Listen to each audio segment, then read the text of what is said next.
Sir, you're charged with especially aggravated kidnapping. You're also charged with aggravated assault, and you're charged with theft of a firearm worth less than $2,500. You're talking about stuff that is not relevant. Hello and welcome to the Court of Public Opinion. I am the recovery addict, and boy do I have a case for you today. Why is the dog chewing on this guy? I think they have got the wrong guy there. Got the wrong guy, and the dog was biting him. He roughened him up quite a bit. There's a lawsuit. 9 out of 10 judges prefer watching the Recovery Addicts live stream in their courtroom. The fireworks are not done. Now we're getting commentary on the case. Dati mihi Anglican praise verbis Latino.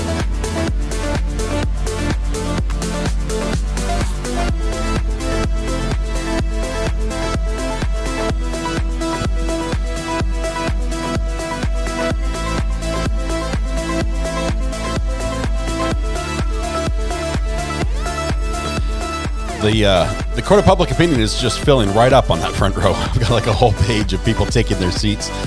Welcome to the Court of Public Opinion on this sunny/snowy, depending on where you are, morning. Welcome. Please come in. I'm the Recovery Addict. Thank you for being here this morning. I appreciate all of you. Mostly of all, we appreciate Sharon McDonald, who was first through the doors this morning into chat and said hi. Hi, Sharon. You know what comes next, right? Sharon is a repeat offender, a habitual offender, even if I go that far. Has been punished with the internet, or has won the internet as a prize, I should say, multiple occasions. Congratulations, Sharon! You have won yet again today. I think you already have the plaque that comes with internet ownership for the additional cost of just 50 cents. I believe you already have it hanging on your wall. Present it, show it off with pride today, because today, again, you have won the internet. It's all yours. Thank you, Sharon. Love that you're here first. And I will say that there was some very strong competition this morning. It was not an easy win, Sharon, by any means. I think it was like you would need an Olympic timer to tell the difference between the times of people when they came into the chat. But you just barely, just by a fraction, and a very small fraction, beat out all the other contestants to win. And thank you so much. You'll have to share your secret someday. Maybe write a book about how to win the internet. I think you could do that. We'll do a quick roll call here. Taking it easy. Kick back, taking it easy. We'll do a quick roll call here, as well as just let you know that we've made the connection with Dr. G. It's going to be tomorrow. The court has break tomorrow, so we're going to start pretty much our regular time tomorrow, and we'll have Dr. G in the morning with just some great Q&A. I cannot wait. I'm so excited. His experience, his expertise, his knowledge in this area is just going to enlighten all of us. It's going to be fantastic. I hope none of you miss it.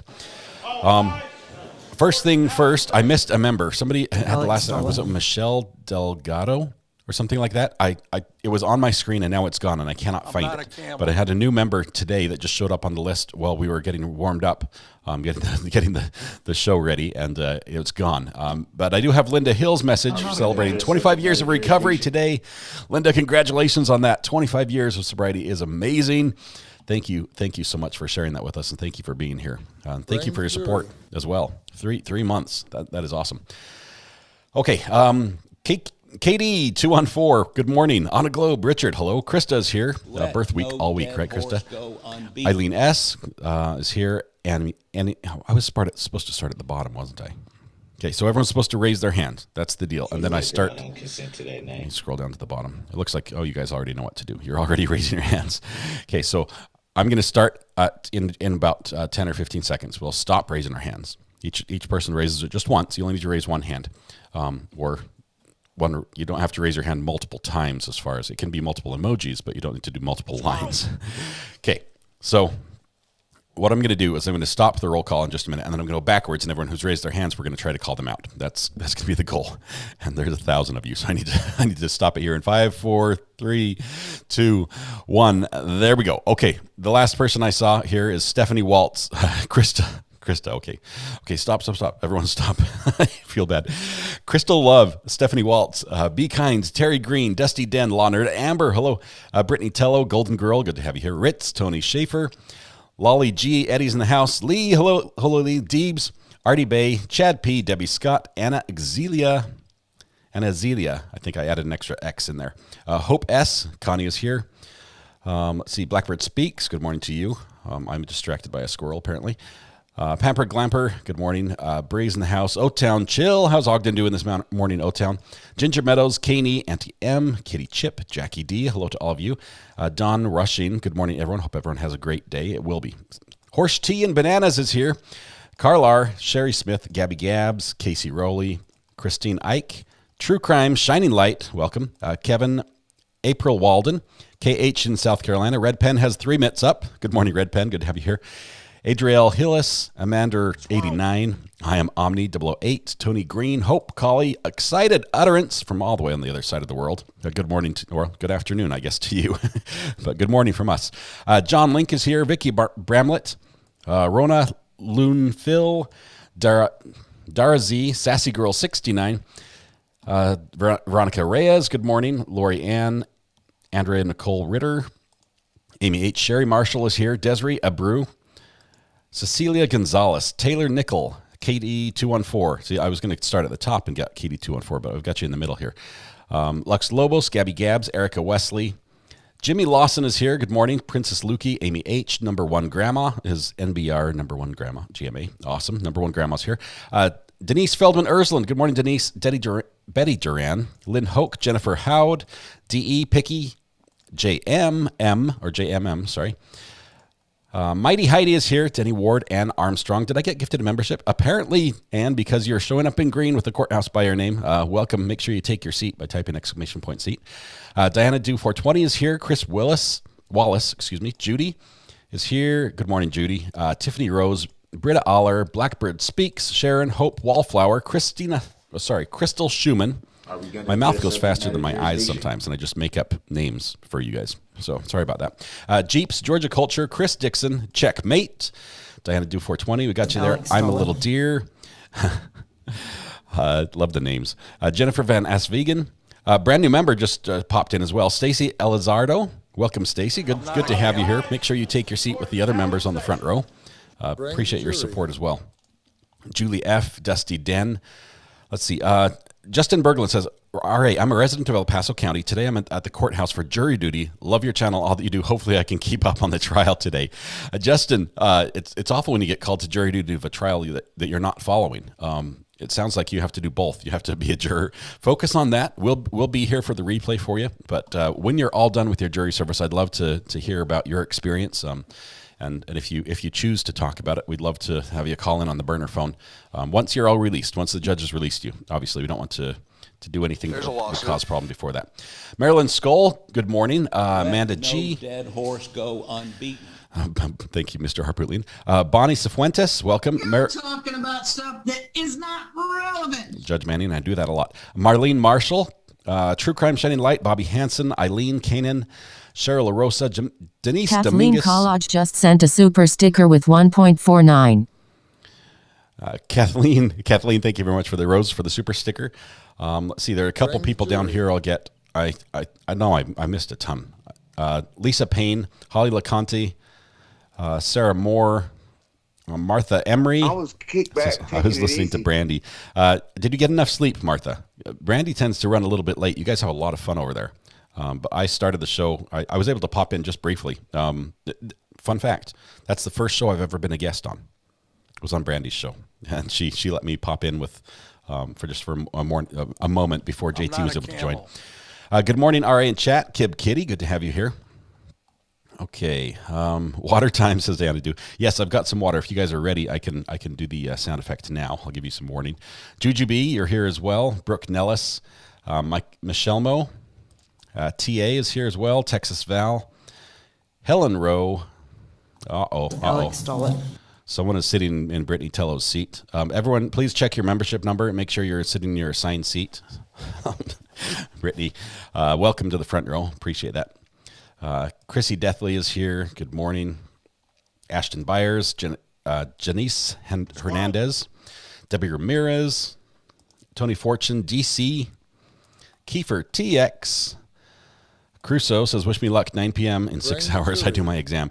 Crusoe, good luck. I missed what the exam is for, but I hope you ace it. Top scores. Out of all contestants in the exam, I hope you get the top score. You deserve it. Just Kim, Jan Allison, Lex Luther, Mrs. Wolliver. Kids can draw is here. Good morning, Mrs. Wolliver. Bree is here. Love this channel and chat. Lex Luther's here with the Cash Babies. Barbara Melville, welcome to the gallery as well. We'll add your name to the names in green. Get to sit on the front row. Cyan Davis, Lisa Marie, ATX, Jackie Hughes, Polly Prissy Pants, Mama Doodle, Alex S. is here as well. Let's see, Linda Jernigan. I struggled with that one this morning, Linda, sorry. Let's see, O-Town Chill has all the thumbs up. That is awesome. Have an easy day. I'm just kicked back, taking it easy. Just me, Julie Brendel, Cindy's Crazy is here. Nancy P, hello. Quilting Addicts in the house. Portland Trailblazers TV, good to have you here. Tom M, Jacqueline Fisher, Deb Kaiser. Any news about the weather in Colorado? Let's do this. Here's the order we're going to do things in. First of all, I'm color coordinating today with my shirt and the blue mug. I guess it's Justice for Gannon, but we've got them both together in the blue today. We need a little bit of water, and I have some water because Mrs. R.A. did that for me. You're talking about stuff that is not relevant.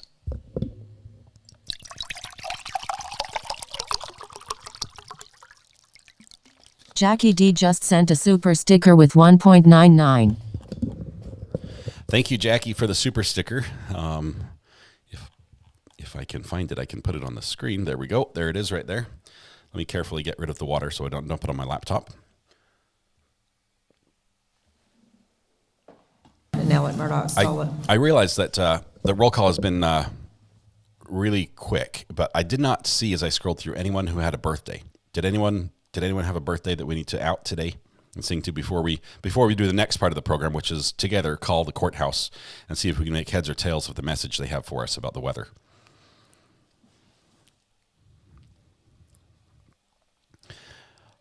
Miss V, this is a good place to watch the recap. Unfortunately, it's on you'd have to watch it in real time. I don't do any synopsis recaps. Let's see, who does, there are a couple that do a couple good ones. I'm trying to think who the best one would be to send you to. Brandy's done some of them. Rebecca Hughes just sent a super sticker with 1.99. Let's see. What day is it today? I showed day 15, Sharon McDonald. Rebecca, thank you for the super sticker behind the scenes. That's what you're seeing right here. I love that super sticker. I didn't know it existed. That's a cool one. I love it. Okay. I missed a lot. A lot of, I know what I missed. And you know what I missed too. Thank you, Diana, for calling it out here. Mike. What day is it, Mike? Guess what today is? It's hump day. Hump day! Welcome to Wednesday. It is hump day. Sorry about your eardrums. We needed that to get started. I think yes, it is Wednesday. I had to double check. But welcome to Wednesday. We're halfway through the week. We've got a lot of fun stuff going on this morning. First of all, we have to make a phone call, and then let's see. I don't see any birthdays. Yet. I'm scrolling. Court delayed. We're going to find out together. I think it's not. That's my take. I think it's not delayed. Not a camel. It's Terry's grandma's birthday. That's the closest one we've got today. Jacqueline Fisher, we're going to make a call here right now. Court should Thankful normally... for you, Raw and Mods. Get through this together. Somebody, let's see. That was Michelle Mo. Thank you very much for the super chat there. We are going to get this together. I love this channel in its whole mood, says Mrs. B. You guys are great. Mornings are fun. Sometimes it gets a little heavy during the day, but it's nice to have a good pickup in the morning to get us through this. Crime Curious. Okay, Casey Jones. Crime Curious does a recap, and she's in the courtroom. Highly recommend Crime Curious. That would be a fantastic one to get for recaps if you want to go back. People that are in the courtroom generally, they're not going to be live streaming. Their video is going to be shorter. They'll just hit the highlights of the day, and that would be a good one to catch up on. Unless you want to watch all our, what we've got close to 30 videos now on this case in real time. You can watch them sped up, but still, that's a lot to catch up on. Let's see. Let's make a quick call here to this number right here.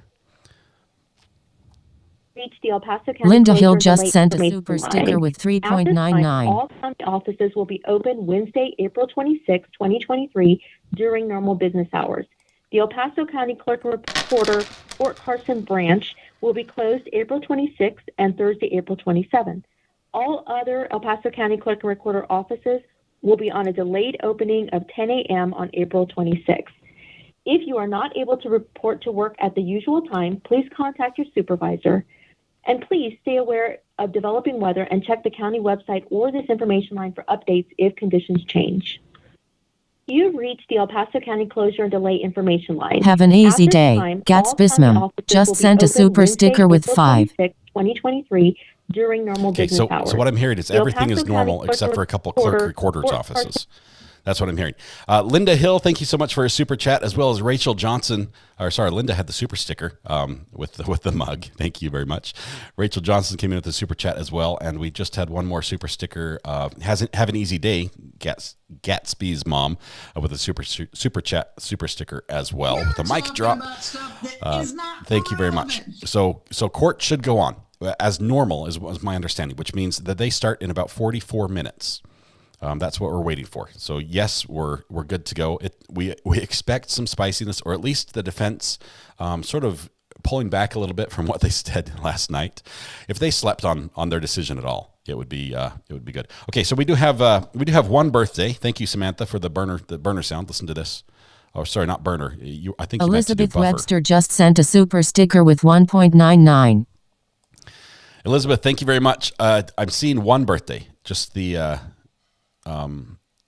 happy birthday for Dina Dara. Is that right? Let's see, Dina, where's your... Yeah, the recording doesn't reference it at all, so I assume that it's still a go. I'm trying to find Dina's actual message where she said, "It's my birthday," and I'm not seeing it here. Happy birthday, happy birthday. Is there anyone else? Red pen. Everyone's pointed it out to me because I missed it over and over and over. There it is. There's Dina's. Today is my birthday, Dina. Thank you very much for outing yourself and letting us know it's your birthday. Is there anyone else that we need to sing to? If it's just one person, I can sing. It's just hard to fit all the names in if you share birthdays together. Let's see. I'm seeing no others. Send me a buffer sound if there's somebody else I've missed, mods. Okay, I'm not seeing anybody else. All right. Okay. You guys have to join me in singing, and we do have somebody else who's going to be calling in a little bit, but they asked if they could only call in after I sing, so I don't make them sing the birthday song with them, and that's only fair. So let's see. I think it's just Dina. Chris Wallace just sent a super sticker with 2. So we're going to sing here.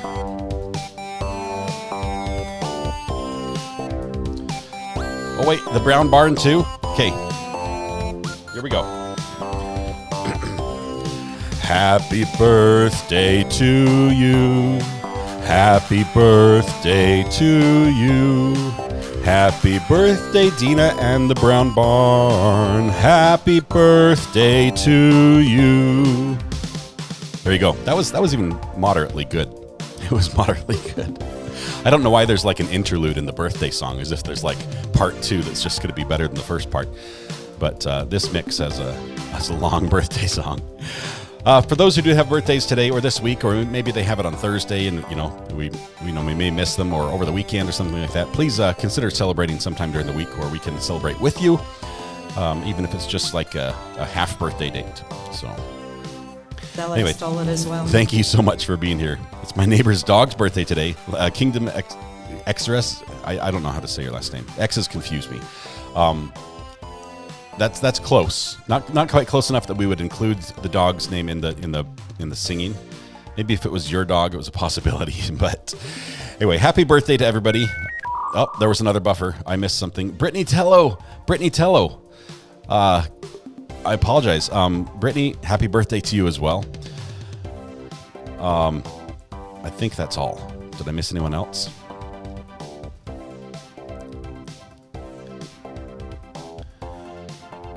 I missed Kelly. Is it Kelly's birthday too? I'm sorry. I got all excited thinking there was just one person I could fit them into the song.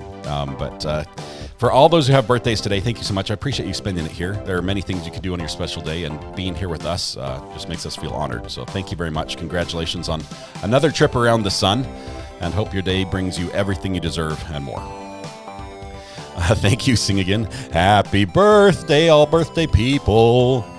Happy birthday to you. Okay, that's it. All right. It's my puppy's first birthday today. Thank you all. It's we've got the birthday out of the way. So now our special guest can call, now that the birthday song is over. Oh, no. Also, Brittany and Kelly. I missed tons of birthdays today. I apologize. Happy birthday to everyone who has a birthday. We pretty much have to sing every morning from now on. Just the size of the crowd is such that, oh, look, I'm noticing, sorry, squirrel moment. I'm noticing that the exact moment I started singing, viewership dropped slightly. So everyone's like, I'm out. This is more than I can handle. Here's our phone here. Let's see who we got here. Uh-oh. No, come back. Hello? Hello? Where did the phone call go? Let no dead horse go unbeaten. Call from... There it is. Mr. Upper Torso. Mr. Upper Torso, how are you doing this morning? I'm excellent. How are you doing? I'm doing fantastic. I'm going to turn the sounds down a tiny bit, but just know they'll still go on in the background. So sorry about that. You're not a camel this morning. I'm not a camel this morning, or a cat. And apparently I'm not a very good singer either, because people, it dipped quite a bit. There was like a few hundred people just like, I'm out. They bailed as soon as the music started. Oh, they're they probably thought trial started at 10. It's like, no, we have an intro. We warm up first. Yeah, we're not missing anything. We have the video up from court. As soon as we get audio, it's turned on already. The judge will just interrupt us as soon as it starts, so we won't miss anything. Yeah. Oh my gosh. We talked a little bit on chat. Privilege. Sorry, I interrupted you. Go ahead. Oh my goodness. Okay. Alex Stauch. No, it's okay. I interrupted you too. So I'm not a lawyer, so it's best if Matthew and Nicole are the ones who talk about the specifics of attorney-client privilege. Mm-hmm. I want to talk about how even if Letecia gets everything she wants and doesn't open the door in ways she doesn't want, it's not going to help her. It's not going to help her whatsoever. Two reasons. I think we can empirically prove that the phrase "I've never been to Florida" isn't true. Right. I don't know. It's okay. I don't know about the GPS, the cell phone data, because she had rental cars, she had burner phones, but I am pretty sure we have Harley's testimony saying they stopped by in Florida. I'm pretty sure we have that. So already, even if she heard it from her lawyers, it's a lie. It's a lie. Yep. In my opinion. I'm pretty sure we got Harley's testimony, so that doesn't help her. But B, how does this get to her insanity defense?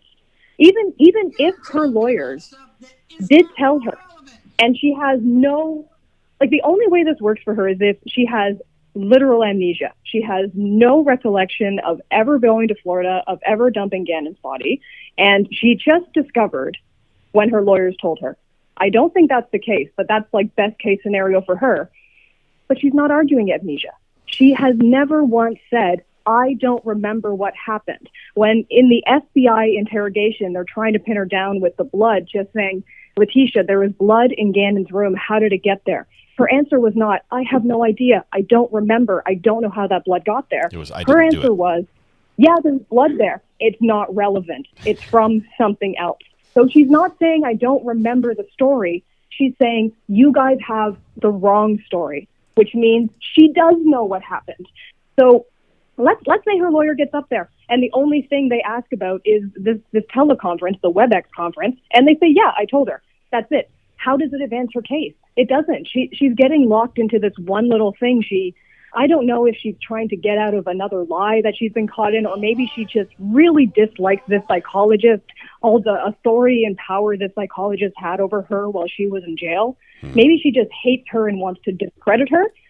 But she's focusing on something that in the long term is not going to help her. She's losing the forest for the trees. Right. And that's a theme. She's winning the battle and losing the war over this. It's absurd. And again, yeah.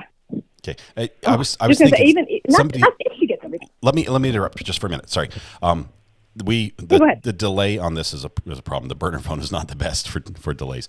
But what if what she did, saying I've never been to Florida, is that further her defense with as far as DID goes? Could that be one of her personalities saying, I've never done that, there's separation, I have no recollection? Is that what she's trying to do, maybe?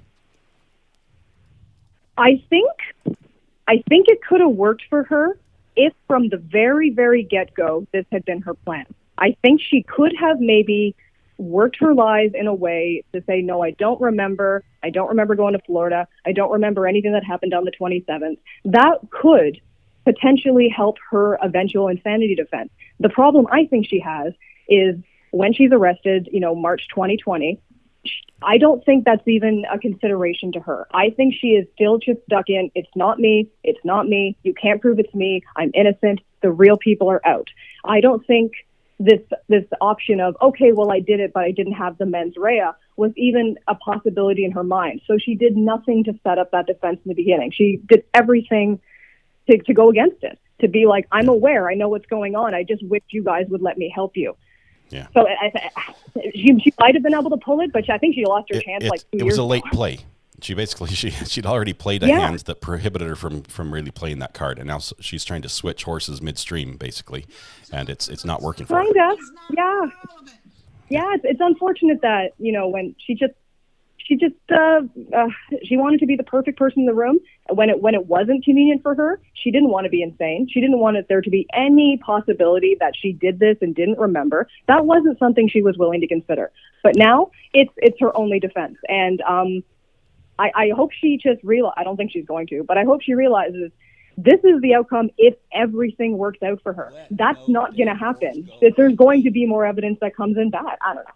Yeah. I think she's making a mistake, but we'll see what she does.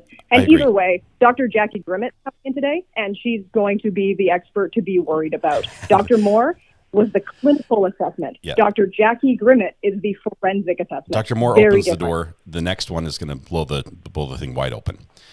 If we see any reactions, it's going to be exciting to see what Letecia does under the second testimony from the second psychologist. Okay. Fantastic. We're going to see. But I just want to say that's something to keep in mind. We'll see what she does. Yeah, it's going to be great. Thank you so much for calling in, Mr. Upper Torso. Appreciate you as always. Your analysis is spot on. I appreciate it. You're very welcome. I'll be in the chat. Awesome. We'll see you. Bye. Talk to you soon. All right. So thank you, Mrs. Mr. Upper Torso, for the analysis here. Okay.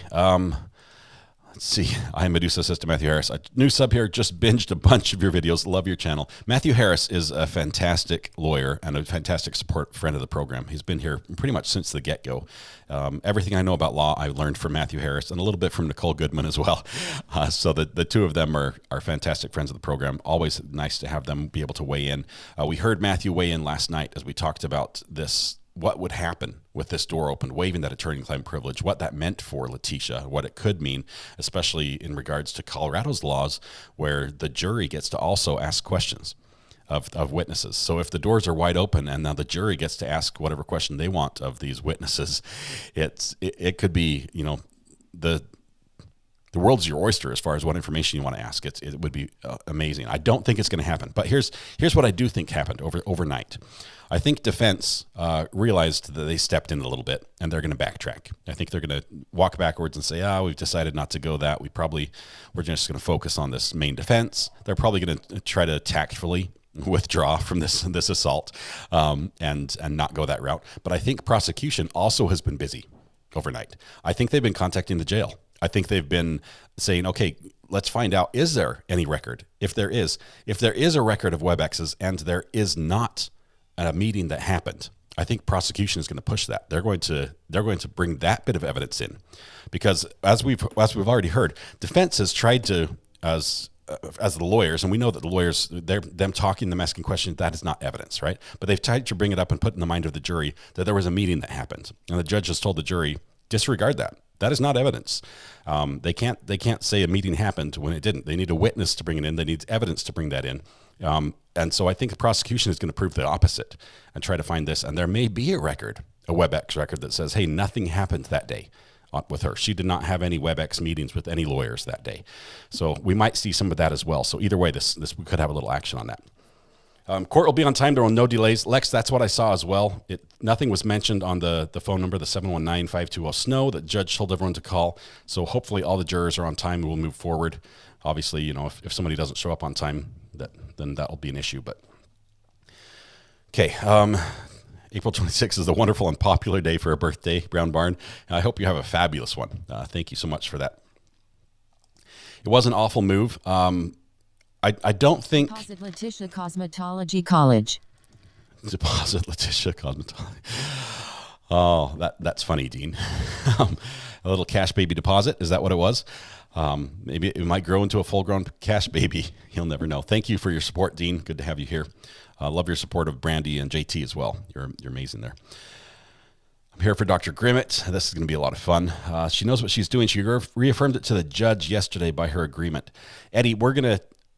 I would love at least for this to go so far down the route that the judge talks directly to Letecia, that we get some back and forth, a Q&A basically going on, not with her lawyers, or not with her lawyers speaking for her, but Letecia herself, and hear how that goes, because that could be the highlight of my day. It really could. Will court be on time, Jane Doe? We think it will. We won't know until it actually starts, but there has been no notice that it's going to be delayed for any reason. So we think it's going to be all right. Paying child support to Letecia Cash Baby. Do we think she got her doctorate in how to deliver cash babies? It sounds like, from what I'm hearing, it sounds like she may have got a legitimate doctorate through Liberty University, which is typically an online school. There's nothing wrong with online schools, okay? It sounds like she might have gotten a degree through Liberty University. That's it. It's not an Ivy League school by any means. That's not that you have to have a degree from an Ivy League school for it to count. I sure don't.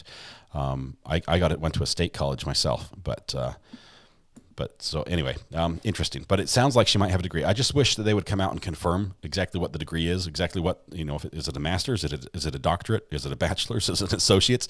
I'd like to know. I'd like to see a copy of that, and yes, I believe it is Liberty University, Grit Grinder in Virginia, where she was enrolled in or got a degree from. At least that's what she's claiming.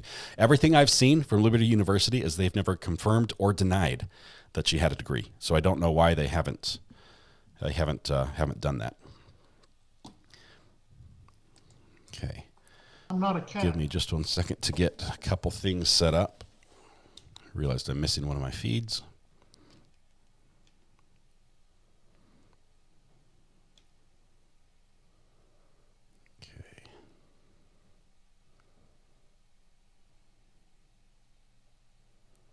I'm not a camel. I'm not a camel either. Okay, we'll wait for that one.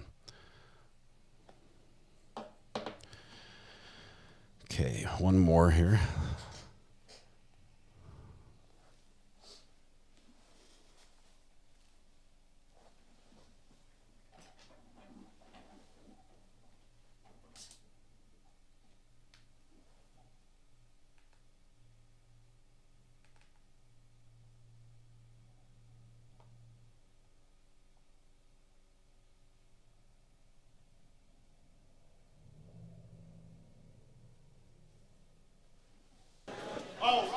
Okay.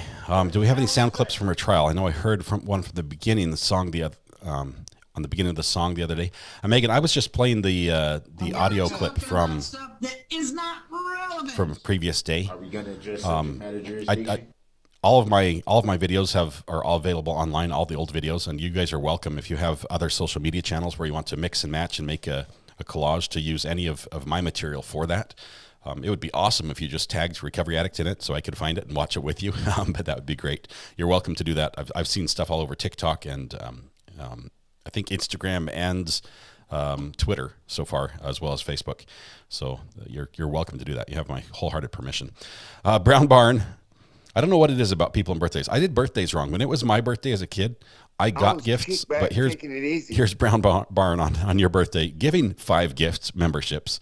Thank you very much, Brown Barn, for that. The winners of those are Jessica Wiley, Susie Lee, Alexandra Talbot, Michelle Phillips, and Gemini 90. Congratulations to the winners there, and thank you. Happy birthday, Brown Barn. Appreciate your generosity today.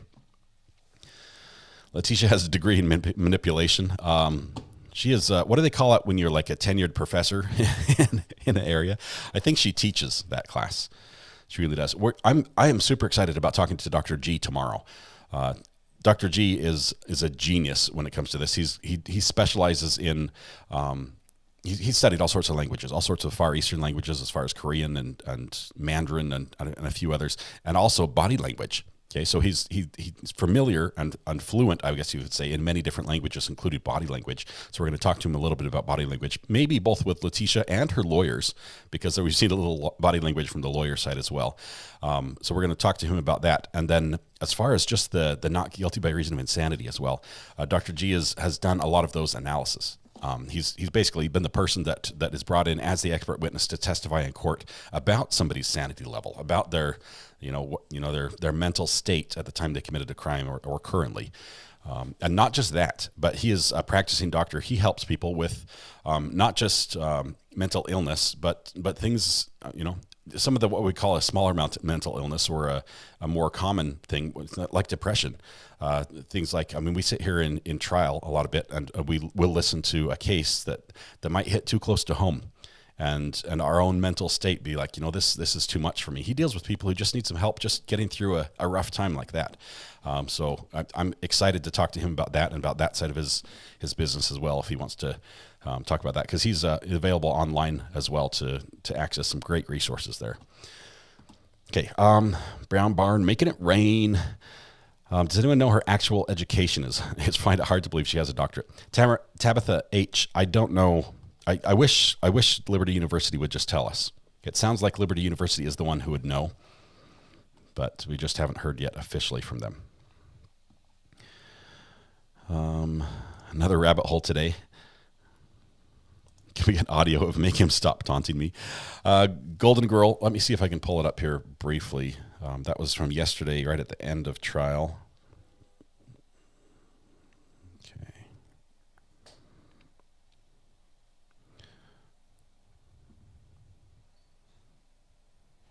Of course, now it's not pulling anything up. There's Dr. G.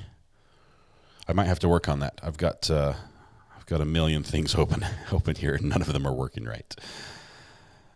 SBLF and Sheep's Head today. Dimes. I need dimes. TW playing Sheep's Head today. Plays for dimes. Hope you win big. Hope you win really big. Thank you as always for contributing to the SBLF, the Sarah Boone Letter Fund.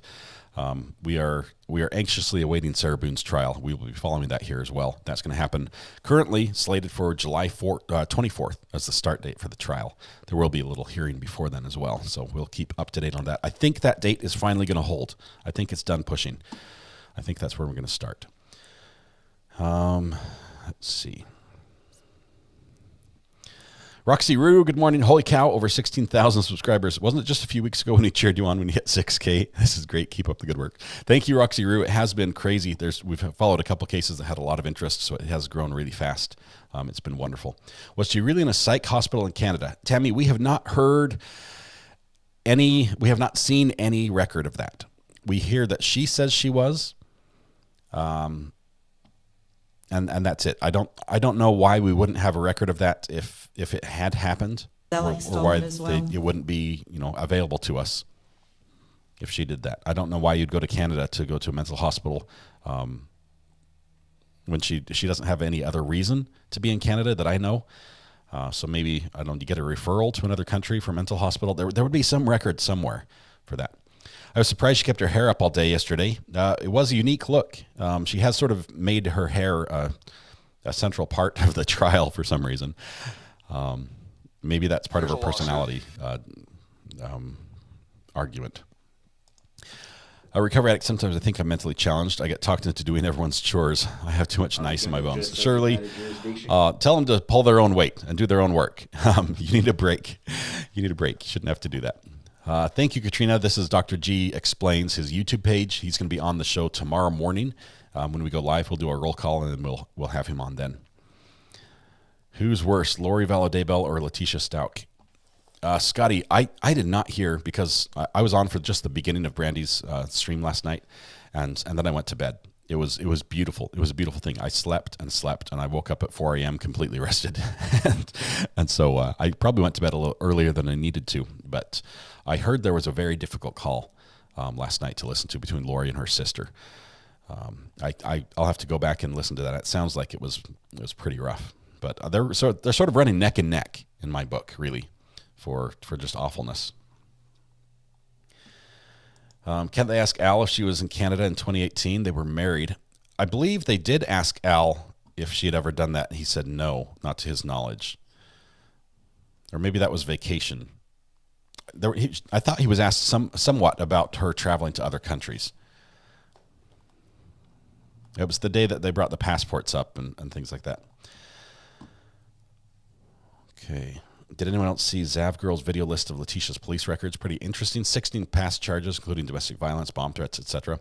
I have not looked at that. The prior acts have not been brought in this case, so we're sort of keeping that separate as far as the jury goes. They may not know anything about that. Was watching RA as the new My Dog Ate My Homework. I'm getting nothing done. If I'm the excuse for you not doing anything, I don't know. I have to ask the teacher if they'll accept that reason. Do we think the trial will start on time today? Tracy, I think we do. It does. We've got about 19 minutes before the court's in session. Nothing yet on the cameras. This is all we see right now on the cameras, so we're just holding out there for that. I fell asleep to Brandy's show as well. It is hilarious. You fall asleep like laughing. That's what happens to me. It's so much fun reading chat and everything. Okay, we just had a new member slide in. Linda Denton, thank you. Welcome to the gallery. This is a color change for you, so welcome to the gallery again. I appreciate the continued support of the program, and congratulations on the new color by your name. It looks great.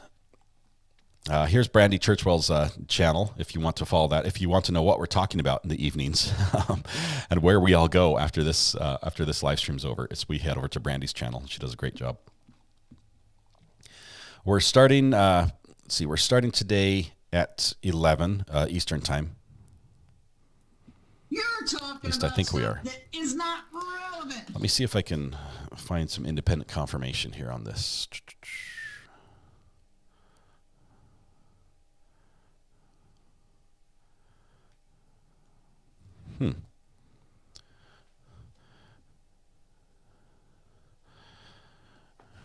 Interesting. Law and Crime says they're starting at 11:30. I haven't heard the delay. The website shows no delays in the court.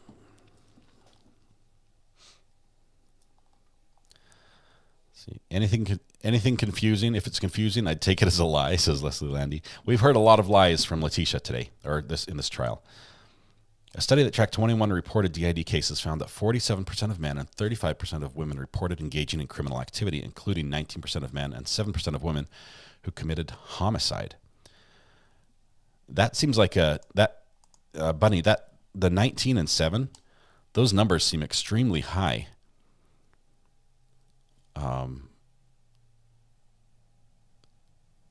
21%. There are 21 people in the study. It's a small study as far as study goes. But DID itself is very rare. True DID is not something that's extremely common. So the study tracked 21 people and found that basically 10 of them, 47% of men and 35% of women reported engaging in criminal activity, including 19% of men and 7% of women who committed homicide. That crazy. The homicide, the occurrence of homicide among DID seems extremely high to me. That's what I take out of that. I'm not sure if you see the same thing. Let no dead horse go. Can you break down her degree, education background? Also, is she currently on medication? Carla, all we have to go on is basically what she's told us as far as her education, and what she's told other people about her education, and I don't know where the line is between truth and lie. It's possible that she got a degree from Liberty University. It's possible it was a master's. It's possible it wasn't a doctorate. Unless Liberty University comes out or she produces a diploma, that can be authenticated. I'm not sure taking it easy. how we're going to know. As far as the medication, I'm not aware of her being on any medication. It may be brought up as we get through this, the different witnesses here at the end of the trial that are talking about her sanity. We've heard, earlier in trial about medication she was on for some anxiety. But I think that's about it. Mayla Morton, welcome to the gallery. Good to have you here as a new member. Congratulations. Make sure you take your seat on the front row by typing !seat, and I appreciate your support of the program. Let's see. We just hopped on, but schools are on a 2-hour delay here in Colorado Springs. Kimberly, I heard that, but I think, let's see. Hang on, JT just sent me something that I wanted to read. I think the court is not on delay. That's my understanding. Come on. The burner phone is bogged down. It's got so many messages, and it's also not charging. That's a problem. Okay, now it's charging. Okay, JT says, here's the article that the person was referencing regarding DID. Okay, about the percentages. Thank you very much for this. That goes in my reading category. I probably won't read it on the live stream. Mrs. H says, Buffer, recovery addict. My husband told me last night that I had to raise my hand today and admit that I'm an addict to this RA channel. Proudly raising hands. Mrs. H, the Buffer command itself, it only works for mods. That's we use that as a way for them to get my attention when I've missed something or something's going wrong with the stream, something like that. Yeah, so it doesn't work for anyone unless your name is blue, but there are plenty of ways to get my attention, and the other one is just putting my name in like that with @recovery addict, and that worked. Congratulations on being an addict. Of all the things you can be addicted to, this one ain't too bad. so thank you. KT, welcome to the gallery as well. Appreciate you becoming a member. Thank you for your support. I love the cat shirt on your drummer there. Is that an alien cat shirt on an alien drummer? Am I seeing that correctly? That's quite the profile pic. That's awesome. Thank you very much. As well as Terry Palmer, welcome to the gallery. Thank you so much, all of you. And look at this. Not Today Satan just gifted a membership, so somebody else is going to be joining us as well. So make room, slide over. Amy Chambly. Welcome to being a membership as well. That was a gift from Not Today Satan. Appreciate all of you guys and gals. We're scheduled to start on time as far as we know. Haley's comment. We're waiting here. I have not seen anything from the courtroom yet, but we're under 13 minutes and counting. Recovery addict. What would we do if you fell sick? Collie, I will tell you, I rarely get sick, and I count that as a blessing in life. That there have been very few times that I really get ill. I had a couple where I thought I was going to die, but maybe I'm just a wuss. So, but I usually don't get sick. If I do get a little sick, the good thing is this microphone has a special filter where germs do not go through it. So if I'm able to join you and not make it miserable for you to watch me, I'll try to just power through and then get some rest and recover during the downtime. So hopefully it won't be a big impact on you. Cananan just gifted a membership as well. Awesome to see those gifts going out. Let's see, that one went to... I'm not a cat. Brenda Therian. Brenda Therian gifted a membership by Cananan. Thank you so much. And please make room for the new subscribers and members. Okay, what case will you do after this one? Don, we're considering right now, here's what we need. We need a case that has video that we have access to. We would like a case that is obviously true crime that is happening right now. So we typically don't go back and watch things that happened. You know, we wouldn't go back and start from the beginning of the OJ trial or something like that.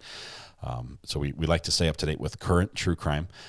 We want a case that has something interesting, whether it's an interesting defense, whether it's some fascinating just set of facts as far as what happened. I will say, generally, it does involve murder of some type. That's usually what happens. We have followed one civil case. That was the Gwyneth Paltrow ski case, and we did that to sort of get a break from some of the heavy murder trials we'd had leading up to that. So I'm not opposed to doing civil trials, but it would have to be a very unique one for us to want to follow it. So, and also we're just looking at the schedule. We want something that will fit with the schedule. I'm okay with having to catch up a few days. So if something started, say like something starts today, and we are able to join maybe mid next week, we can catch up for a couple days and speed things up a little bit. I can power through the first few days and then catch up. But I would like to be live for the verdict at least. Yeah, I will say it's harder to stream from some states than others. It's harder to share the video. I have to do it legally. I have to make sure that I'm protected either under the fair use laws or that I have rights from the court to do it like we do on this one. So there's a little bit of homework there. But if you have suggestions, feel free to send them to the burner phone via text or hop over on the Facebook page and suggest them over there. I'd love your input. Kelly Rush, welcome to the jury as well. Appreciate you very much. And Krista just gifted a membership. You guys are great. I think we got Terry Palmer already. I saw you there. So welcome, Kelly. Welcome, Krista. I should say thank you, Krista, for buying a membership for Cute for Real. Gifted membership by Krista. Thank you all. Is there just one more witness from the state? I think there are. Is it 3? Are we down to 3 witnesses left for the state? Court should be starting in 10 minutes, Sandra. If it doesn't, obviously there's a delay. The phone number we called this morning was supposed to tell us if court was delayed, and it does not have anything on there about court being delayed. So we should be starting on time. Can we do a poll on whether she will agree to waive the client privilege? Yes, we can. Let me get that set up here right now. Kay, welcome to the gallery as well. Thank you so much for being a member. Appreciate that. Take your seat here on the front row, Kay. Let's see if we can do a poll. So the poll was about, let me get the wording right. What was the request? About whether she'll agree to waive client privilege. Okay. So this is going to be a yes or no poll, just two options.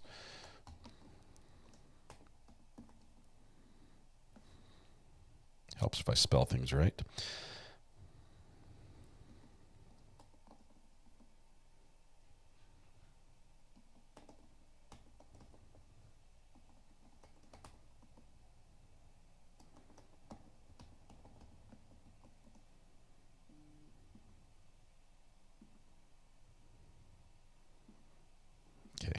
I might have spelled this right. Let's see. The poll is up right now. Thank you for the suggestion, by the way.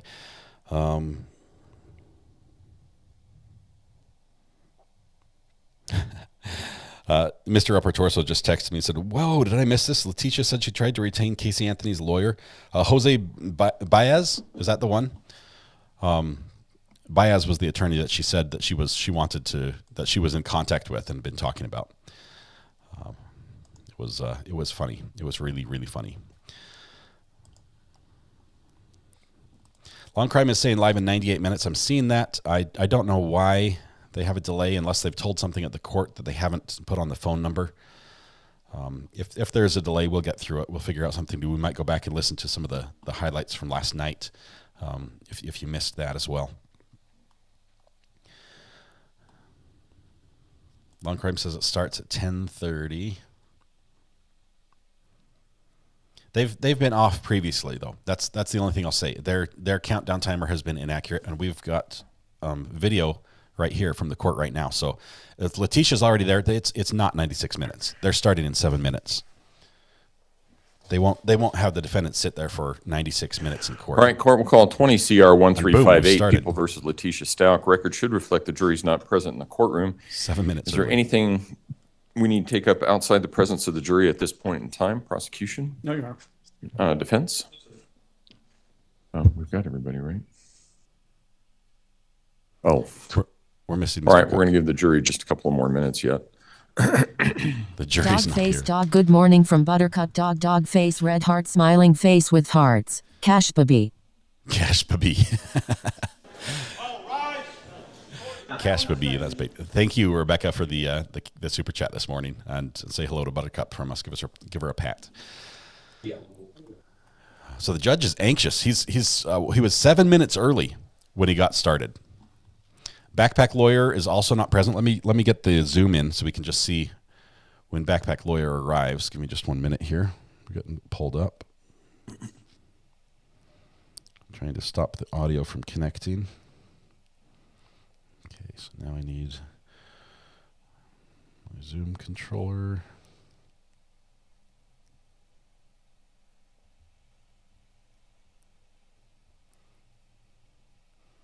Okay, here we go. And now what Murdoch Super stolen. Source. So there we go. Okay, so here's our Zoom. Let's take a look at Letecia first. Hair's more standard as far as her look. This is what it's been more traditional in how she's appeared. They're really making use of the tables. The judge said he moved the tables around to have that table behind them available to them. Jasmine just sent a super sticker with 1.99. June, thank you so much for the super sticker. I love it. Thank you for your support. I will be turning the sound effects off during the testimony as soon as this actually starts. But the judge is anxious to get things underway, which I'm excited for. Backpack has a hangover. He's regretting his decisions. We'll take a look at the door and see when he comes in, see if he makes it on time. His name is Mr. Cook. That's not him standing there. They're ready. Okay. Jury's ready, apparently. Leanne Costello just sent a super sticker with 1.99. Leanne, thank you very much. Oh, you've got the hair bun on top, Leanne. I love it. Thanks for your super sticker as well. The judge is anxious at the thought of enduring a long conversation with the LS. Can't blame him. Okay.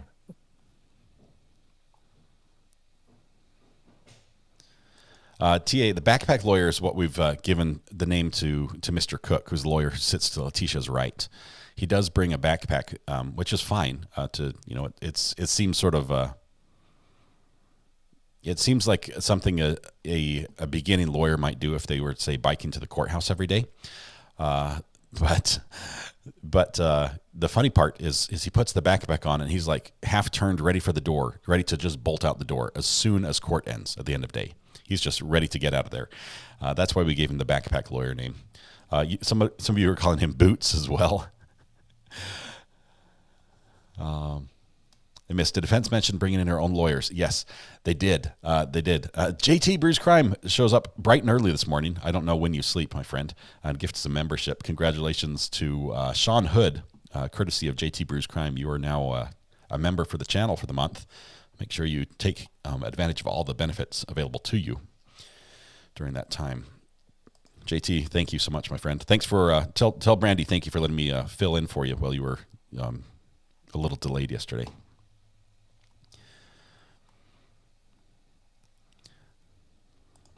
Still waiting for the judge to... Jacqueline Robinson just sent a super sticker with 1.99.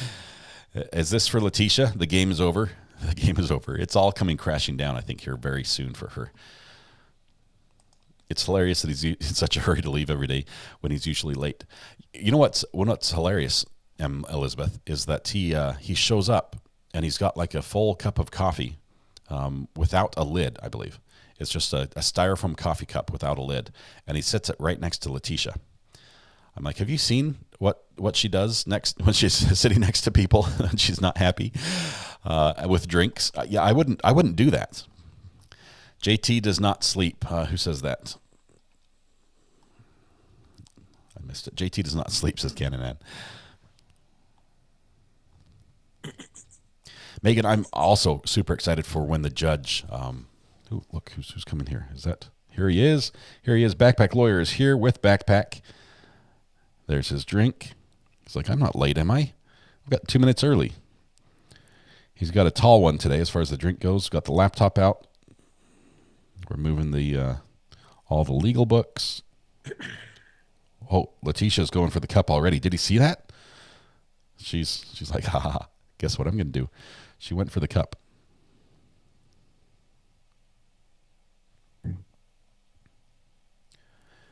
He has a jump drive. He has a thumb drive. Yes, but I assume we have our witness, right? Yes. Okay. She's here. Okay, we have a buffer sound. That means I need to figure out what I'm doing wrong. How much for Don't the forget the poll. Oh, thank you very much. I'm going to close the poll right now. Exactly the same thing. Yeah. All rise for the jury, please. As the jury comes in, will Letecia waive her attorney-client privilege? No, 57%. Yes, 42%. So sort of split on that. He's showing something off about either it's a key. I think it's a key. There's a phone. It's nice he could be early to court every day. This is great. I'm not sure what that is. Whatever it was in his pocket. I think it's the sunglasses or something. Thank you. May all be seated. Court will recall 20 CR 1358, People versus Letecia Stauch. Record should reflect the jury has returned to the courtroom. Good morning, ladies and gentlemen. I'm glad everybody made it in light of our epic snowmageddon.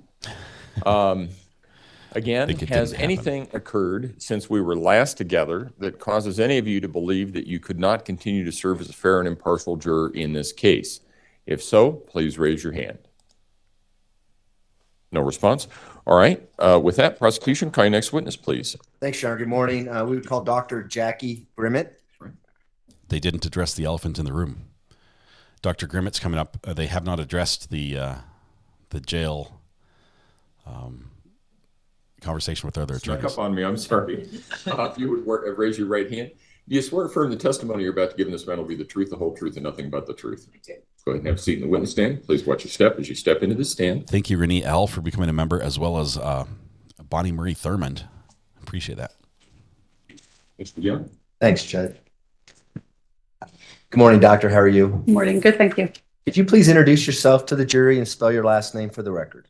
My name's Jackie Grimmett, Grimmett. What do you do for a living? I'm a forensic psychologist. How long have you been a forensic psychologist? 10 years. Could you give the jury a little bit of your educational background? I have a bachelor's degree in psychology, a master's degree in psychology and health, master's degree in counseling, and a doctoral degree in clinical psychology. And are you working currently? I am. What is your profession? I am in private practice as a forensic psychologist. And where do you practice? What states? I live in Hawaii. I practice full-time in Colorado.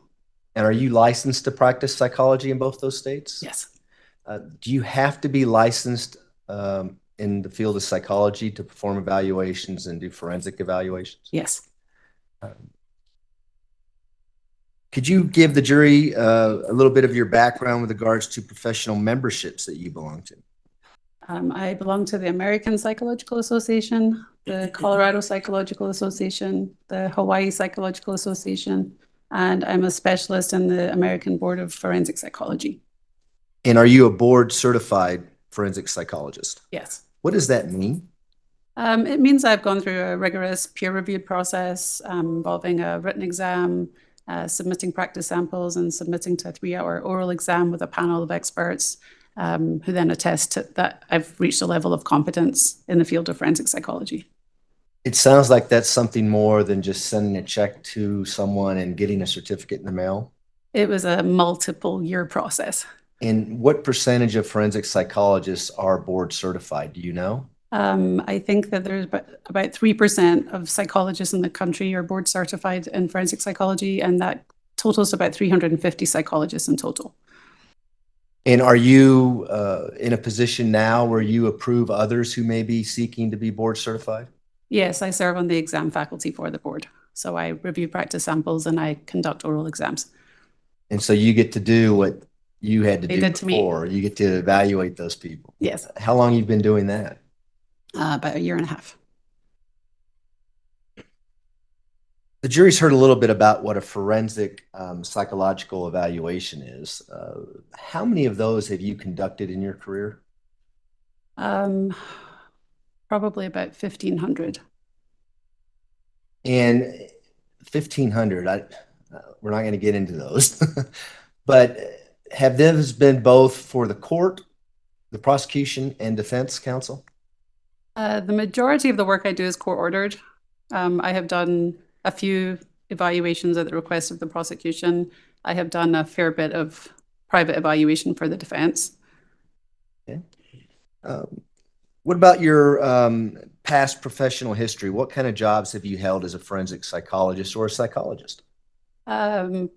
My first job as a psychologist was as a forensic psychologist. I worked at the Colorado Mental Health Institute at Pueblo as a forensic evaluator, doing competency evaluations full-time for about 4.5 years before I left to pursue private practice. I imagine a lot of those 1,500 evaluations came from that role. At this point, about a third. Okay. What about after that? What'd you do? I've been in private practice, mostly doing competency and sanity work. I do some civil capacity evaluations, undue influence regarding wills for the elderly. some mitigation work for the defense. I both do private practice second opinion competency evaluations, and I'm also a contractor for the state. And in your career, have you both performed, we'll rephrase that, but have you treated patients for their psychological issues? Yes, prior to becoming a psychologist, I was a licensed professional counselor for 10 years, and I treated people doing therapy weekly, mostly returning soldiers at Fort Carson from Afghanistan and Iraq. Post-traumatic stress symptoms? Yes. Is a forensic examination different from what would be called a clinical evaluation as a psychologist? Yes. What's the difference? A clinical evaluation is typically requested by the person coming to seek treatment. They've got symptoms and they're in some discomfort, and you develop a therapeutic relationship with them. You're there to help them. In a forensic evaluation, the person being evaluated is never the person who actually requested the evaluation. It's typically an attorney or the court. There is no therapeutic relationship there. You're not there to help them. You're there to help answer a legal question. So there's no treatment. In a clinical evaluation, you take the patient at their word. What they tell you is their experience, and that's what you treat. In a forensic evaluation, you consider what the person tells you, but you also look for collateral information to support that what they're telling you is genuine, and there's records to document that what they're claiming to be experiencing is genuine. And have you been qualified as an expert in the field of forensic psychology in the past? Yes. Approximately how many times? 80. 80? Yes. And have those all been in Colorado or other states? Colorado. At this time, we would ask that the court allow Dr. Grimmett to be qualified as an expert in the field of forensic psychology and render opinions in that field. Yes. No objection. The witness will be so qualified. Go ahead. Dr. Grimmett, could you explain to the jury how you became involved in this case? Excuse me. Yeah, I was approached by the defense to complete a court-ordered second opinion evaluation of competency to proceed. And when you say court-ordered evaluation, what does that mean? Well, when somebody raises the issue of competency, the process is the court issues an order and the state has to conduct an initial evaluation. Either attorney can request a second opinion at that point, and the judge then issues an order for a second opinion to take place. And really what I wanted to get to is, were you aware that there'd already been a competency evaluation done in this case when you got this order to do the second evaluation? Yes. Okay. And is that common practice based on your experience? I'm always aware there's been a previous evaluation. The fact that the defense requested you, how does that impact your evaluation in this case? I try to take an impartial stance in every case. My job is to help give the court information that they can use to come to an ultimate opinion on competency. In pursuit of that, I contact the defense counsel and the prosecution to get their input. And I'm always considering if the other person, if the other side had asked me to do the evaluation, why would my opinion be the same? And I try to check any non-impartiality I might be experiencing. Okay. Could you give, well, let me ask you, have you done insanity evaluations in your career as well? Yes. Could you let the jury know what the difference between a competency evaluation is and an insanity evaluation in a forensic setting? Sure. Succinctly, a competency evaluation is an evaluation of someone's present state. So the day I meet with them, how are they doing? Are there any impediments to them being able to proceed with their case? An insanity evaluation is a retrospective evaluation. So you're assessing how they were doing at the time of the offense, not how they're doing now. And so with regards to this case, did you conduct an insanity evaluation? No. And would you need to do an insanity evaluation before you could render opinions with regards to Mrs. Stauch's sanity at the time of the crime? Absolutely. So you can't do that, right? Right. All right. I want to make sure everyone knows that before we go forward. So let's talk about the competency evaluation for this particular case. What did you receive in preparation for your competency evaluation? I received the court order. I received the previous evaluation. I received discovery in the case, which was voluminous. Included videos. I received jail medical records and recordings of jail phone calls between Ms. Stauch and other parties. A lot of information, I take it. A lot of information. There was a large amount of police reports and what's called discovery in this case. Did you review all of that? Yes. Now, there's been reference to the DSM-5, the diagnostic manual that I think everyone knows that psychologists and psychiatrists use to evaluate people. Within that manual, would you find competency? No. Is that a medical diagnosis? No. Is that a legal term? Yes. What about insanity? Same. Legal term? Legal term. It's not in the DSM-5? No. So how do you go about determining whether or not someone's competent to proceed? What do you look for? Kind of run the jury through that process. So the statute outlines what a competency to proceed evaluation entails. The requirements are that the defendant needs to have the ability to have a factual and rational understanding of the proceedings, and also to have an ability to consult with their attorney to assist in their defense. So in pursuit of that, I would conduct a clinical interview, look at their current mental status, ask them very specific questions about the legal process and their case in order to establish whether or not they had that understanding and ability, and if not, why not? And that why not has to relate to a mental illness. And so why is it that you need to look at the police reports and the discovery in a criminal case in conjunction with talking to whoever's being evaluated? So in order to assess whether the defendant has a rational and factual understanding of the proceedings, that includes their case, I have to understand their case well enough to know whether or not they understand their case. And so prior, I'm assuming you eventually sat down with Ms. Stauch and had a forensic interview with her? Yes. Prior to that, did you review the materials in this case, the police reports and so forth? Yes. Did you have any concerns about Mrs. Stauch's credibility going into that forensic interview? Credibility is always something to consider in a criminal case. There's always high stakes, especially in a case like this. There seemed to be a lot of inconsistencies in the records that I was reviewing that made me question what kind of presentation she was going to have when I met with her. And I should have asked you this before, but do you recall when you got the court order to do the evaluation? I know it's in my report. The date of the order's in my report. I don't know off the top of my head. If your report was filed on January 7th of 2021, obviously it would have been sometime before that. Yes, I met with Ms. Stauch in December 2020. So the order would have come in probably Sometime a month in or that two time before frame? then. Okay, that's fine. So you said you met with Ms. Stauch on December of 2020. Do you see Ms. Stauch in the courtroom today? Could you please point her out and describe what she's wearing? She's sitting in between the two attorneys with teal. Okay. May the record reflect identification of the defendant subject to cross-examination. The record will so reflect. Go ahead. How long did you meet with Ms. Stauch?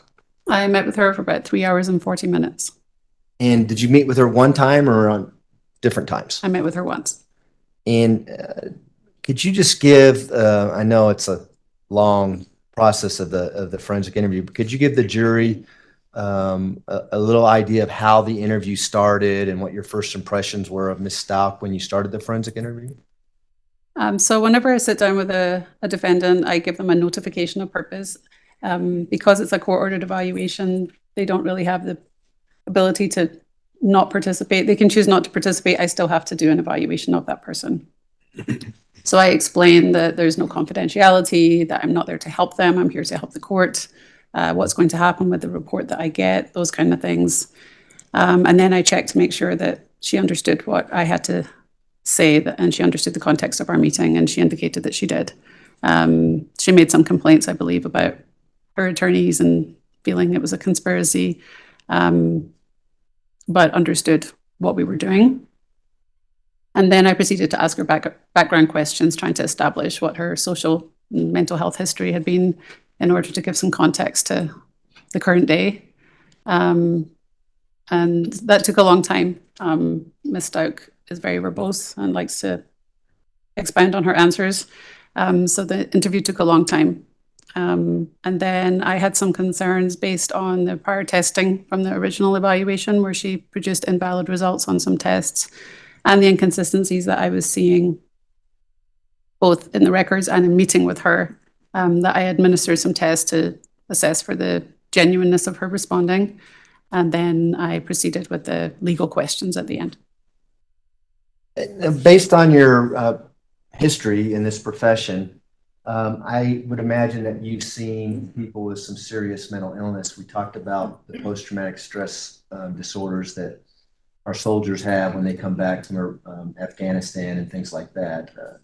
Did you note any of that on your initial impression of Ms. Stauch?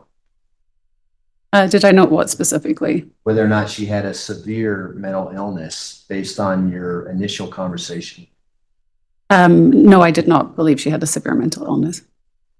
Had you seen that in your past where you're treating someone and the moment you see them, you know something's off? For instance, you might be experiencing some sort of psychosis or things like that. Yes, sometimes it's very obvious from the get-go, and sometimes it takes some time.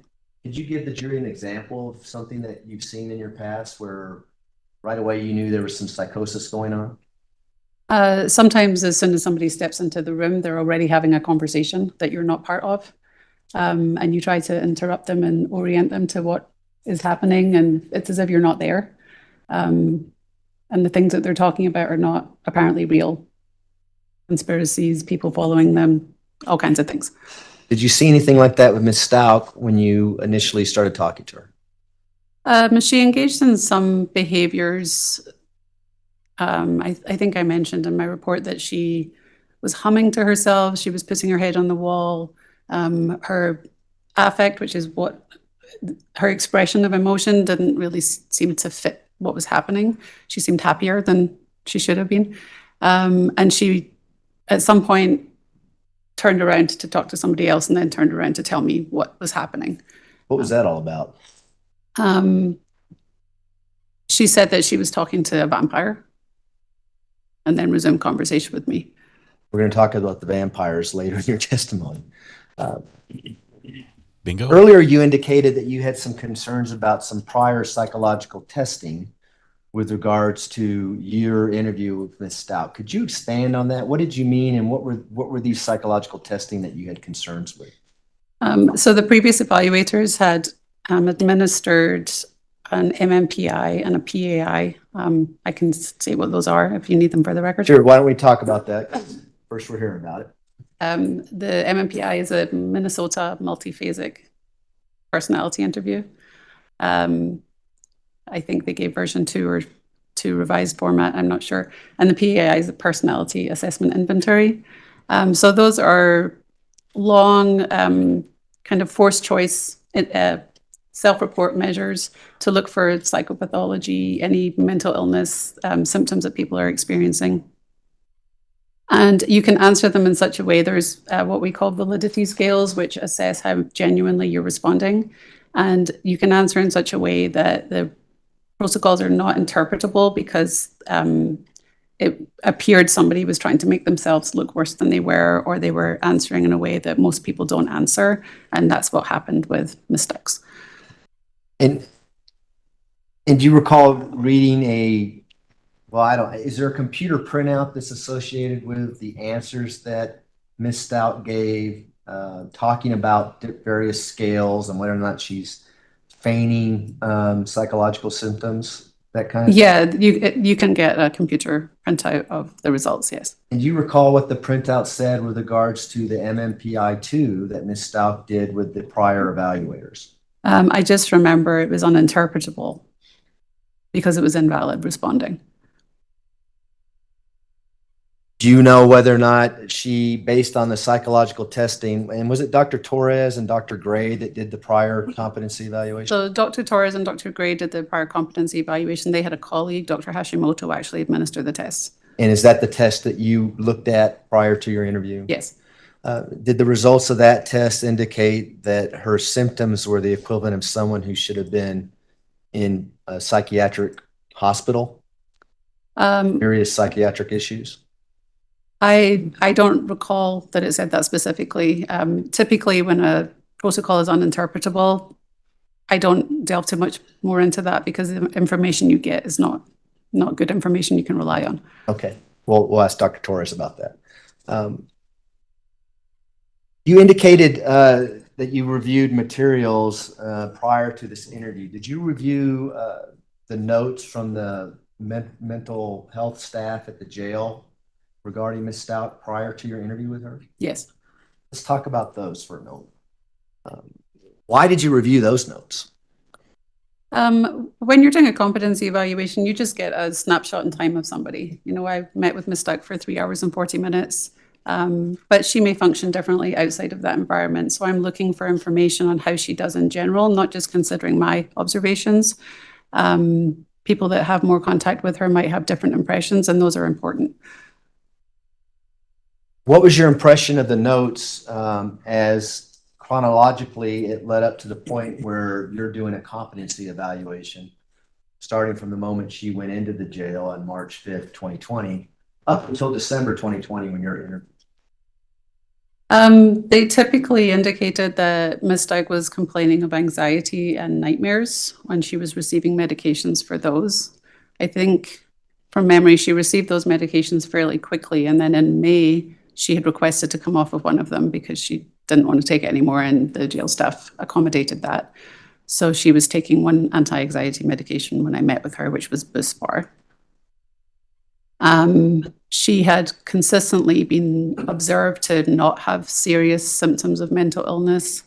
There were quite frequent reviews of whether or not she was having hallucinations, complaining of hallucinations, suicidal, homicidal thoughts, those kind of things.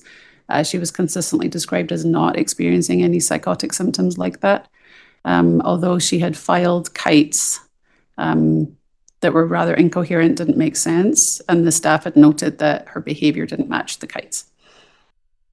Was there anything in the jail notes that led you to believe that perhaps she may have had a serious mental illness prior to your interview with her in December of 2020?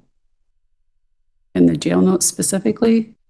No, I think when she came into the jail, she didn't report any mental health history. And as her stay progressed, she started making comments about having been diagnosed with bipolar disorder, PTSD, and multiple personality disorder, as she called it. But that didn't feature until November.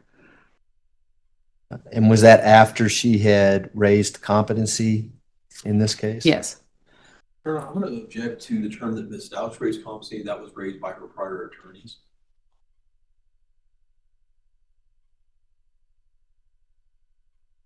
Sounds like something for Cross. Did you also review Ms. Stauch's jail calls, or at least some of her jail calls that she had with various people while she was incarcerated? I did. And why did you review the jail calls? It allows me to extend my observations of her in a somewhat more natural context where she's not interfacing with a mental health professional, but she's talking to people that she knows. And the whole point of reviewing all these different sources of information is looking for consistency. If someone is impacted by something, you would expect them to be consistently impacted by that, not dependent on the context. So that's the purpose of reviewing those things. I want to come back to the vampires now that we're talking about the jail calls. Did you know about Ms. Stauch's conversations about vampires based on the jail calls that you listened to prior to meeting her in December of 2020? There was not a lot of content in the jail calls. I believe maybe one or two contained some statements, but not to the degree that she discussed with me. What did you find relevant about the jail calls that you listened to? There was some inconsistency between who she was talking to and what she was saying. She was talking to people and saying illogical things, saying that she wasn't doing well, losing her mind, those kind of things. And then consecutively calling her daughter and giving her very clear instructions on how to manage bank accounts, job interviews, what can you get for me, very clear, coherent requests that didn't make sense. And were these phone calls, you said consecutively, are they literally back to back? One moment she's talking crazy to someone, next moment she's talking to Harley, her daughter, and having a normal conversation? Certainly on the same day.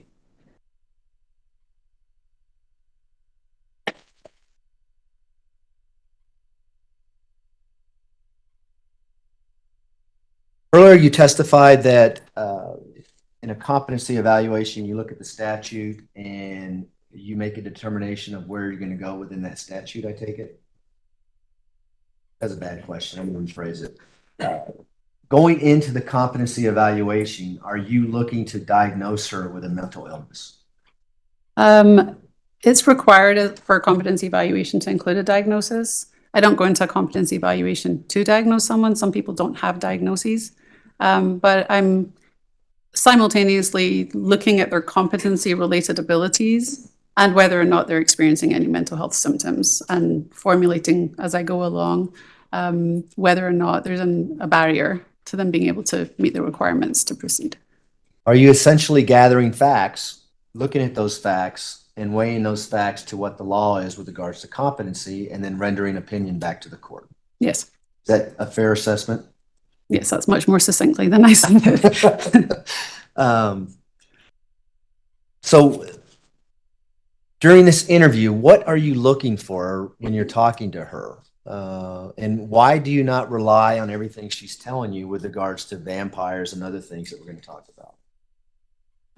For the reasons I mentioned, it's a forensic evaluation. There's often motivation to present yourself a certain way to achieve a certain outcome. So I'm trying to weigh what her experience is, what others have experienced with her. My goal is always, is there a barrier to competency? That's really all I'm looking for. Can you do this? If not, why not? And earlier you mentioned some things that were mentioned in the jail notes, but did Ms. Stauch tell you what she felt her mental illnesses were? I don't, well, she mentioned bipolar disorder to me.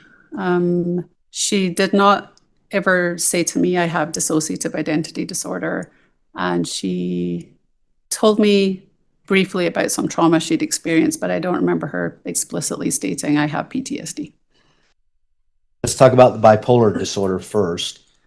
Did you do anything to either diagnose her with that or rule it out, or what'd you do with the bipolar disorder information? So I noticed from the first competency evaluation, they offered a rule out diagnosis of bipolar disorder, which means that there's not enough information to say yes or no. So I considered that in meeting with her, and bipolar disorder was something she mentioned in the jail record, and it's something she mentioned to me. As part of all competency evaluations, I go through many different symptoms of disorders to see what somebody might be experiencing that they don't know is a mental illness. She said she was bipolar and described being impulsive all her life and being hyper, having mania, as she called it, for like a few minutes to a few hours. And those are not consistent with a bipolar illness. Needless to say, you didn't diagnose her with bipolar disorder? Excuse me. So the first evaluators offered a rule out, and in my evaluation, I ruled it out, saying I did not believe she had that. You mentioned dissociative identity disorder. How did that come up in your conversation with Ms. Stauch? She mentioned two instances whereby she asserted that she had found herself in places that she hadn't planned on being. And she also told me that she had various different personalities, and she named them for me. Let's talk about the personalities first. What personalities did she name to you that she had? She named Taylor, Isha, Jasmine, and I believe Jasper. Okay.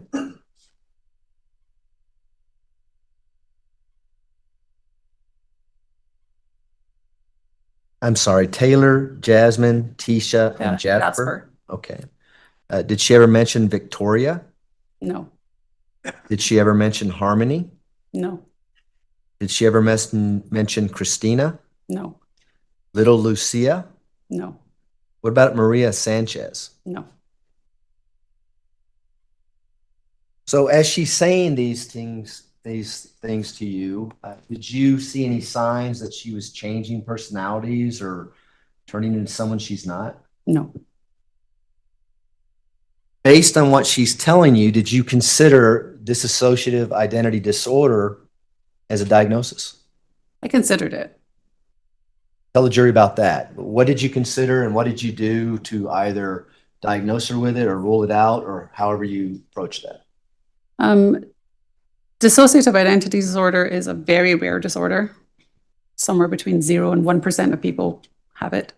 It's a very destructive, disabling disorder. People tend to be very high consumers of mental health services when they have DID.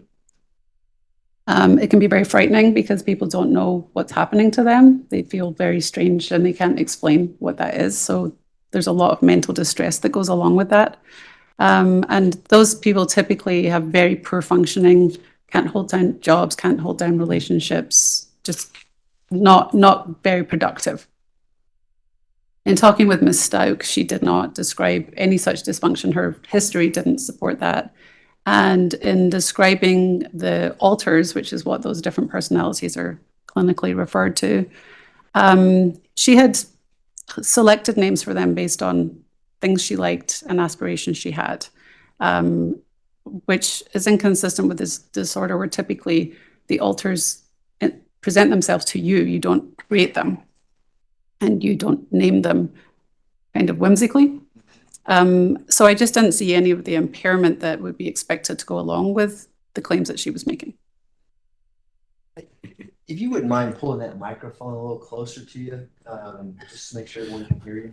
Sorry, the chair is tilted. The microphone moves, the chair doesn't. Okay, is that better? The lawyer moves, we can't hear that. Everybody else, it's okay. So, can you expand on this disorder? What have you seen anyone with this disorder in your career? I don't believe I've ever seen anyone with DID. Based on what do you base your opinions on then? Is it the DSM-5 and research? Is this a type of disorder that would be hidden from relatives and family members? I mean, with the expected dysfunction that I described, I don't know how somebody would be that impacted by a disorder and nobody would know something was wrong. And is it based on what you've read and your experience, is it common for family members to actually seek help for someone who's having blackouts and not knowing what's happening and forget, things, significant things are happening in their lives, they're not able to function because of this type of stuff? I would certainly expect that there would be some intervention sought. See any of that with Ms. Stauch? I wasn't provided any information to suggest that she had been a high consumer of mental health services or that anybody had concerns along those lines.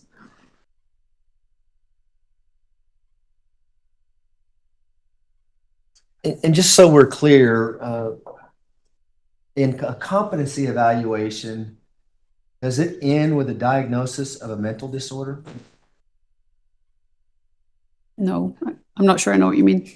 Well, in your evaluations, or if you diagnose someone with, let's say, schizophrenia, is that the end of the evaluation? You say, oh, she's got, or she or he's got schizophrenia, we stop. Okay, I understand, sorry. No, absolutely not. So the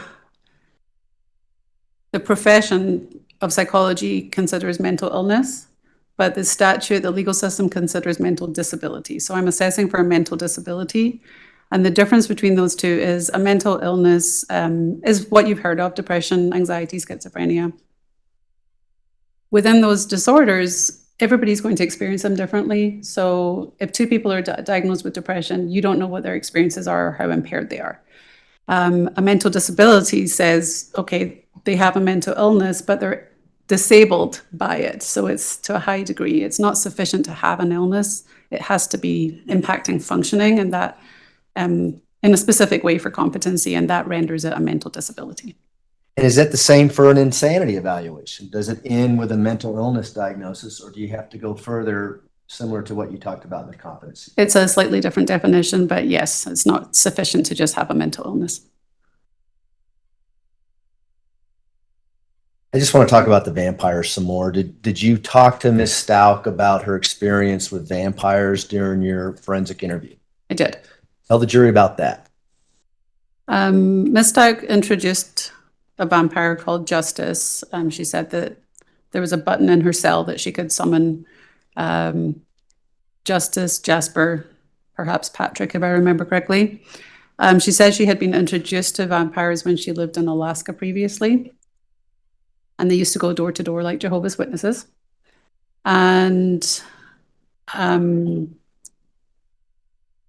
she didn't really offer them in any kind of meaningful way, like wasn't explaining anything or trying to use that information necessarily.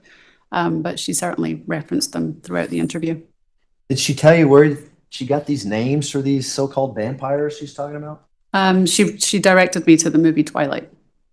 And did you find out that these names were from the movie Twilight or the book series involved in Twilight? Yeah, a few of them for sure. I'm not familiar with the series myself, but I Googled. She talked about a vampire council, and the name of the council was taken directly from that series. And then a couple of the names for sure came from there as well. And is that something that would be common with someone who has dissociative identity disorder, that they would be able to tell you exactly where the names of other personalities came from and things like that?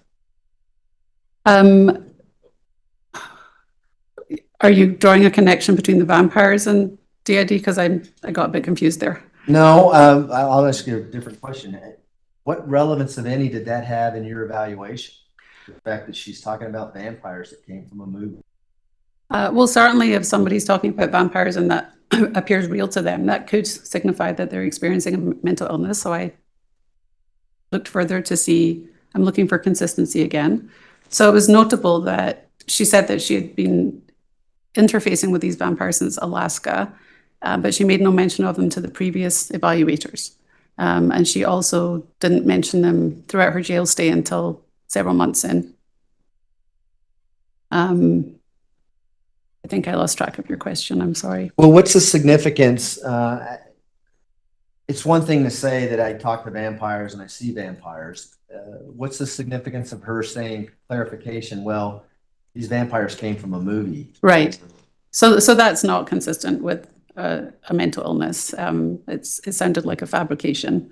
If people are talking to vampires, I would expect them to have their own unique aspects to them and something unique to the individual that would make sense in a greater scheme of how they see the world. And it just seemed like she was conveying a story essentially from fiction. And did she bring this up on her own, or did you ask her questions that might trigger that answer? I didn't ask her any questions about vampires initially. Okay. And I forget the term you used to describe how she was talking to you, but she likes to talk, for lack of a better way to say it, right? Yes. Would she just volunteer information to you and change subjects as you're talking to her? She didn't change subjects a whole lot. I didn't get the impression from her that she wasn't following my line of thought. She was telling a coherent story. She just gave far more information than was necessary to answer the question. Okay. Did you perform any psychological testing with Ms. Stauch? I administered 2 measures to assess for genuine responding for her mental illness symptoms. And what were those measures? The MFAST, which is a Miller Forensic Assessment of Symptoms test, and the SIRS-2, which is a structured interview of reported symptoms. And what were the results of those psychological tests? So she exceeded the cutoff on the MFAST. It's a screening measure for feigning.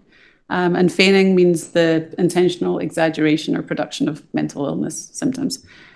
So she crossed over the threshold, indicating that she might in fact be feigning, but because it's a screening measure and it wasn't 100% sure, I gave another more comprehensive measure.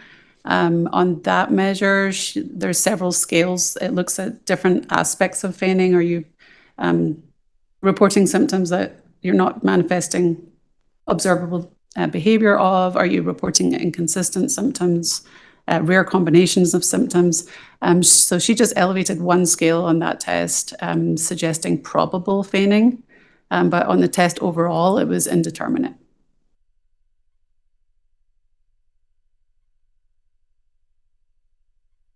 In your report, it indicates that she yielded a total score of 12. Do you remember what test that was on? That was on the MFAST. And what does that mean to you as a psychologist? So the cutoff in the manual is 6. So if you score anything above 6, it's presumed feigning. But because it's a screening measure, there's a lot of false positives. So they suggest you do more testing. So it's out of 25. If somebody scores over 16, it's like 100% rate of also elevating the SIRS. So at 16, you don't have to give the SIRS as well. So 12, it was certainly elevated. I had concerns, but I wanted to be thorough. I didn't want to just, it's a very prejudicial term to say somebody's feigning or malingering. Sure. So I just was being prudent. Okay. Well, in your report, you indicate that such a score is highly suggestive of malingered psychopathology and indicates the need for further assessment. What did you mean by that? And that's taken from the manual. So because it is high, most people don't get that score by accident. However, because it's a screening measure, it's not very sensitive. You're going to get false positives. People are going to look like they're feigning when they're not feigning in that scoring range. So that's why more testing is done. What does the term malingering mean? Malingering, excuse me, I'm sorry. Malingering is like feigning where you're intentionally exaggerating your symptoms, but with malingering, there's an added element of the presumption of trying to obtain a secondary gain. Did you see that in this case? It certainly seemed that Ms. Stauch was presenting symptoms that she didn't appear to have. I can never know if somebody is trying to achieve a goal or not. So I didn't offer an opinion on malingering, but certainly there were suggestions that she was not as impaired as she was portraying. Did you diagnose Ms. Stauch with anything or any mental disorder out of the DSM-5 as a result of your competency evaluation? My diagnostic impressions were that she had some personality dysfunction, both with traits of borderline personality and narcissistic personality, but not meeting threshold for either full disorder. And I offered a rule out of PTSD versus an unspecified anxiety disorder. I just didn't have enough information. And given that it wasn't a clinical information and I wasn't there to help her, I didn't want to probe too much into her trauma. Did that have any impact on your ultimate conclusion with regard to competency, either of these diagnoses? Well, those diagnoses would not really reach the threshold of a mental disability. Is that why you didn't go further and try to rule out post-traumatic stress? Whether or not she had post-traumatic stress, she did not demonstrate functional impairment as it related to competency. So for my purposes, it wasn't important. Okay. So what does it mean when you say other specified personality disorder with borderline and narcissistic features? Can you break that down for the jury? So personality disorders, just like other clinical disorders, have certain criteria that need to be met, and you have to have so many. I believe there might be 7, and you have to have 5 of 7 for each one. So in my impressions of her, she had a couple of features of borderline personality disorder. She was impulsive. She had some kind of push-pull relationships. I don't know what Dr. Moore testified to yesterday, but there was insisting that she saw Dr. Moore, and then Dr. Moore would show up and she'd refuse to see her. That's quite consistent with a borderline personality. And the same for narcissistic personality. Those features are typically a sense of entitlement, grandiosity, a lack of empathy are 3 big ones. Ms. Stauch told me on 2 occasions during the interview that she lacked empathy and she didn't experience people's thoughts and feelings. She had grandiosity throughout our meeting where grandiosity. Thank you. Throughout our meeting where she touted her accomplishments, her intellect. She was refusing to meet with people that didn't have the highest credentials. She didn't want to meet with social worker. She wanted to meet with people with higher degrees in order to talk about her problems. Wasn't sure that she met all the criteria for the disorder, so I was just trying to convey my goal in an evaluation is to try to help the person reading it experience what I experienced meeting with her. And her personality was very much at the forefront of our interactions. So that's what I was trying to convey. Did she ever refer to you as being an actress? She made a comment. She said, "I think you're an actor." And then she just continued talking to me. Like she didn't really have the concern. Was that about the time you were introducing yourself and saying what your role was, or at what point did that come up? No, it was somewhere in the middle. Okay.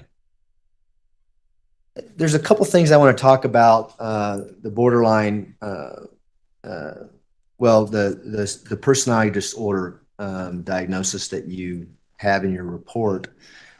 Are you familiar with the term transient episodes of psychosis? Yes. What is that, and what does that mean? Well, transient means it comes and goes. The psychosis, part of the DSM, the psychosis that can go along with borderline personality disorder is typically related to fears of abandonment. The disorder itself is an attachment disorder where people, the primary goal is to not feel abandoned. So there's these desperate attempts to keep people in your life, at the same time pushing them away.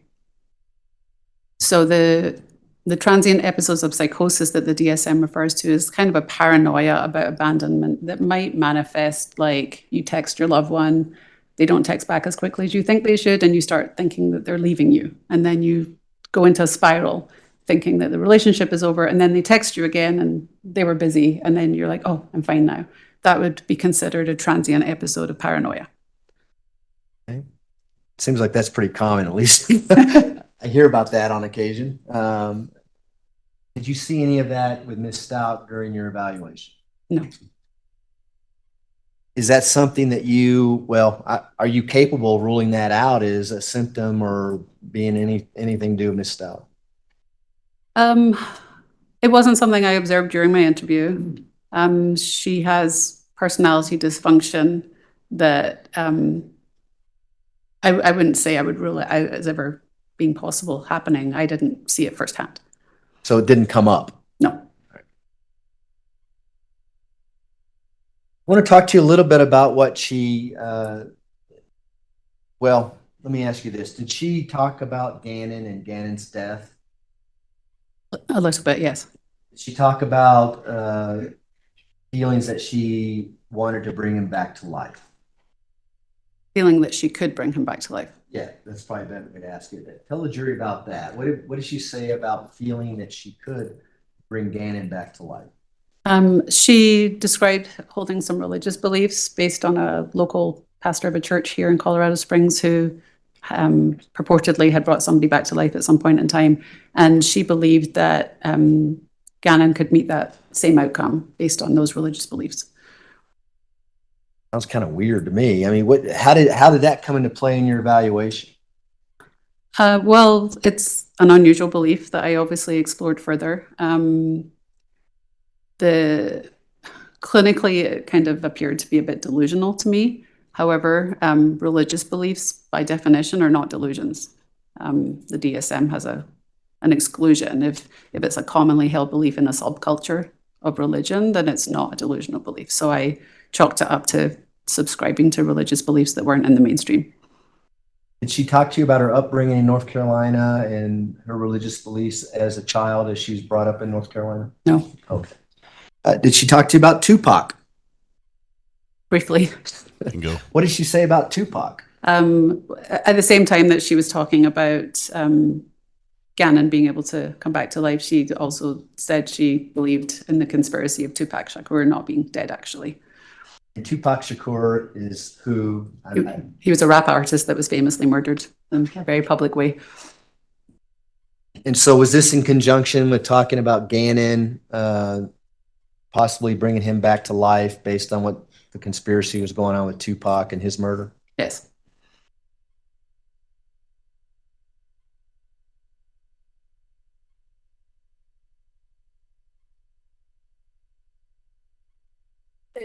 Are you familiar with what diagnosis Dr. Gray and Dr. Torres gave Ms. Stauch in their first competency evaluation? In their first competency evaluation, yes. Is it similar to what your diagnosis was? I believe it was very similar, except they had the added rule out of bipolar disorder. Is that a coincidence, or did you tell us about how that might happen?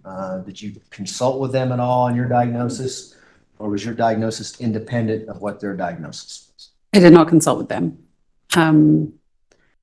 You know, you would hope that when several mental health professionals meet with someone, there's going to be consistency across what they believe. That's what the DSM is for. It helps to guide us, gives us a common language to talk about things. You know, my impression of Ms. Stauch was that she had heavier narcissistic features than borderline. I'm not sure what the other doctors' impressions were, but we saw the same constellation of symptoms. Was that surprising to you that you had the same diagnosis than they did? No, it happens often. Okay.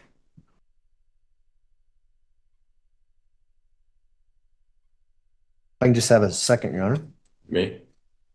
Are we ready for cross already? Cross should be spicy. It's going to be the pen chewing lawyer on cross. He's the one who objected earlier. It's the one sitting to the left. I want to ask you a question about some phrasing in your report and just expand on that. On page 22 of your report, you indicate that her presentation is better explained by the maladaptive features of her personality, which includes efforts to control her situation and obtain emotional relief. Do you recall saying that in your report? Yes. What is that? What does that mean? Is it okay if I refer to my report? Absolutely. Page 22, last paragraph. I think Al is here today. So the maladaptive features of her personality that I'm referring to are the borderline and narcissistic personality characteristics that I've outlined. Can you point me to the paragraph? Sure. It's the last paragraph on page 22. It would be the second sentence in that paragraph. Okay, thank you.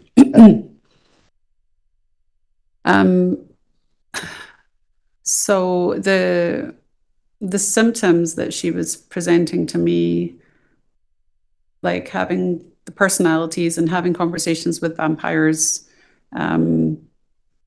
all the things that we've talked about so far seem to be an effort to achieve something for her. And my impression was that she was trying to feel better. She was trying to make sense of her situation. She's trying to deal with the reality of her situation. And considering that context, that seemed a better explanation of why she was making these efforts to portray herself in certain ways to meet that goal. Because of her personality structure, it wasn't in a very perhaps methodical or logical way. It wasn't perhaps ideal for her to get what she needed. But people with personality dysfunction don't tend to do things in a straight line. It was just there was an absence of mental illness, but some behavior that I needed to explain.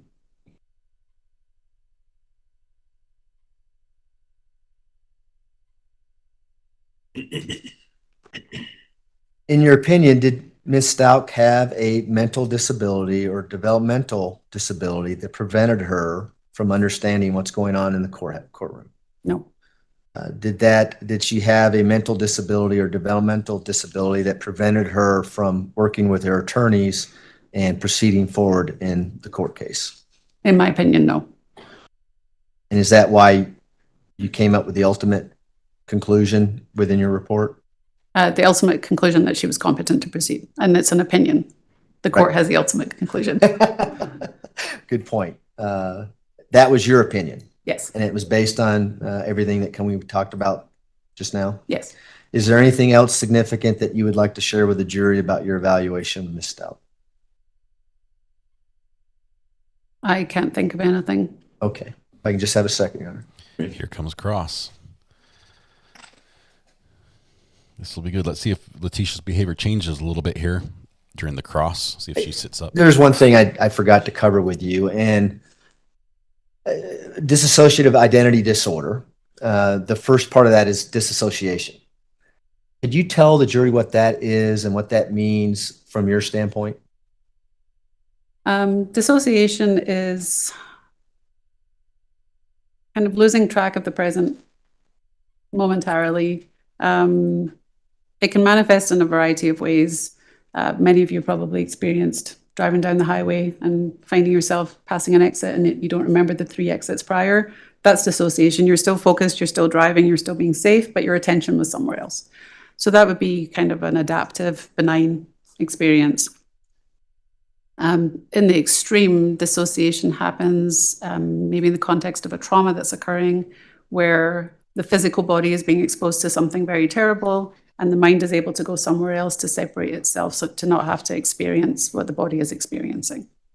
And I imagine you may have seen some severe disassociating features with some of the soldiers that you evaluated early on in your career with some post-traumatic stress issues that were going on during battle, for lack of a better word.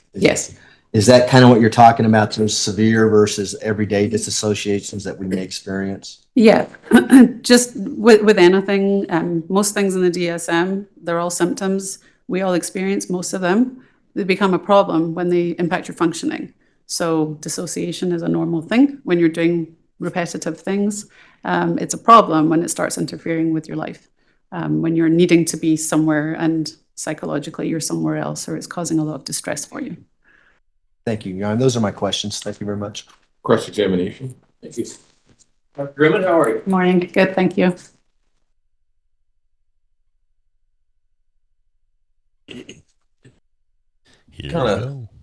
Water some Josh. I kind of pick up where Mr. Young left off and talking about disassociation, in general, and I think you said it's everybody to some degree disassociates from time to time. Yes. And how the mind does it or the exact mechanisms, it's somewhat unclear, but it somewhat has to do, at least my understanding, is it's where memories are stored. And so memories may be stored in a place that's not necessarily easily retrievable. I'm not sure that's specific to dissociation, but that does happen. Yes. I guess I would need a clearer question. Well, I guess, for example, one part of disassociation is, a person comes home, from work, they immediately get into a heated argument with their spouse, and they can't remember where they left their car keys. But sometimes if they may go back to that emotional state of anger, then they may be able to, that memory may be more accessible to them. Yeah, there's a specific term for that. It's called state dependent learning, where you can go back to the state you were in when you did something to try to remember the thing you forgot. Okay. Yeah. And is that a type of disassociation? It's an encoding issue with memory. Okay. So it's a memory issue. I'm not sure that it would be dissociation. I'm not an expert on dissociation. Okay. But I'm not sure it'd be classified as a memory or a dissociation issue, but it's certainly a process that happens. Well, and dissociation is an occurrence that happens with post-traumatic stress disorder, or can. Can, yes. And it's, to some degree, it's a defense mechanism. Yes. When a person is confronted with trauma at that point in time that they're just not capable of dealing with. Yeah, it works in 2 directions. It can be an adaptive escape, or it can be you dissociate to a bad place. Yeah, I mean, sometimes it's beneficial, and then sometimes it can be to where we get to it's a disorder. I mean, well, you can think you're back in the war zone, for example. Yeah. And kind of like the same thing, that trauma can be stored, that memory of that trauma can be stored in a place, and then certain things can trigger it. Yes. Smells. Yes. Times. If it, something happened like around a certain holiday, I could get closer to that holiday and I could start experience the stress of the trauma. And sometimes people don't even realize why they're experiencing that. Yes. That's oftentimes why, veterans or other people who have experienced that type of trauma get into therapy and everything like that to try to figure out why am I behaving, this way around these certain types of, for lack of a better word, trigger. Yes. And something that was beneficial allowed them to get through a traumatic, experience. Then when they're taken out of that kind of that traumatic experience, it impacts like a day-to-day functioning. Correct. their brain kind of reacted rationally to an irrational situation. Sure. And then when they're in rational situations, sometimes their brains act irrationally. Yes. And again, that's something that oftentimes people have been through traumatic, one traumatic event can cause post-traumatic stress disorder. One traumatic event can cause post-traumatic stress disorder, but most don't. And what's the difference between post-traumatic stress disorder and complex post-traumatic stress disorder? Complex I'm going to say PTSD. Okay. Complex PTSD typically refers to repeated trauma, more than just one single incident. Okay. And I mean, in a hypothetical example of a woman, a grown adult woman, who is sexually assaulted by a stranger, that can cause PTSD. It can. It can. Now, and let's get this straight. And I think the jury may have some questions. Trauma affects people differently, correct? Yes. Some people, and we don't know why, there's a lot of different theories. Some are genetic, why trauma affects people differently. You can't, I know it's easier because we're having a conversation and node your head, but you have to say yes because she's taking it down. I wasn't sure you're asking me a question, okay. So I'm just like gesturing, but yeah. If you need a response, yes. Yeah, so one of the factors that can impact how somebody deals with stress can be genetics. I believe, well, neurobiology, I'm not sure that it's passed down from generation to generation. Okay. Also can be upbringing can impact how somebody can handle trauma, correct? Yes. If there are other kind of anchors, people or places in their lives that can help somebody handle trauma. What do you mean? Well, I mean, if somebody, for example, a woman is sexually assaulted, but she has, a strong community, she has a strong family around her, she has support, support groups and everything like that, that can help her deal with trauma better than somebody who is isolated and alone. Yeah, I mean, some people are just more predisposed to having trauma. Okay. But most people who are exposed to traumatic events don't get PTSD. Yes. And when we're talking about dissociative identity disorder, most of the literature indicates that is a response to overwhelmingly child sexual trauma. Yes.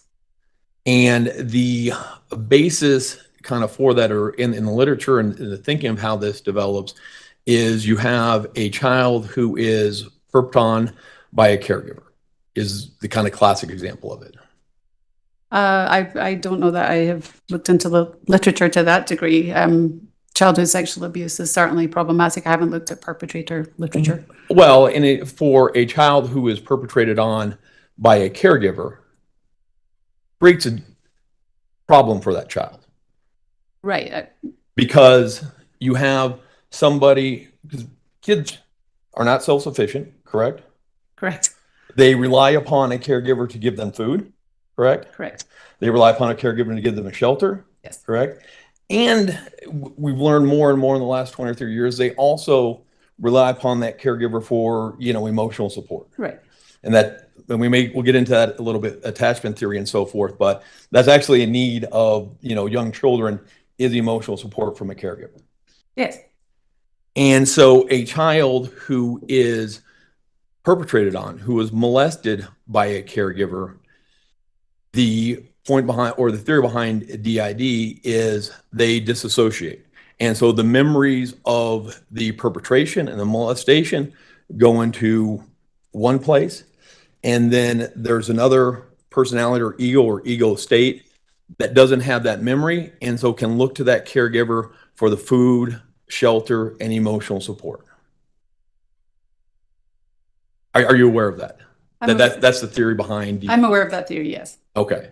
And therefore, it's basically a defense mechanism that would allow a child to survive and to be able to function in a horrible situation. Yes, dissociation would be an adaptive function. An adaptive function of that thing. And the literature, especially, when you're talking about, sex assaults in general, it's generally thought of that it is more traumatic for an individual who is aggrieved or who is molested, who is sexually assaulted by a family member or something like that. That is generally considered more traumatic than by a stranger. Someone in a position of trust, yes. That causes, can cause long-term mental health issues. It can, yes. And just to be clear, not every kid who is sexually assaulted or perped on by an adult develops a serious mental illness. Right. Some of them are able, for whatever reasons, to adapt and overcome and lead a relatively normal life. Correct? Yes. While others can, based upon the trauma suffered as a child, develop serious mental illnesses. Yes. And when we're talking about, disassociation and kind of alter ego states, more and more we are understanding that everything is a continuum. I mean, mental illness. All mental illness and all. I mean, you think you said before. I mean, everybody disassociates to a degree, and then it becomes a problem where it becomes a mental illness, which is interfering with day-to-day life. Right. And the same is kind of, everybody to a degree has some different either ego states or personas that they put on. I mean, that's very common, yes. Very well. When I walk in here, I got my tie on. I'm going to talk professionally. I'm going to try to act smart. That may be a very different persona than I act with my kids. Sure. And it's not something that, especially once you've done it a bunch of times, you even have to think about it. I don't have to be up here thinking, be lawyer persona, be lawyer persona. I walk in, I've got my tie, everybody's looking. I slide into that role. Right. That's a conscious process. A conscious process, yeah. Right. And when you get what dissociative identity disorder is, to some degree, somebody who doesn't have control of sliding in between the different roles, they lack, I don't want to say capacity, but they lack control over that. They can slip in and out of the different personas without the ability to necessarily control that. Well, it would be an unconscious choice. An unconscious choice, yes. And they also lack the thought, at least in the DSM and a lot of the literature, is they lack the ability to access some of the memories that the other persona has. I think there's some variation with that, but yes, that can happen. The one persona is keeping all the bad memories to itself, and so the other persona can function in real life. In theory, yes. In theory, there's literature in the DSM-5. That's what the DSM-5 indicates. Sure. Okay. And again, it only becomes a disorder when what was a defense mechanism or a coping mechanism begins impacting day-to-day life. That's when it goes into the disorder. When it causes functional impairment, yes. Functional impairment. It causes something like a person's not able to hold down a job for a long period of time. Yes. It causes problems when they have inability to have a long-term relationship with people. Yes. When it causes them to have problems with family members and so forth. Sure. And I wasn't the one, and just so that the jury understands, we're not Miss Stauch's first set of attorneys. You understand that? Oh, yes. Yeah, eventually you were requested by a woman by the name of Katie Strobel. Yeah, the public defender's office. Yeah. And did they provide you any type of work history of Miss Stauch? I had some data. I think just specifically there was some letters from Dr. Niederhauser referencing work. And we'll get to those later. Okay. But I mean, just, generally a life history, whether or not she's had trouble maintaining a job, whether or not she's constantly been changing jobs, that type of stuff. That was I don't think they provided me that. Okay. And that may be something that you talked about might be relevant towards either dissociative disorder or borderline personality disorder. Is somebody who constantly cannot hold down a job, that can be symptomatic of either one of those diagnoses, or can be evidence of it, not in and of itself, but circumstantial evidence. Well, and many other things. So sure. It's an important thing to ask about. Yes. Absolutely.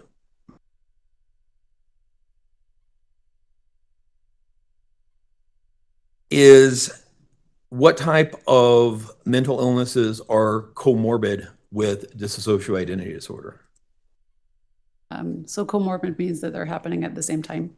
I just wanted to seem smart. You did. Oh, thank you. Yeah. Dissociative identity disorder, PTSD, borderline, bipolar. Well, sometimes it's confused with bipolar disorder. I don't think it's comorbid with it. Anxiety disorders.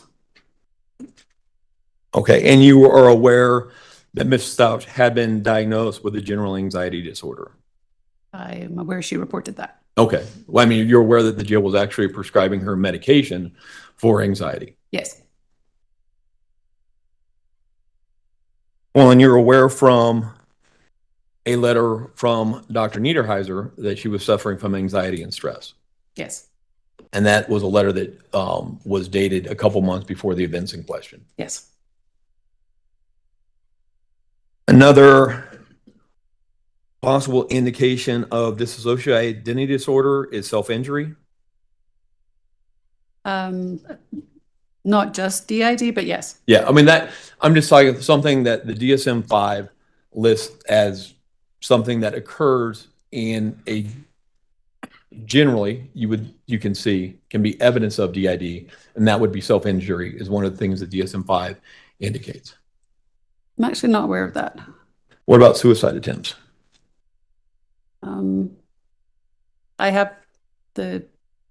don't have the DSM-5 memorized, as I'm sure you can appreciate. Absolutely. I don't know the full extent of the criteria. I obviously reviewed them as part of my evaluation, but I haven't memorized them, and I don't want to say yes or no to symptoms that I'm not clear on. If I may approach? You may. Okay. I'm on page 294. And if you could look at the associated features supporting a diagnosis of dissociative identity disorder.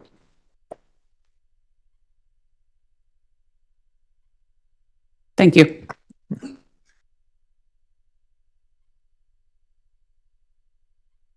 Okay, and so self-injury, anxiety, all those things can be associated with dissociative identity disorder? Yes. May I approach? Thank you.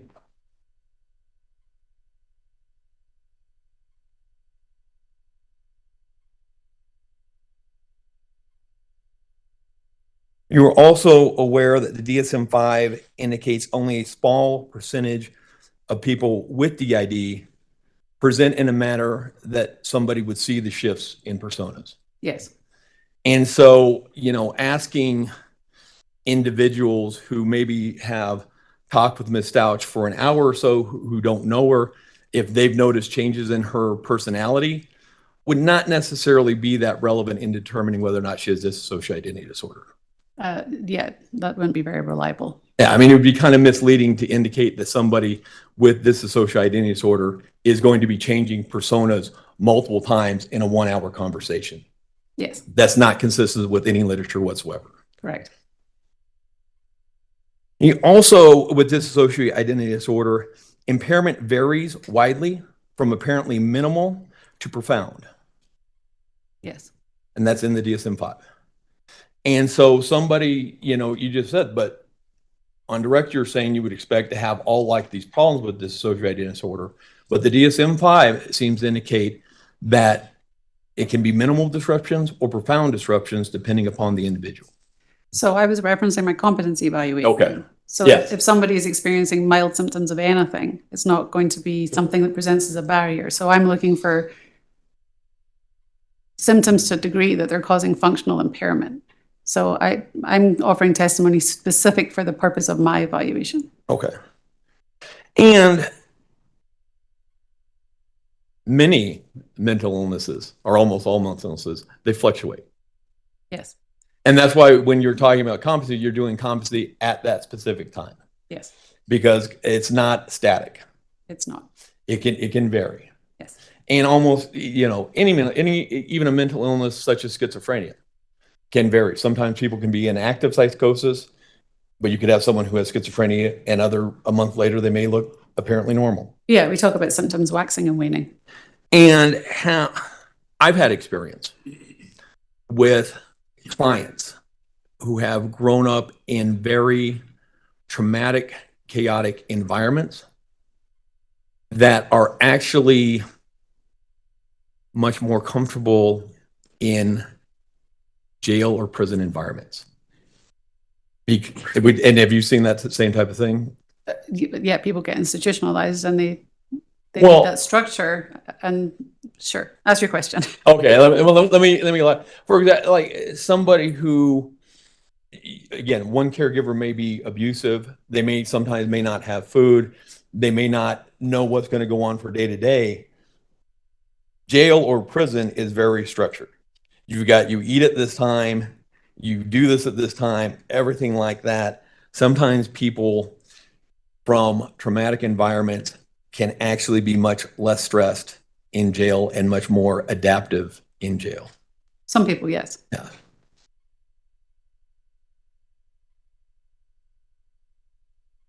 And so the degree,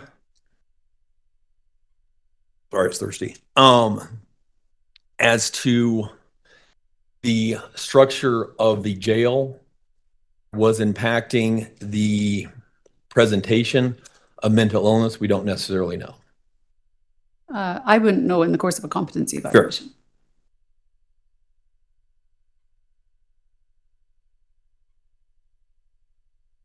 A lot of times people with dissociative identity disorder will try to conceal that's going on from other people around them.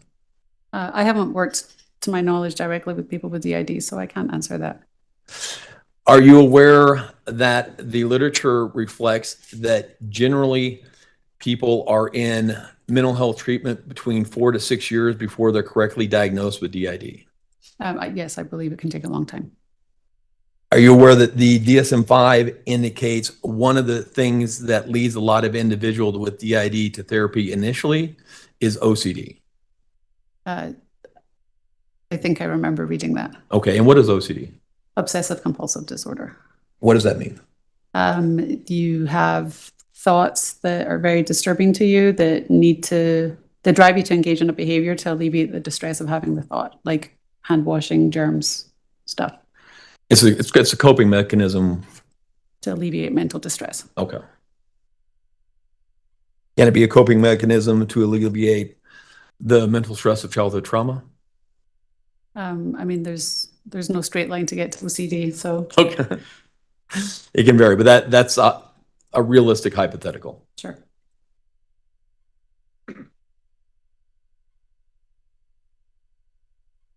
The DSM-5, the DSM-5 is helping figure out what's wrong with a person and give them a label, correct? Right. And the reason for that, and again, I think Mr. Young has brought this up, it's not necessarily designed for the forensic setting. It's designed more for the clinical setting, that we give somebody a label, and then based upon that label, this is kind of the course of treatment. Right. It's very much specifically for clinical treatment, and it provides a common language for providers to be able to talk about, diagnose, and come up with plans for patients. But it is still relied upon to a large extent, even in a forensic setting. Well, there's a forensic caution in there, but yes, it's the only diagnostic manual we have. That's the only thing that we don't have anything else, so we have to use it, even though it's not necessarily specifically designed for it. Correct. And it has what's called, when it lists differential diagnoses, what is that? A differential diagnosis is if, let's say, DID is the primary diagnosis you're looking at, a differential diagnosis would be other things to consider that it could be instead. Okay.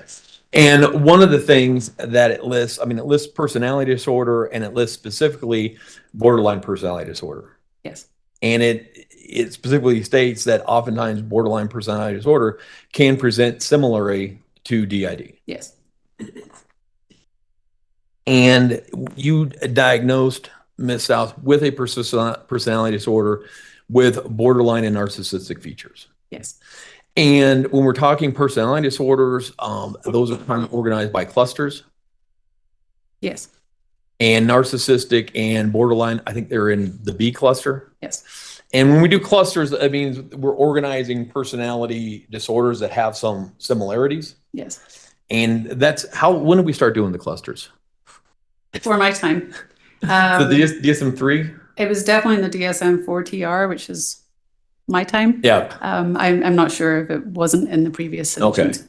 And we'll have other personality disorders that could be, there's cluster A and there's cluster C that are kind of different than cluster B. Right. And we no longer have clusters in the DSM-5 TR. We don't? Don't think so. It's more of a dimensional continuum. You sure? I'm not for sure. Okay. I If thought, the I thought that DSM-5 we seems, the clusters. okay. The DSM-5 still indicates cluster B. Would that be? If it indicates it, then it's correct. If I may approach? You may. 659. Thanks.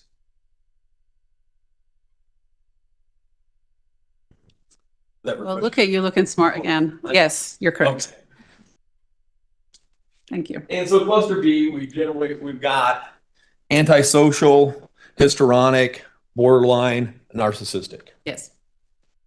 What is antisocial personality disorder?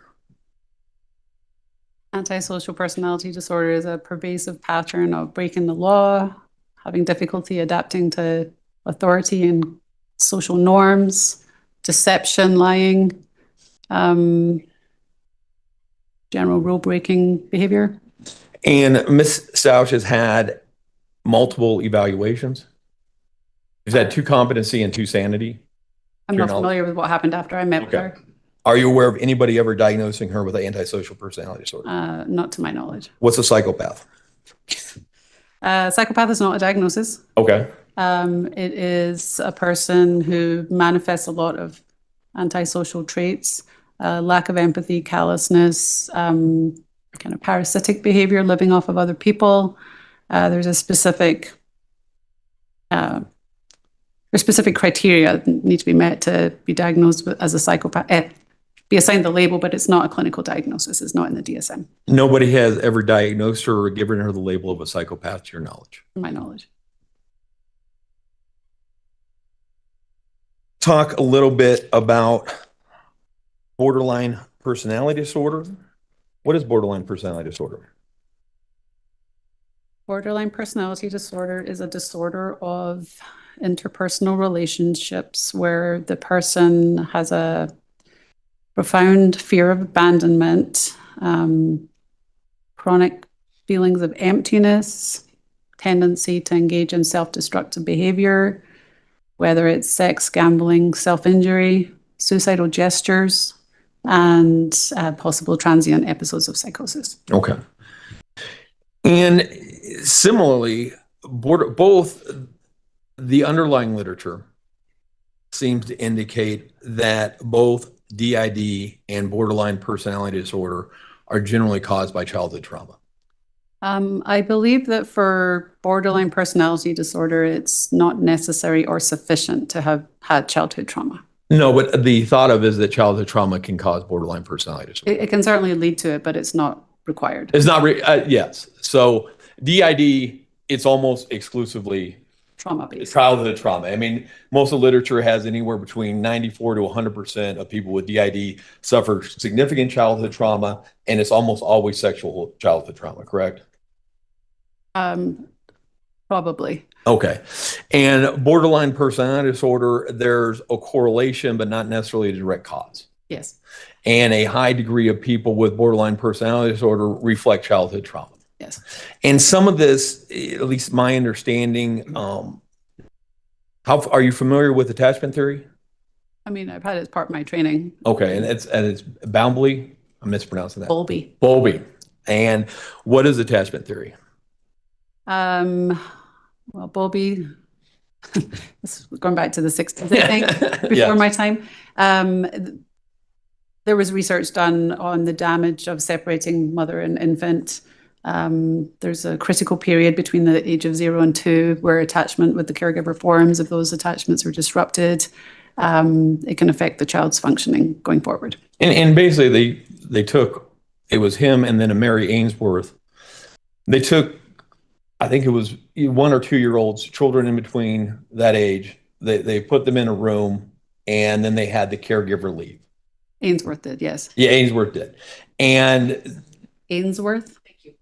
And based upon that, and then the caregiver, Mary Ainsworth, the caregiver would be gone, I think 10, 15 minutes, and then the caregiver would re-enter the room. Yes. And what they were basically able to notice is 3 different phenomena with the different children. Yes. One phenomena, which they would then label secure attachment, which is what, as parents, we hope to be able to do with our children, is the child would be distressed, and then the caregiver would return to the room, and the child would be soothed. I believe with secure attachment, the child was able to self-soothe before the caregiver returned. But they were comforted by the caregiver returning. Or that be avoidant attachment with the child that doesn't seem to care whether the parent comes or goes? Well, I think they were still distressed, if I remember correctly. They just weren't comforted by the caregiver. Oh. This has been a long time. Okay. I'm not going to argue with you. Absolutely. Amy, if you could find a reasonable breaking point. This is a good breaking point, Your Honor.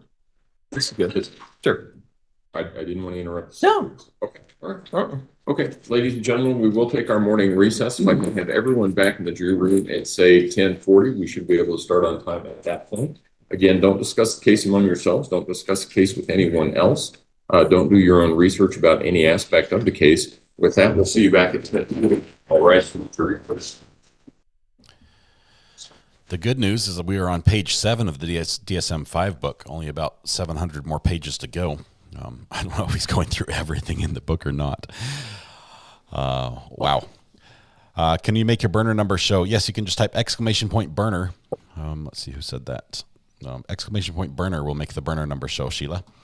That will pop up in chat. There's the response right here. Thank you. May I be seated? Dr. Grimmett, you can step down if you would like to present something.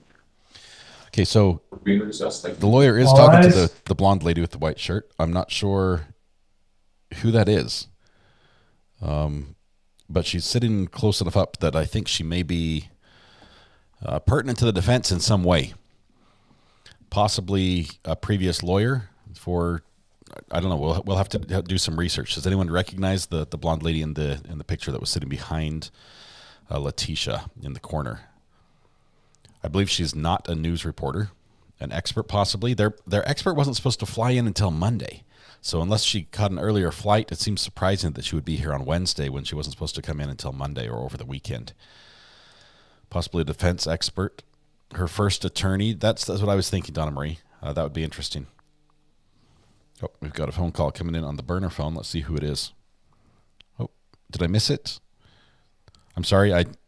If you called and I hung up on you, I'm sorry. Her original lawyer was blonde. Blonde lady is previous lawyer, public defender, says Sigmund Freud. She's a cash baby surrogate mother, says Goodman. Nicole, it's good to have your name back in regular font. Wonderful. Now we can actually read your messages. I know you were waiting anxiously for this day. It's wonderful to have that finally arrive. Why is Letecia flirting and laughing? I don't know. I was going to address a couple things that were brought up. First of all, OBX. Someone was asking what OBX is. Outer Banks is OBX, and that is it is the outer barrier islands on the eastern side of North Carolina, and it also is known as heaven to those who have been there. Absolutely incredible. Just beautiful, beautiful beaches. Amazing. If you have been to the beach and looked for pieces of shells to find something big enough that's actually beautiful that you want to take home, you have not experienced OBX. OBX is where you walk along and you choose which full conch shell, or conch, depending on how you say it, you want to take home. Most of them are occupied by a hermit crab, so don't take the ones that are occupied. But the beach there is incredible. It is beautiful. It is the nation's best kept secret. I know we have a few Floridians in the house that love their coastline. We have the best of both worlds on North Carolina. It is incredible beaches, soft sand, just amazing. Don't come, you won't like it. It's too crowded anyway. It's paradise, says NC Chick. I thought OBX meant obnoxious, says Little Miss. OBX is heaven. It's beautiful. It really is. The one complaint I have about OBX is a lot of the OBX is National Seashore, and so I'm prevented from metal detecting on it. Let's see. I've got a call coming in. I think it's Call from Jason Ski. Jason. It is. Let's see. To accept, press 1. Jason, welcome. I've seen a couple of your comments in chat. This is Jason Ski from chat. Unique perspective you've got because you've been in Al's situation, right? Yeah, thanks for taking the call. Yeah, not a problem. Yeah, it was me. I think you missed. I called it. I'm sorry. Early. I apologize. What do you want to talk about today? No, it was still in section. I didn't realize. Well, I just wanted to share. I wanted to make a point, though, that I've seen a lot of the comments, and I'm learning a lot from them. And yes, it is true. I want to make it very clear that BPD, there are so many different versions, so many different kinds. It's basically just like a concoction of different difficulties that people are struggling with. And only unless it gets severe, you have too many of these problems that you're dealing with, does it become diagnosed as BPD. I'm not a professional. There's a lot of people who could word this better than I could. But as I stated, I think a few weeks ago when I called in, a lot of us tend to have BPD, just it's not yet over the line, so it's not yet borderline, so they don't call it BPD. And it's, it's a survival mechanism that we have. And we deal with it, and we learn how to, survive correctly, or maybe we learn how to survive unfairly or immorally, however you want to word it. But I wanted to point out how it doesn't, just because someone has BPD doesn't mean you're a dangerous person or you're going to be a murderer. I just wanted to make that clear. There's a lot of us who are struggling with difficult things that don't make us some monster. Right. But the reason why I determined, go ahead. I was just going to say, and there are a lot of us that have, some of the symptoms of BPD, but aren't over the threshold of being diagnosed. So, having some of the symptoms as well are very common as well. Yes. Okay. And what I wanted to point out was the reason why I was very sure, 100% from day one, that it was BPD was, like you mentioned, as you mentioned, I experienced, having my son, who was only 9 months old, just disappeared with somebody I'm not going to mention for legal reasons. Mm-hmm. But it was extremely stressful. Like, what in the world happened? This is just not right. It was it was wrong. And it was triggered by childhood trauma. It's triggered by postpartum stress. And when too many things got added in, then it came out. And the phone calls between her and myself, it was exactly the same as the Alice phone calls. Everything was just being projected back onto me, projected and just irrational. And then that's how I determined it was BPD. But I'm not saying it's because she did a monstrous, terrible thing. Like in my case, it was just kidnapping, and then the child was not hurt. Yeah. And she was very protective of the child. But it wasn't. I'm not just saying it's BPD because of the killing. There's definitely probably other factors and things involved that made it dangerous, or it's a completely different situation. But in one aspect, it was very, very similar. So that's how I wanted to mention that. Yeah. Thank you, Jason. Seriously, heart goes out to you for the situation you went through. But you did immediately at the beginning of this case, you called it. You said, "This is what I'm seeing, okay? Because I've lived through this. I've seen these red flags before." I had one more note. I had no idea what I was going through. It took a few years before I started figuring things out, litigation and doing research on the different symptoms and reading other lawyers, what they had to say, and contacting lawyers, going to court. I've been in court more times than I can ever remember, probably 50, 60 times already. And it's been 9 years, and learning, and then helping other parents, helping them, going to court with them, helping their cases. And it became more and more clear exactly what these very rare things are, strange things. Okay, I'm going to save your time. No, Jason, thank you so much. I appreciate you calling in. Thanks for chiming in the chat as well. Appreciate you. Yeah, okay. Thank you, and I appreciate your work you're doing there. You help so many of us with a lot of stuff and understanding these cases. I'm glad it helps. Thank you so much, Jason. Calling in from Taiwan. I appreciate you very much. We'll see you. Yeah, see you around. Awesome. Jason's called before. That's how I know he's from Taiwan. But my phone also tells me when he calls in from Taiwan. Appreciate him making that long distance call. The Bay Pattern says, recovery addict. Since I believe, I should probably get my name right of all the names. Recovery addict. I'm dropping syllables. Since I believe you love extra chaotic, debatable legal banter and back and forth amongst the legal community, have you ever been on any debate teams for educational or just for fun? You'd never believe it from our slogan, but I was heavily involved in politics. heavily involved in politics at one point. For my own personal health, I did decide to change that level of involvement, as well as for legal reasons. After being threatened to be sued and everything else, it was not fun trying to do what I thought was right, and ended up in a very dangerous predicament where I could have lost everything, and through no fault of my own, I like to think. Anyway, so I have been involved in political discussions, which are very much debate, but I did some debate for one class in high school, and I didn't like it. Do you know why? Because I was nervous to talk in front of people, and I would stand up and it would be my turn and I would forget everything that was in my mind. It would just go blank. I hated my public speaking class in college for the same reason. Dr. Scott, who I took that class from, I'm actually friends with him on Facebook still, but he taught me a lot in that class, but I actually hated having to get up and talk, even for just a minute or two. It was awful. I don't know why I'm here now. So, let's see. As far as questions, there were a couple others we wanted to talk about. A few of you pointed out, like on the cross, of like this is so leading. Yes, on cross the defense is allowed, or on cross you are allowed to lead. There was a very long rope involved in that leading, almost to the point where it wasn't leading anymore. It was just talking, and a soliloquy or a dialogue was very one-sided, but that is allowed. Generally, it was not objected to, so it went on. So obviously, the prosecution, if it had gone too far, and they thought it was out of line, they would have tried to object. Then the judge would have to rule on it. But generally, leading is allowed on cross. Yes, the witness was hired initially by the defense, and her synopsis, when she did her analysis, came back not in their favor, and she was called by the prosecution to testify. So that's an interesting, fun little fact. Let's see. And now, says Krista, I'm talking to 5,000 people. Just a few. I think 4,200 is what I'm showing. But yeah, the North Carolina beaches are definitely the best. My family goes often to OBX. Let's see. Sarah says, Dr. Scott, Rocky. I'm not sure if you know the same Dr. Scott. He wasn't Rocky, but great man, white hair, just big white hair. Okay, it was excessive leading, says Red Pen. Can we get a question?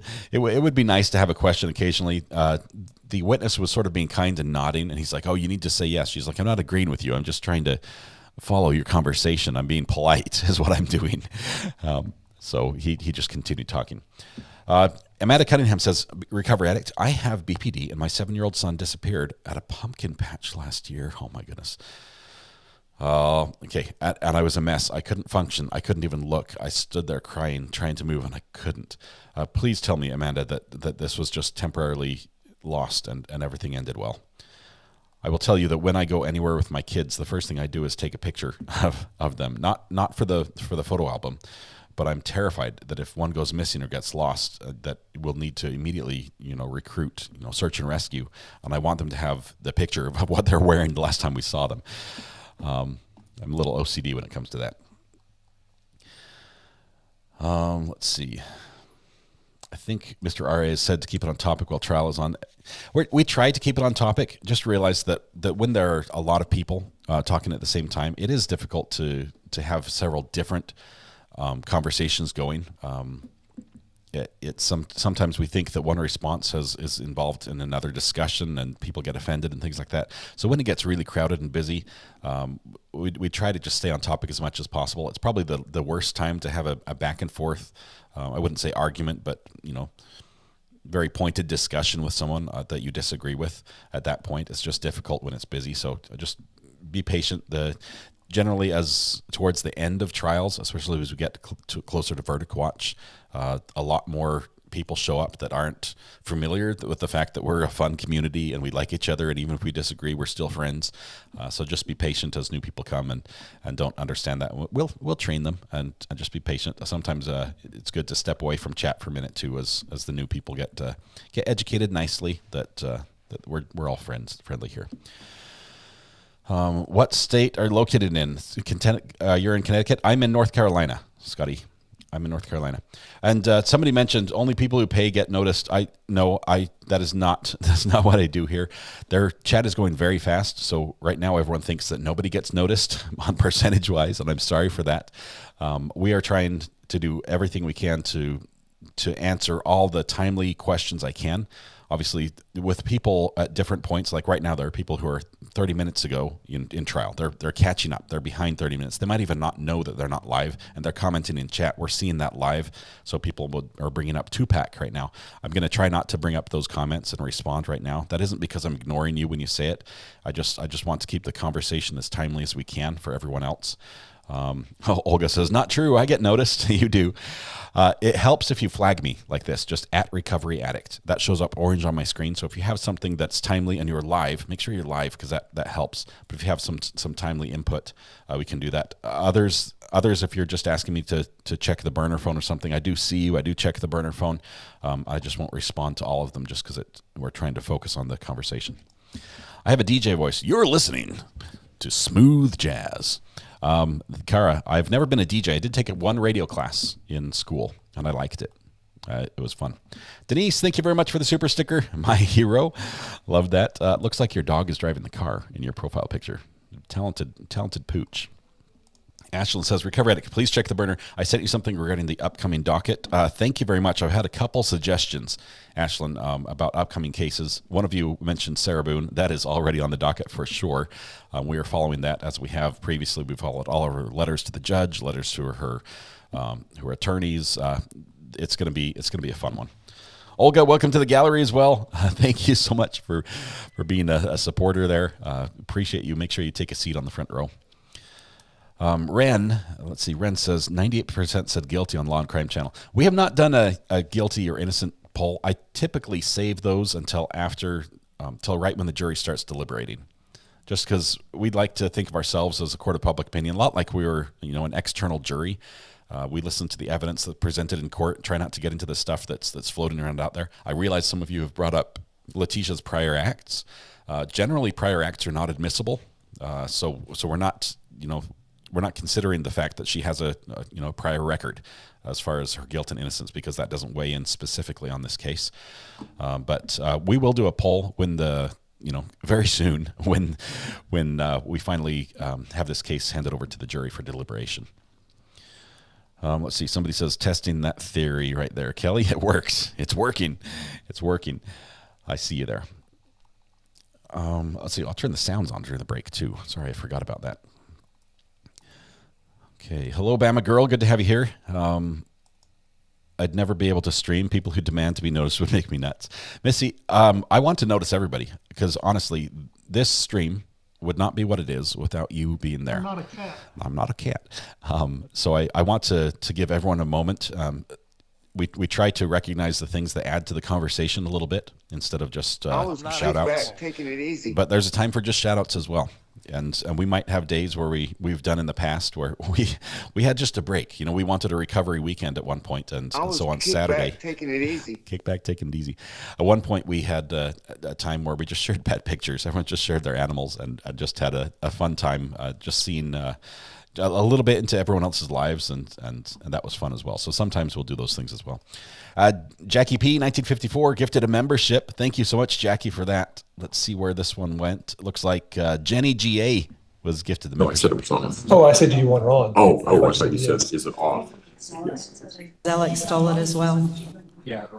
We got a hot mic here as the judge is coming back. Oh, there she is. No video yet.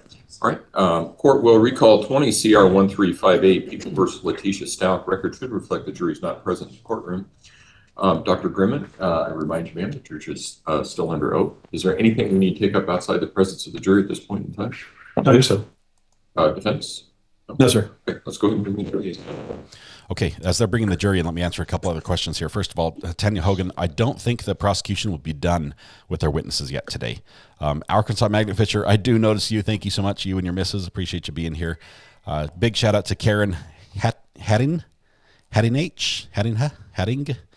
don't know how to say that, Karen. Sorry. Welcome to the gallery. Thank you for your support. And big shout to Linda Jernigan for gifting a membership as well. Okay, we're going to get underway here as soon as the jury comes back in. Kelly, I see you there. Good morning. Welcome. Streaming is hard when chats fly by. Ellis is not standing for the jury. She might stand up here in just a minute. Let's see. Let's bring in the Letecia cam. They might tell them all rise here in just a minute. We're waiting for the jury. All rise for the jury, please. There we go. There she goes. I think she is working on her earplugs, possibly.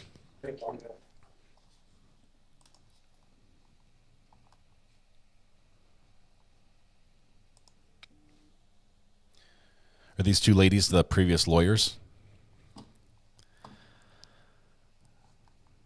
Maybe they will testify that they did meet over WebEx.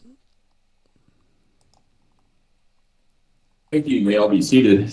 Court will recall 20 CR 1358, People versus Letecia Stauch. Record should reflect the jury has returned to the courtroom.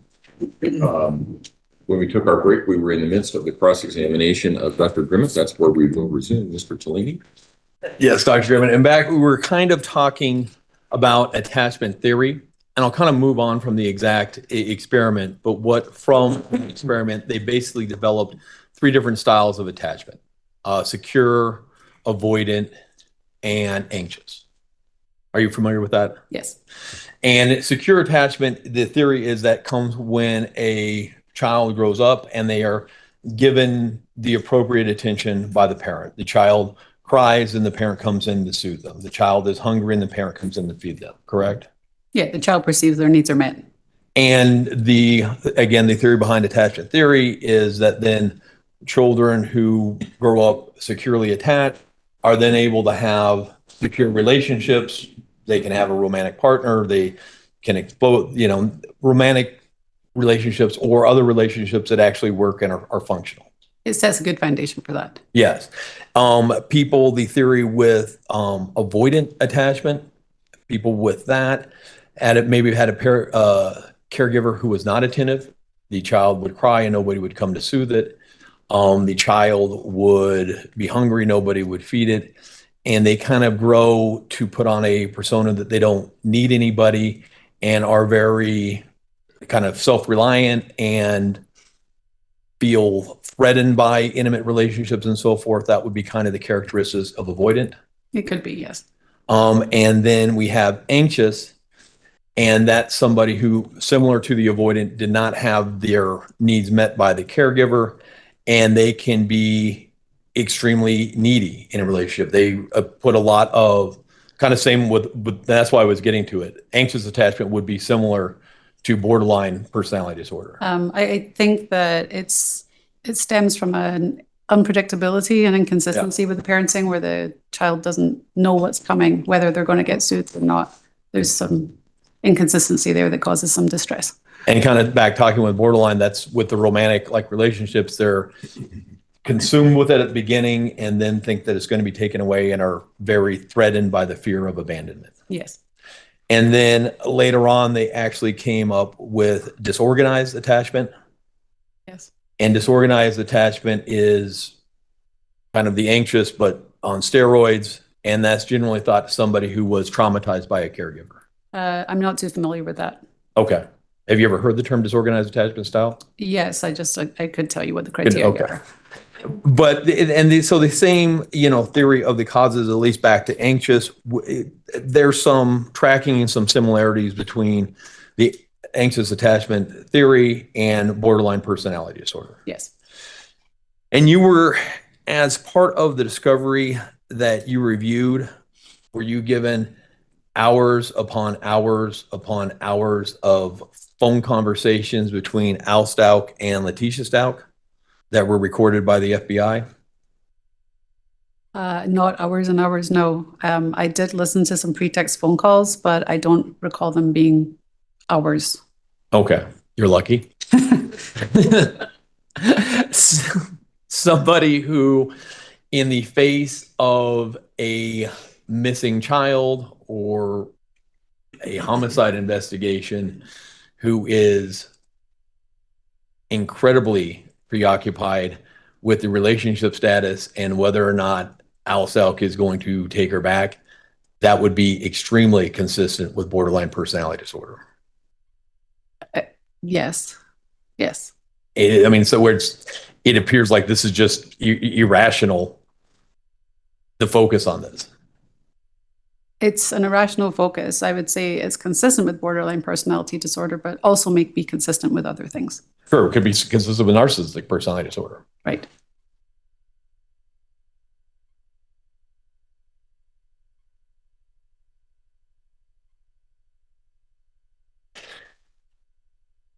And the DSM-5 itself, it has a ton of different categories of mental illnesses or symptoms of so forth, correct? There's a lot of different diagnoses in the DSM-5. Oh, yes. The DSM-5 itself doesn't, at least now, the DSM-5 especially, does not categorize one thing as a serious mental illness versus something else. Like it doesn't say the DSM-5 is, I cut you. The DSM-5 doesn't say schizophrenia is a serious mental illness, but borderline personality disorder is not. That's correct. It just says these are the things we look for these diagnoses. Right. And all the diagnoses can exist on a continuum. Yes. Somebody could have a very,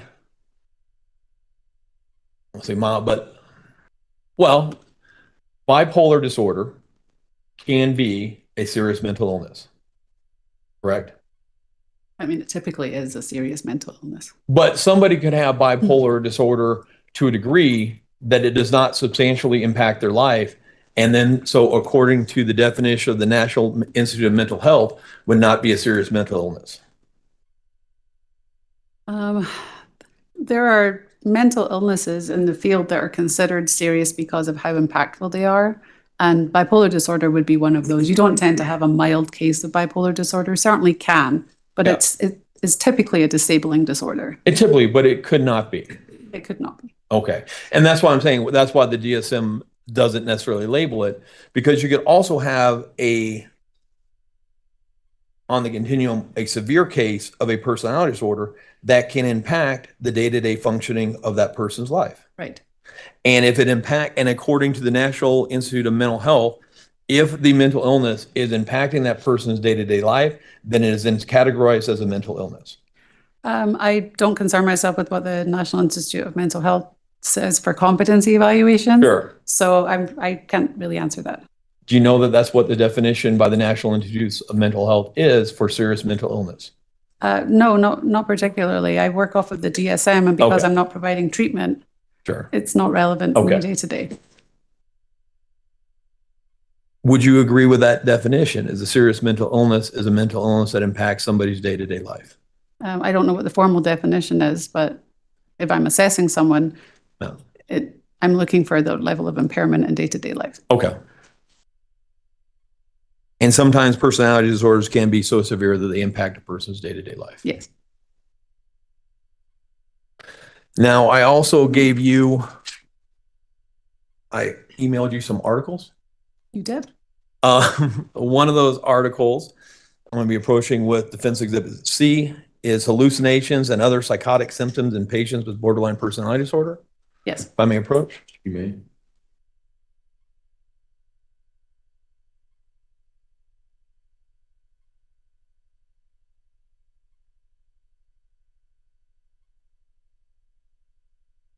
Take a look at that and see if that looks familiar. We think it might be her previous lawyer. And just so everybody understands, you said one of the things that you do when you're confronted with, a patient or something new is you do research in your line of profession. Yes. And because no psychologist or psychiatrist has had specific hands-on experience with every type of mental illness, there's new things that come up, correct? Correct. And you do research, and where do you turn for research? To peer-reviewed journals. Peer-reviewed journals. And basically what that is, there are, both sometimes practicing clinicians, and there's other people in academia, and they will do studies and so forth and submit articles to peer-reviewed journals. Yes. And then those peer-reviewed journals there's lots of different ones in psychiatry, evidently, or psychology. And you will look at it and look to those peer-reviewed journals to inform you on certain situations. Yes. The article which I have given you, that comes from a peer-reviewed journal, correct? Yes. And it is something that would be, I'm not asking if you agree with everything in it or not, but that would be something that would be generally relied upon people in your field. It would be considered. Considered. Yes. Yes. That article indicates that they've done studies and people with borderline personality disorder can suffer psychotic symptoms. Yes. And I want to step back here for a second. Let's talk about psychotic symptoms. And Dr. Grimmett, if I'm incorrect on any of this, let me know. My understanding is there are psychotic symptoms, and psychotic isn't necessarily a diagnosis itself, but there are certain symptoms that we look at to make other diagnoses in the DSM-5. Would that be accurate? Yes. And when we're talking about psychotic symptoms, we're talking about a couple different things. We're talking about delusions. Yes. And delusions are a fixed belief that is not amenable to change by evidence. Yes. And so I have this belief, and no matter what you show me, what you do, I'm not changing this belief that I have. Correct. And, the general delusions that everybody's are, familiar with, we have delusions of grandeur, one type of delusion, grandiose delusions. Are you asking me a question? Yes. Yes. Another type of delusions would be paranoid delusions. Yes. And the delusions can, again, they can be on a continuum. Yes. A delusion of grandeur. I mean, hypothetically, if we have the NFL draft coming up this weekend, are you aware of that? I'm not. Probably aware of that. not. But, say somebody who hardly ever played for his college team believes that he's going to be drafted despite everybody saying there's no way this is possible. That could be delusional. Yeah. And that would be on the low end of the spectrum. I'm not sure it would be considered pathological, but pathological, but it's a fixed belief that delusions of grandeur are more typically thinking you hold some high status like you're Jesus. Yeah, and that's what I'm saying. And then on the other hand is the Masonic. I'm coming here. I've been blessed to save the world. I have this specific mission. I have super smarter than everybody else. That type of thing. Right. Paranoid delusions. The government's after me. They're putting stuff in my head. That would be an example of a paranoid delusion. Yes. So that is one symptom of psychosis. Yes. Another symptom of psychosis would be hallucinations. Yes. And hallucinations could be auditory. Yes. And auditory hallucinations, I'm hearing voices, I'm hearing anything that is not really there. Right. We have visual hallucinations. We do. Which is I'm seeing things that aren't there. Right. And sometimes I'm seeing things that aren't there and they're talking to me, and that would be an auditory and a visual hallucination at the same time. That's right. We can also have tactile delusions. And what is that? Feeling something on your body that's not there. Okay.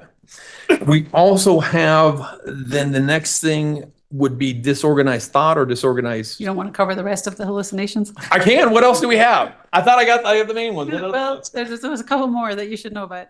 Tell me. There's olfactory hallucinations where you smell things that aren't actually there. Okay. And there's gustatory hallucinations where you taste things that aren't there. Okay. All right. Want to make sure we have all the information. Absolutely. Thank you. We also have disorganized thought. And what is that? Not being able to follow your own line of thinking, not making sense in your thoughts and how they come out your mouth. And that can also be on a continuum, correct?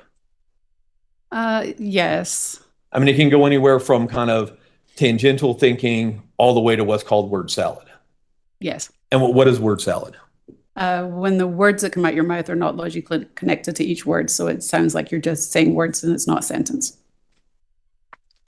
And tangential thinking is where somebody is jumping from one thing to another without anything necessarily connecting them. Correct.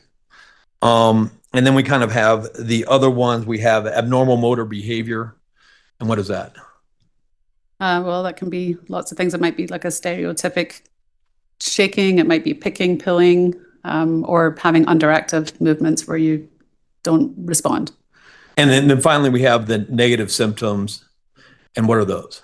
So the hallucinations and delusions are considered positive symptoms. That means there's a symptom present when you wouldn't expect there to be something. A negative symptom is when you expect to see something that's not there. So that would be under active motor, flat affect, no change in emotional expression, a lack of energy, lack of interest, lack of engagement, apathy, those kind of things. Sometimes people who are psychotic can just sit in a room and stare into nothing for hours upon hours at a time. Yes. And we use these to make, diagnoses. I mean, generally what we think about psychotic symptoms, the main diagnosis we have is schizophrenia. We have schizophrenia, bipolar disorder with psychotic features, major depression with psychotic features, or typically bipolar disorder and major depressive disorder with psychotic features are the typical ones. And there's certain criteria for somebody with psychotic symptoms for schizophrenia. I think it has to be, you have to experience psychotic symptoms for about a month, and then it has to be persistent for over 6 months, correct? You have to have symptoms for over 6 months. You have to have hallucinations, delusions, and disorganized thinking, or the negative. You have to have multiple symptoms of psychosis, right, not just one. But there are lots of other mental illnesses that can cause transient psychotic features, correct? Yes. Okay. I mean, sometimes PTSD can cause transient psychotic features. Uncommonly, but yes. Okay. Dissociative identity disorder can cause transient psychotic features. I'm not familiar with that. Okay. And that article indicates that people with borderline personality disorder can suffer from transient psychotic features. Yeah, and that's one of the criteria in the DSM-5. Yeah.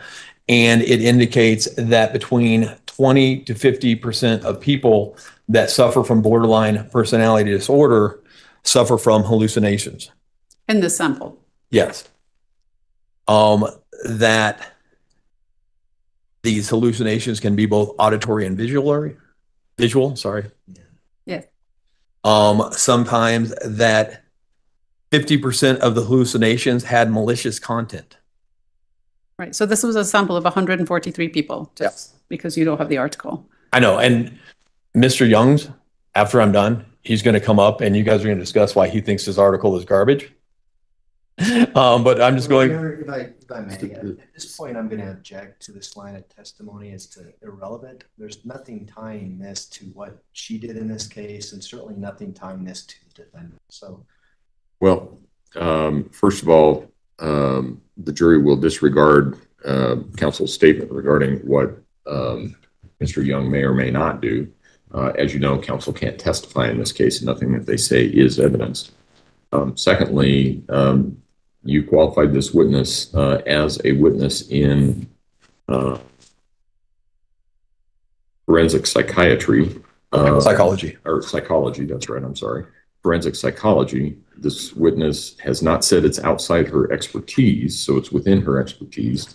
And there were some questions regarding the presence or absence of dissociative disorder, dissociative identity disorder. So I will allow the questioning. Overruled. And according to this study, 50% of the hallucinations are malicious content. I don't recall specifically, but yes. Can you direct me to where on the...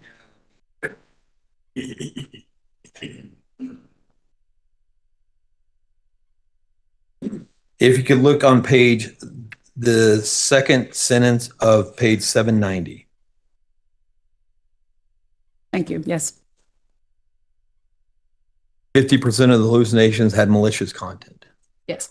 And so that would mean 50% of the hallucinations seem threatening to the person perceiving them. Yes.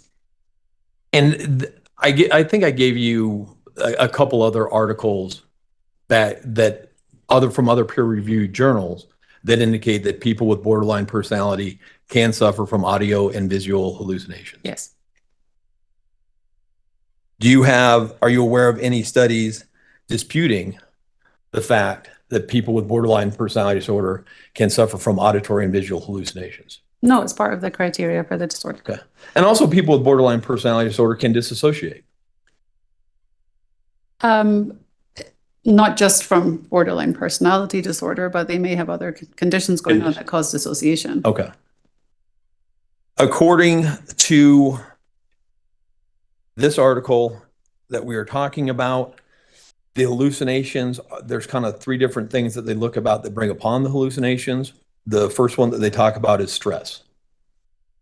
Yes. And that periods of stress can cause somebody who has this personality disorder to slip into a psychotic state. Right. And that's not specific to the article. Again, that's episodes is stress related. Okay. You were provided a letter from December, I believe, 13th from a Dr. Niederhauser. Yes. Indicating that she was seeing Ms. Stauch. Yes. And indicating that Ms. Stauch needed to resign from her work because she was suffering from stress and anxiety. Yes.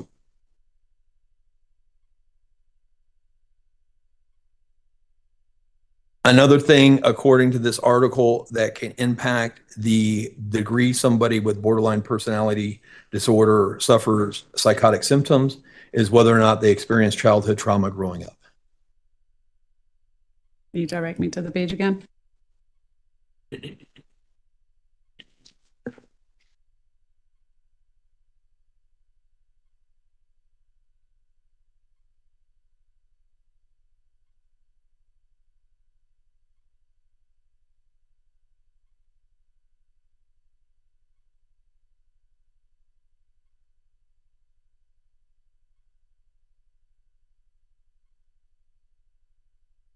And I'm looking at page 790. So the same page that we were on. It kind of has number 2 or what factors influence psychotic symptoms in borderline personality disorder. The first one, it indicates stress. The second one, hallucinations, childhood trauma, and disassociation. Okay. I just feel like we addressed this when we were talking about the underlying factors for borderline personality disorder. So I didn't perceive anything in this article to be different than what we've already discussed. That's why I feel a bit confused. Okay. No, but when we were discussing whether or not childhood trauma causes borderline personality disorder or whether or not it's a correlation, and I think you pointed out, some people can have borderline personality disorder, but not necessarily have childhood trauma. Right. And this seems to indicate that people who have both childhood trauma and borderline personality disorder, those people seem to suffer psychotic symptoms more than people who have borderline personality disorder without childhood trauma. It's just very difficult to work through because most people don't experience just one issue. So if they have borderline personality disorder, they usually have accompanying other dysfunction, whether it's another mental illness or other personality disorders. So trying to narrow it down to say this causes this, there could be a number of reasons why somebody's manifesting symptoms, and me and my role would not be able to say this is coming from that. Sure. And I wasn't asking that. I'm just saying that that's what this article seems to indicate, correct? Okay. And it also says that it can be impacted by whether or not a person feels lonely. Yes. It also indicates that people with borderline personality disorder can feel stress more acutely than other people.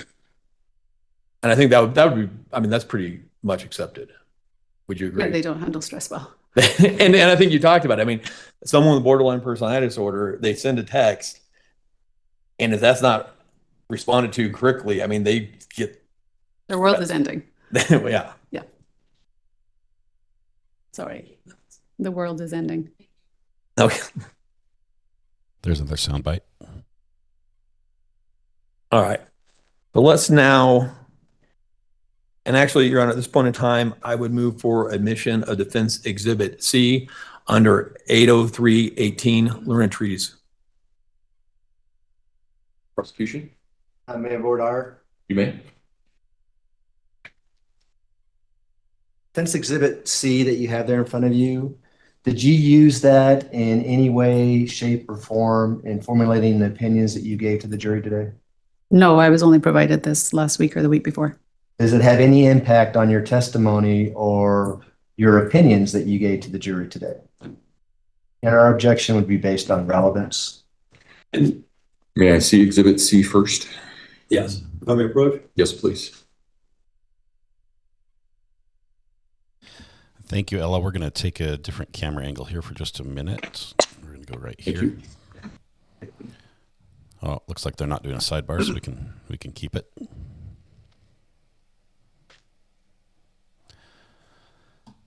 Ella, I apologize. The Thank you for your super chat. The message doesn't show up well. She says, to those suffering any mental illness, please disregard this man.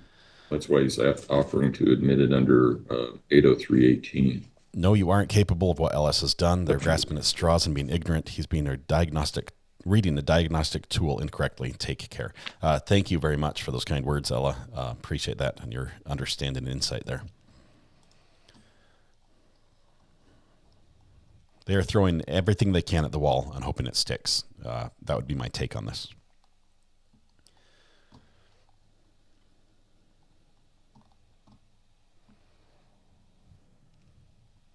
Jasmine Ray, she should have a collection of shirts that are probably available in jail for her to choose from. Under 803.18, statements from a learned treatise may be admitted. They may be received as exhibits. I'm not going to allow this entire article to go back there, largely because it appears to have a lot, or it requires a lot of expertise to decipher large portions of it. 803.18, however, says that if admitted, the statements may be read into evidence as the court permits. If there are certain specific statements, not the entire article, but if there are certain specific statements that you want to read into the record, you can do that. And again, Your Honor, I'm asking it to be admitted as impeachment on Dr. Grimmett. She has diagnosed Ms. Stauch with a personality disorder with borderline features. She then indicated on direct that that was not a serious mental illness. I think this article impeaches her regarding that and how that borderline personality disorder can be a serious mental illness to the degree that it is. There are scientific terms and extra stuff in here that can be difficult for a lay witness to discern. I would say that goes to weight, not admissibility, and I'm asking it to be admitted under those grounds. Judge didn't like that. I've made my ruling and I've given you an option. So you can either read the specific statements that you wish to have into the record. It sounds like you probably covered most of them, not in exactly the same language that's in the article, but I've given you the option and I've made the ruling. Okay. And I would just read. Well, let me ask. You need this back? Yes. Okay. Well, I have a copy up here. Oh, all right. Okay. Before we leave borderline personality disorder, where does the term come from? It is considered to be on the borderline between neurosis and psychosis. And it, in the older DSM, I think under the DSM-2, it was actually listed under the schizo disorders. That is more information than I have. Okay. I don't have a copy of the DSM-2. Okay. All right. Let's go on to your evaluation of Ms. Stauch.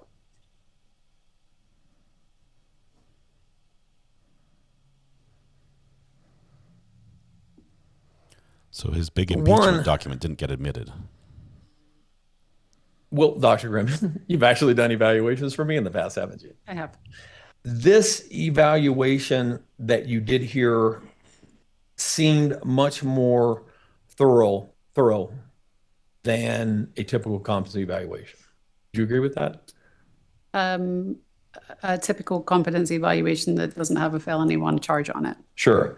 And generally on a typical competency evaluation, I mean, is this what percentage of competency evaluations do you go through and listen to jail phone calls?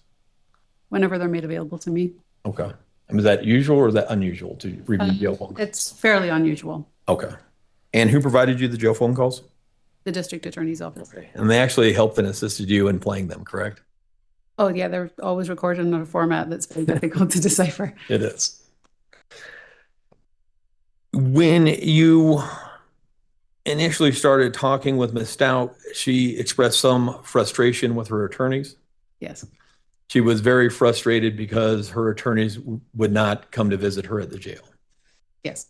And for context, this was during COVID. It was. And COVID changed a lot of the ways that we do stuff. Yes. In-person visits became the rarity, and a lot of stuff was done over WebEx or so forth. Yes. You did this one though in person, correct? Yes. Was there, where in the jail did you do it? In the no contact booth. I don't remember if it was Alpha or I don't know, but it Did was. it have it like the trap open or was the trap closed? I documented it was a no contact booth. I don't recall talking to her on the phone. Okay. So I'm imagining it must have had a trap. Okay. And just so that the jury's, aware, this is where you go. It's like you see on TV. The person comes in, there's a big, it's not glass, it's some type of clear plastic in between you and them. And then there's like a little trap door that opens and shuts, and the communication is done through there. Yes. She was also in shackles. She was. And that kind of prevented you from doing some types of testing, correct? Yes. Specifically, I mean, there was some further testing that could have been done, regarding malingering and so forth, but that is somewhat prohibited by the nature of the examination. Yes.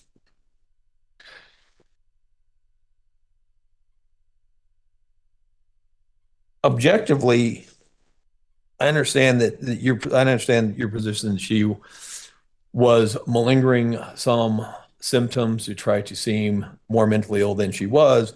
Objectively, though, she indicated to you that she did not want to be found crazy. First of all, I never said she was malingering. Okay. I had concerns about feigning, but I did not use the vocabulary of malingering. So I just want to be clear. What's the difference between feigning and malingering? Feigning is intentional exaggeration or production of symptoms. Malingering takes it to the next level, assuming what the secondary gain may be. Okay. And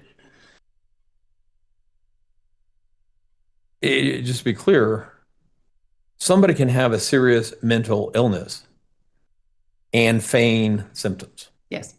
They're not exclusive. I outlined that in my conclusion, yes. And it's not necessarily even that uncommon. Not in forensic settings. Not in forensic settings. So a lot of times you can have somebody who has a mental illness, but they will try to exaggerate those symptoms in hopes that you will come with a diagnosis that is helpful for them. Or they're so mentally ill that they don't understand how they present and they think they have to act worse. Otherwise, I might miss it. Okay. And to be fair, that makes the job of a forensic psychologist more difficult. Difficult and interesting. Yeah. To figure out where the mental illness ends and where the feigning begins can be tricky. Right. She did indicate to you, though, very clearly that she did not want to be found crazy. Yes. And then you actually even heard her on some jail phone calls with her daughter, Harley, indicating that she passed the first test, the first competency exam with flying colors, and she was going to pass yours with flying colors. Yes. So she would have known that she was found competent, and so she viewed that as passing, and she was going to pass your exam as well. Well, I recall that she had said, I don't recall whether it was to Harley or someone else, that she wasn't intending on passing as well or doing as well in the second time that she did on the first. But there was at least one phone call to Harley that she passed the first one with flying colors, and she was going to pass yours with flying colors. Yes.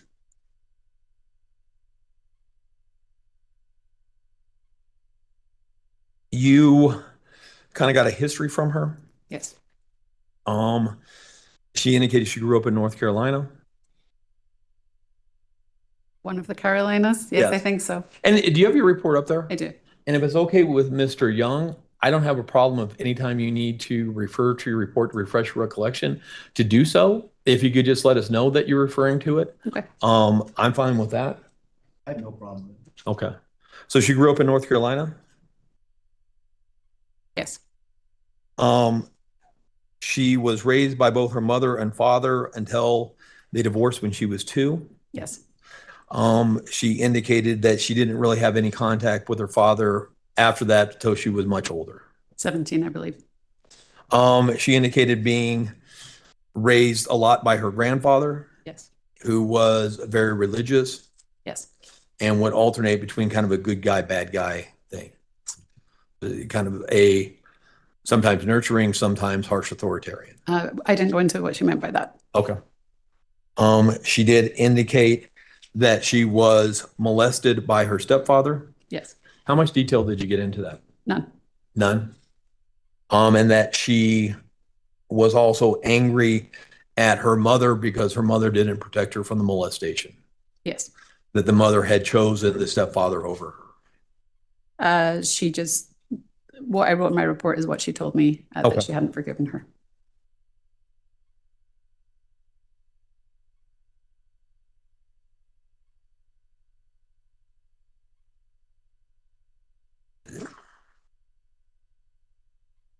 When people or perpetrators molest children or stepkids in that environment, one of the keys to it is secrecy.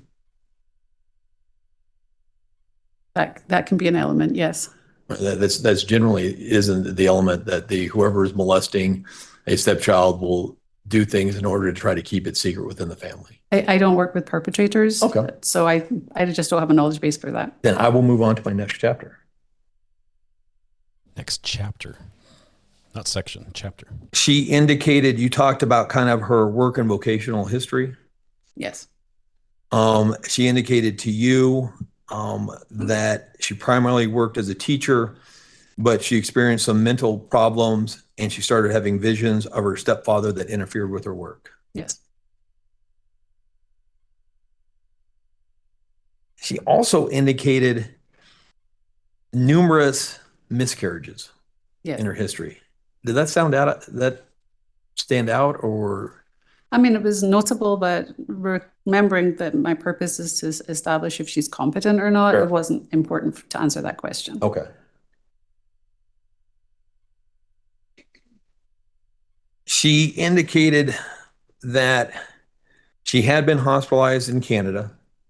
She said that, yes.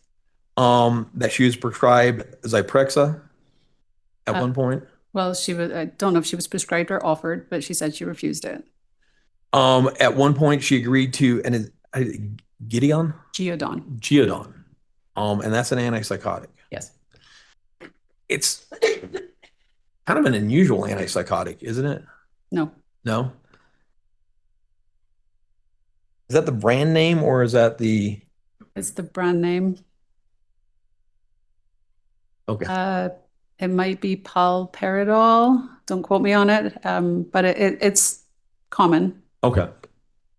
And then she was also described in taking lorazepam. She was not taking at the time of the evaluation, but she had. Okay. And that would be for anxiety? She said it was for bipolar disorder, but it is a benzodiazepine. I mean, typically for anxiety. Lorazepam generally wouldn't be prescribed for bipolar disorder, would it? It can have indications for bipolar disorder. I've never personally seen it prescribed for that, but when I searched it, it did say it could be used for bipolar disorder, but it's not a first line of treatment for bipolar. I mean, generally with bipolar disorder, you prescribe a mood stabilizer. I mean, prescribing is outside my scope of practice, but yes, I would expect to see that they were being prescribed a mood stabilizer. Sorry. And well, that was actually one of the reasons why you discarded the possible diagnosis of bipolar, because she was given that coming from CMHIP to the jail, but was not given a mood stabilizer. And so that lessened the degree that that was actually a diagnosis, because if it was actually bipolar disorder, CMHIP would have more than likely then also given her a mood stabilizer prescription to take to CJC. I would have expected to see that, and that was definitely one of the factors I considered. Okay. But there was, and not only rule out, but that CMHIP in the transfer from her to CJC in the jail records indicated that CMHIP had diagnosed her with bipolar. So the CMHIP records indicated she had been diagnosed with bipolar, and then she underwent a review at CJC where that prescriber ruled out bipolar disorder. Okay. So just so that I'm clear, CMHIP had said she was bipolar disorder, and then CJC and Dr. Moore said, no, she's not bipolar disorder. It was Holly Wallerstein. Oh, okay. It wasn't Dr. Moore who did the review. Okay. But somebody reviewed it and said, no, I disagree with CMHIP. She's not bipolar. Yes.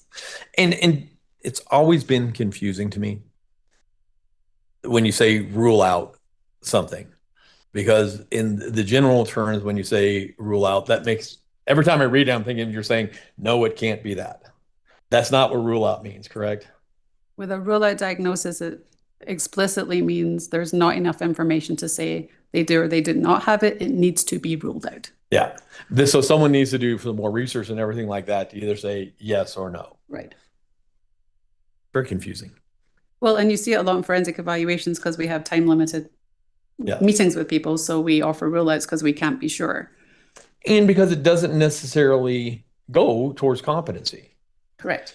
I mean, whether, kind of with whether or not she actually suffers from PTSD or not, or suffers from an anxiety disorder or not, you didn't see either one of those affecting her ability to know what's going on or ability to work with her attorneys. And so you have limited resource, limited time, don't have time to make that determination whether we have PTSD or anxiety. Right. It's not a psychodiagnostic evaluation. So I just cover what is necessary to support the opinion.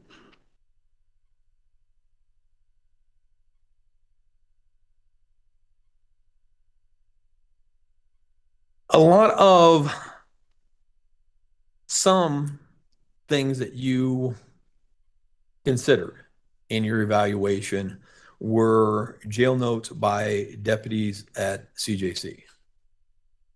I mean, I considered the notes. I don't know that I gave them any more weight than anything else. Sure. Was there a concern on your part regarding bias of the deputies making those notes? Absolutely. Okay. I mean, because, well, and so what everybody understands, the deputies at CJC are part of the El Paso County Sheriff's Office, correct? Yes. And that's actually the agency that has investigated and is assisting in prosecuting Ms. Stauch. Yes.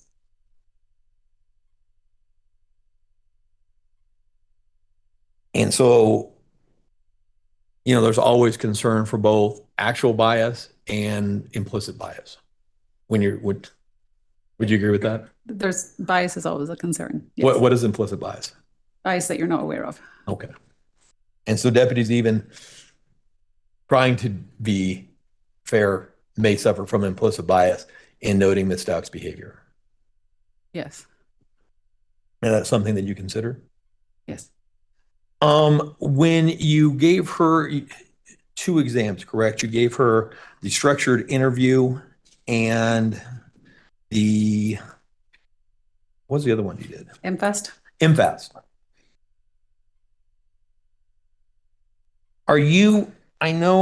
Let me ask you this. Are you aware of literature indicating that oftentimes people with DID will have elevated scores on the MMPI-2? Yes. And what is the MMPI-2? The Minnesota Multiphasic Personality Inventory, 2nd edition. Okay.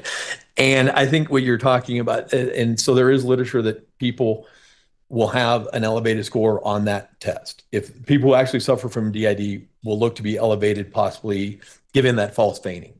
There are questions on the MMPI-2 that most people would not endorse that can reflect the experience of somebody with DID, and so it can look like they're exaggerating when it's real. Do you know, does the MFAST and the structured interview that you did, does that have those same type? Are there any studies indicating that people with DID can have elevated scores on either one of those? Not that I'm aware of. The questions are not of the same nature that are on the MMPI-2. What's the difference between the MFAST and the MMPI-2? Oh, they're totally different tests for different purposes. The MFAST is purely a feigning measure. Okay.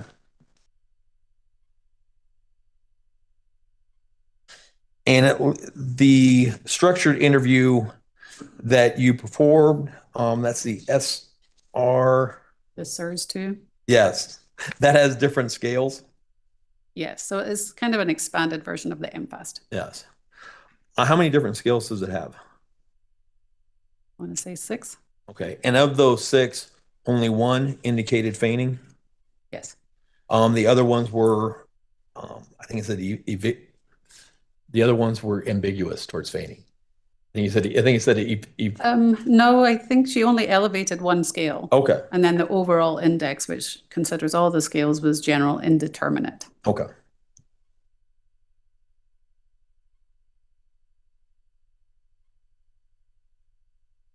She indicated there are notes They're called kites. What's a kite? A kite is a complaint, a grievance, or a request that an inmate can file to get certain needs met in the jail. Some of her kites were complaining that the solitary confinement was causing her mental health problems. I think I read a kite where she was asserting mental abandonment. And that the solitary confinement eats away at your soul and your brain feels like something's eating it. I don't think solitary confinement was the term. Maybe segregated housing. If you look on page 7 of your report. Oh, stand corrected. Okay. I'm concerned why mental health has not helped me with the solitary confinement is the first line of the kite. Yes. And then the second line of the kite is I thought mental health is an advocate for mental safety. This eats away at your soul and my brain feels like something is eating it. That is what the kite says, yes. Are you aware or have you found, because I couldn't find any studies relating how solitary confinement could impact either dissociative identity disorder or borderline personality disorder? Not specific to those disorders. I know that there's plenty of studies on the effects of solitary confinement on the mental health of an inmate, yes. But I'm not familiar with specific diagnoses. And I've bizarrely seen some studies that go both ways. Sometimes I've seen studies that indicate solitary confinement can be helpful for people with psychotic features. I have recently read, there was a large literature on the detriment of solitary confinement for quite a while. Yep. And there does seem to be some burgeoning literature that maybe it's not that bad. And it kind of depends on the different person. Some people who have a mental illness, solitary confinement makes them much worse. Some people, it appears surprisingly, with a mental illness, solitary confinement can help them. Yeah, there's lots of individual differences.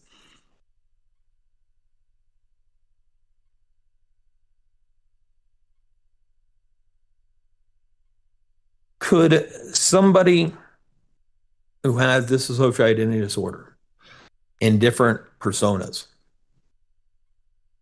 could one of their personas as a defense mechanism try to feign mental illness?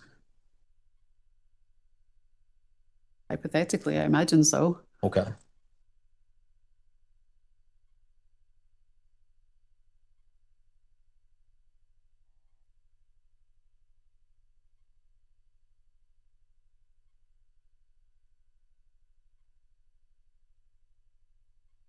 And again, with the feigning, let me go back. Your understanding with dissociative identity disorder, let me say this. My understanding from the literature, when you have a dissociative identity disorder, personas are generally locked in the time that they are created. Are you aware of that? No, I think that goes beyond my knowledge of the disorder. Okay. Some, would you agree? Well, let's just get this out. Let's agree. We were all, the vampire stuff is feigning made up garbage. We can agree with that, can't we? Your words, not mine. All right. It almost seems made up garbage in a childlike way. That this is so ridiculous that no intelligent adult would expect anybody to believe it. I would certainly say it was contrived. It's contrived and stupid. I didn't make any opinion as to what kind of intellect it reflected. And whether or not it could have come from a persona who was locked in a childlike state. I just dismissed it as irrelevant to competency. Okay. Because it doesn't matter. Doesn't matter. It was not believable and was not impacting. Justice the Vampire wasn't keeping her from discussing stuff with Miss Strobel. Correct. She did indicate that one of the things that would kind of soothe her when she suffered from anxiety was to hide under the covers. That it was more effective than medication, yes. Okay.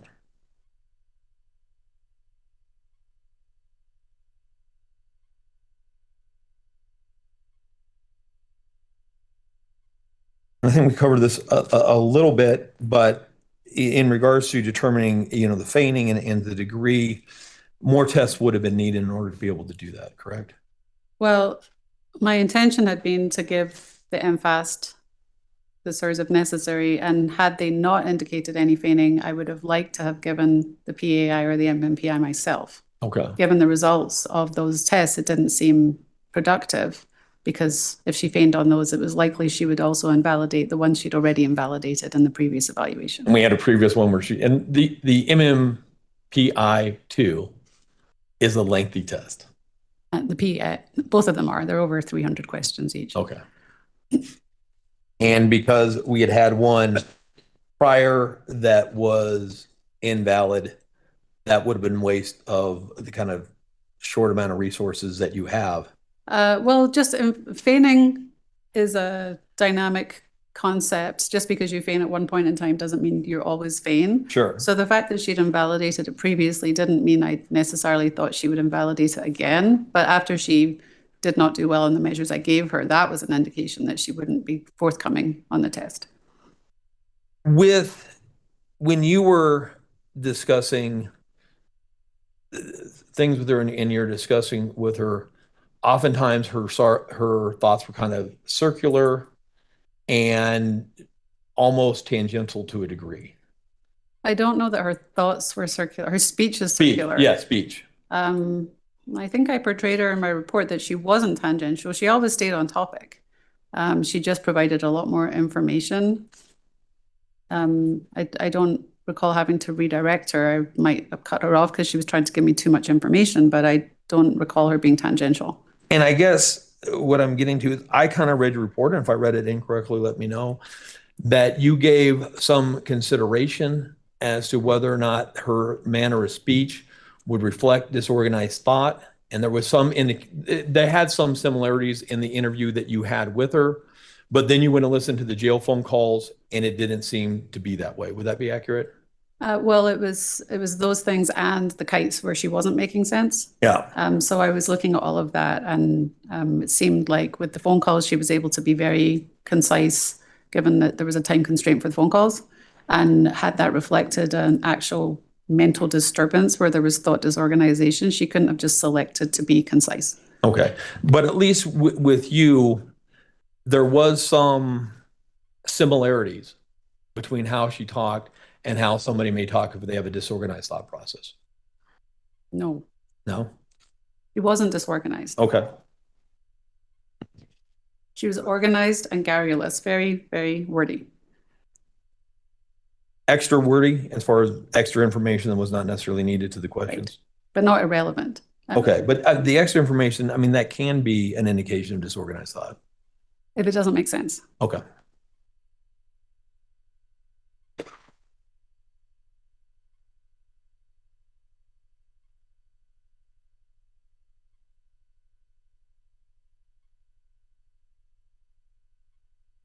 And you indicated that a sincere belief that somebody can raise somebody from the dead would not be delusional? In the context that she provided it with her religious beliefs, that would be correct. I mean, she seemed to indicate that she believed, like Andrew Womack, that she could raise Gannon from the dead. Right. And that wouldn't be consistent with facts, would it? What fact? Whether or not it's biology. I thought you meant the facts of what Andrew Womack claims. Well, we can do. I believe the standard accepted belief is that we cannot raise people from the dead. Yeah. It appears there's a faction of religious practices that does, in fact, believe that things like that can happen. And given that she presented that idea in the context of a religious belief, I attribute it to her religious beliefs rather than a delusional belief. Oftentimes people with psychotic disorders have delusions that are religious in nature, correct? Yes. So how can it be distinguished between a delusion, which is basis of a psychotic disorder, versus delusion that is based upon religious upbringing? It's a great question. She believed what other people believed. It's a shared belief. Okay. So it's a shared belief specific to that religious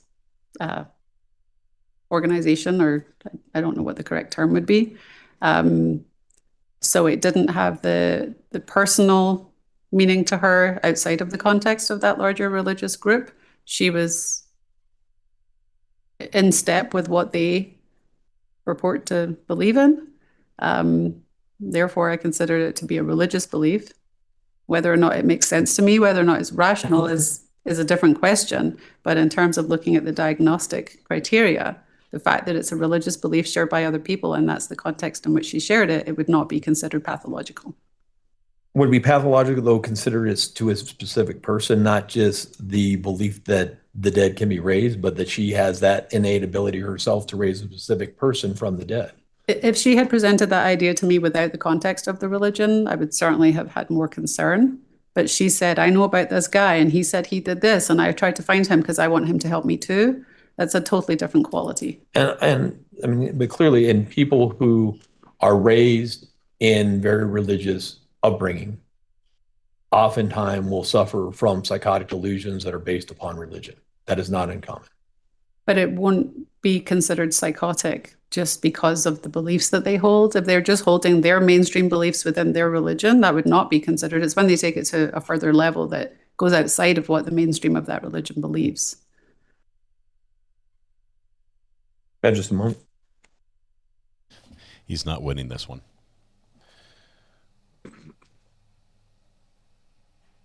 See if we can get some hints from the cheat sheet inside the backpack. Oh, yeah. Thank you, Dr. Bennett. Yeah. Redirect? Yes, thanks, Jim. Yes, there will be redirect. Yes, Al is the one in red. He is hiding. It's hard to hide with a red shirt like that, but he is hiding behind district attorney there. Did you consider that she could have just been making this up to make you believe that she was delusional? Which part? The part about raising Gannon from the dead. I mean, I considered whether or not it was truly delusional. Did I consider whether she genuinely believed that? It was probably part of my calculus. When we talk about self-reporting and your interview with her and the reason why you want to look at all the collateral information, is that one of the reasons why? Is sometimes someone who's charged with first-degree murder is going to not be truthful with you in the evaluation because they want to appear to be something they're not. Yes. I want to clear something up for the jury. Is the accent from Scotland? We've been taking bets. The accent's from Scotland. I just got to keep consistent with all my witnesses, figure out where they're from so the jury knows that. I want to go back to Mr. Tonini's initial cross-examination when we were talking about trauma and that trauma is related to post-traumatic stress disorder. Do you recall that line of questioning that he started out with? Yes. Are there studies, or in your opinion, are there any time frames as to when someone might be experiencing delusions or psychosis as a result of trauma? I don't know that there's a whole lot of research on trauma and psychosis. It is something that happens. It's not part of the diagnostic criteria. So anecdotally, it's something that we see. Trauma itself, the development of PTSD can happen fairly quickly after a trauma happens, or there can be a delayed onset, sometimes up to a couple of years before people start manifesting symptoms. Sometimes not until another traumatic event happens that it all comes crashing down. This sexual assault that Ms. Stauch was telling you about that occurred between her and the stepfather, did she give you a time frame as to when that happened? No. Did you find any collateral resources that it actually happened? I didn't investigate it. And is that because it didn't play any relevance to your purpose for the evaluation? Correct. Hypothetically thinking, is trauma that happens 20 years ago, is that going to trigger something 20 years from the trauma? With nothing in between? Nothing in between. It wouldn't be typical. Why? Well, there would have to be an explanation of what's happening 20 years later that it's an issue now. What was the person able to do, or why was it not impactful at the time? I would just have a lot more questions. Would the trauma that's impacting your psychosis or delusion, whatever we want to call it, would it have to be related to whatever the trauma was to begin with 20 years ago? No. Why is that? The body experiences trauma and it doesn't have the brain to make sense of it.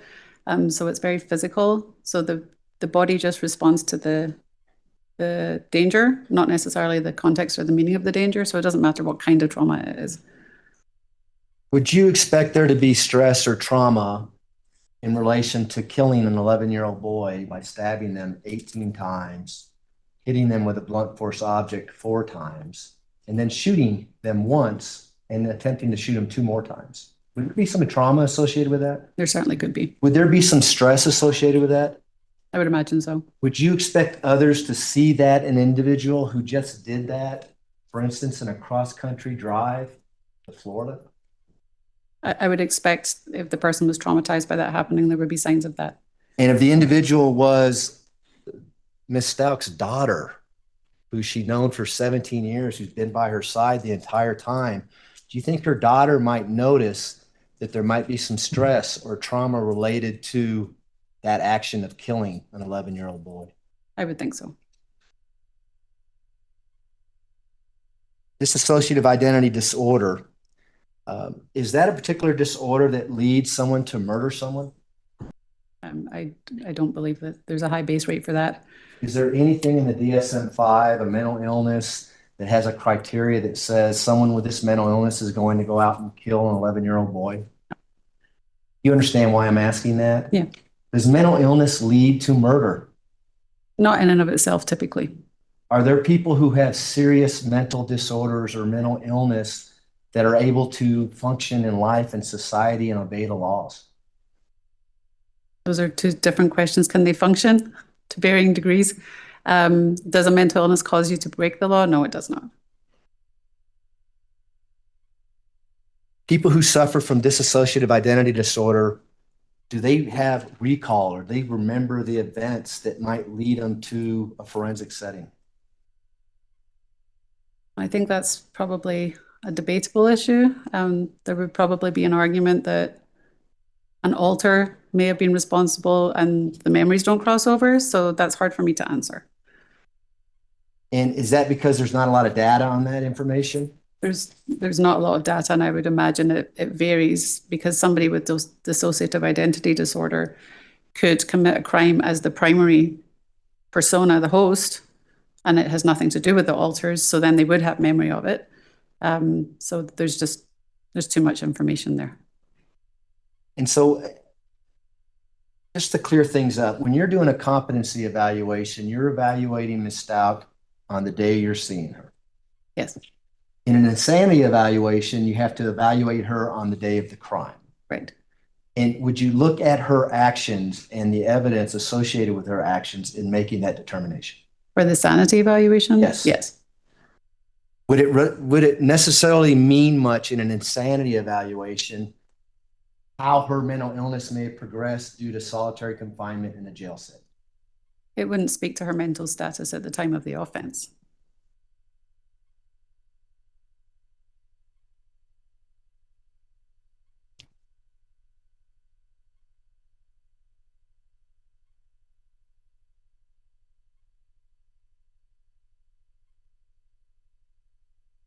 Go back to your forensic interview. Counsel asked you some questions about that. Do you recall that line of questioning? Not specifically. I believe they asked you about how the prosecution provides you with the reports and things like that. Yes. Do you know who provides all the police reports to everyone in this case? The prosecutor's office is responsible to give it to everybody. Like the state evaluators, they get it from the prosecution. So I request it from the prosecution. Why didn't you ask that we go sit in on the interview with Ms. Stauch and you during your evaluation? I can't imagine why I would think that was appropriate or necessary. A forensic evaluation is typically just conducted between the examinee and the evaluator. There can be impacts from having somebody else present in the room. There's statutory protections in the course of a competency evaluation that the information the defendant provides can't be used to incriminate them, so they don't need their own attorney there. If their own attorney isn't there, I don't think it's appropriate that the prosecutor should be there. I've just never encountered that would be a reasonable request. Have you ever had a defense attorney sit in on an insanity evaluation with you? No. Why? Probably for the same reasons you just answered, I take it? Yeah, and it's never been requested. For evaluations of this level of charge, it would be video recorded, so there would be no need for somebody to observe it because it's being memorialized. Her social history that you discussed with Mr. Cellini on cross-examination that's in your report, was that based entirely on her self-reporting, what she's telling you? The portion titled social history, yes. The thing about miscarriages is based on what she's telling you? Yes. The notes that Mr. Cellini asked you about from deputies, were there other notes from mental health professionals within the jail that you relied on or at least considered in making your determinations? I reviewed our entire jail record, so I was looking at jail deputies, mental health staff, so the prescriber, Dr. Moore's notes, and any deputies that had been tasked with making behavioral observations of her, all of them. I can just have a second, Your Honor. You may. I think they're about done here. Let's see if the jury has any questions. This should be my good. Questions, thanks. Come on, Do jury. any of the jurors have any questions for Dr. Please, Grimmett? please. It's like we have one couple coming. Good. Counsel, retrieve those. Mr. Young, if you would retrieve those and counsel approach, please. All right, we're going to pan over here. We'll look, see if we can see. It's not working very well. Let's see if Al's around. Al's hidden back there.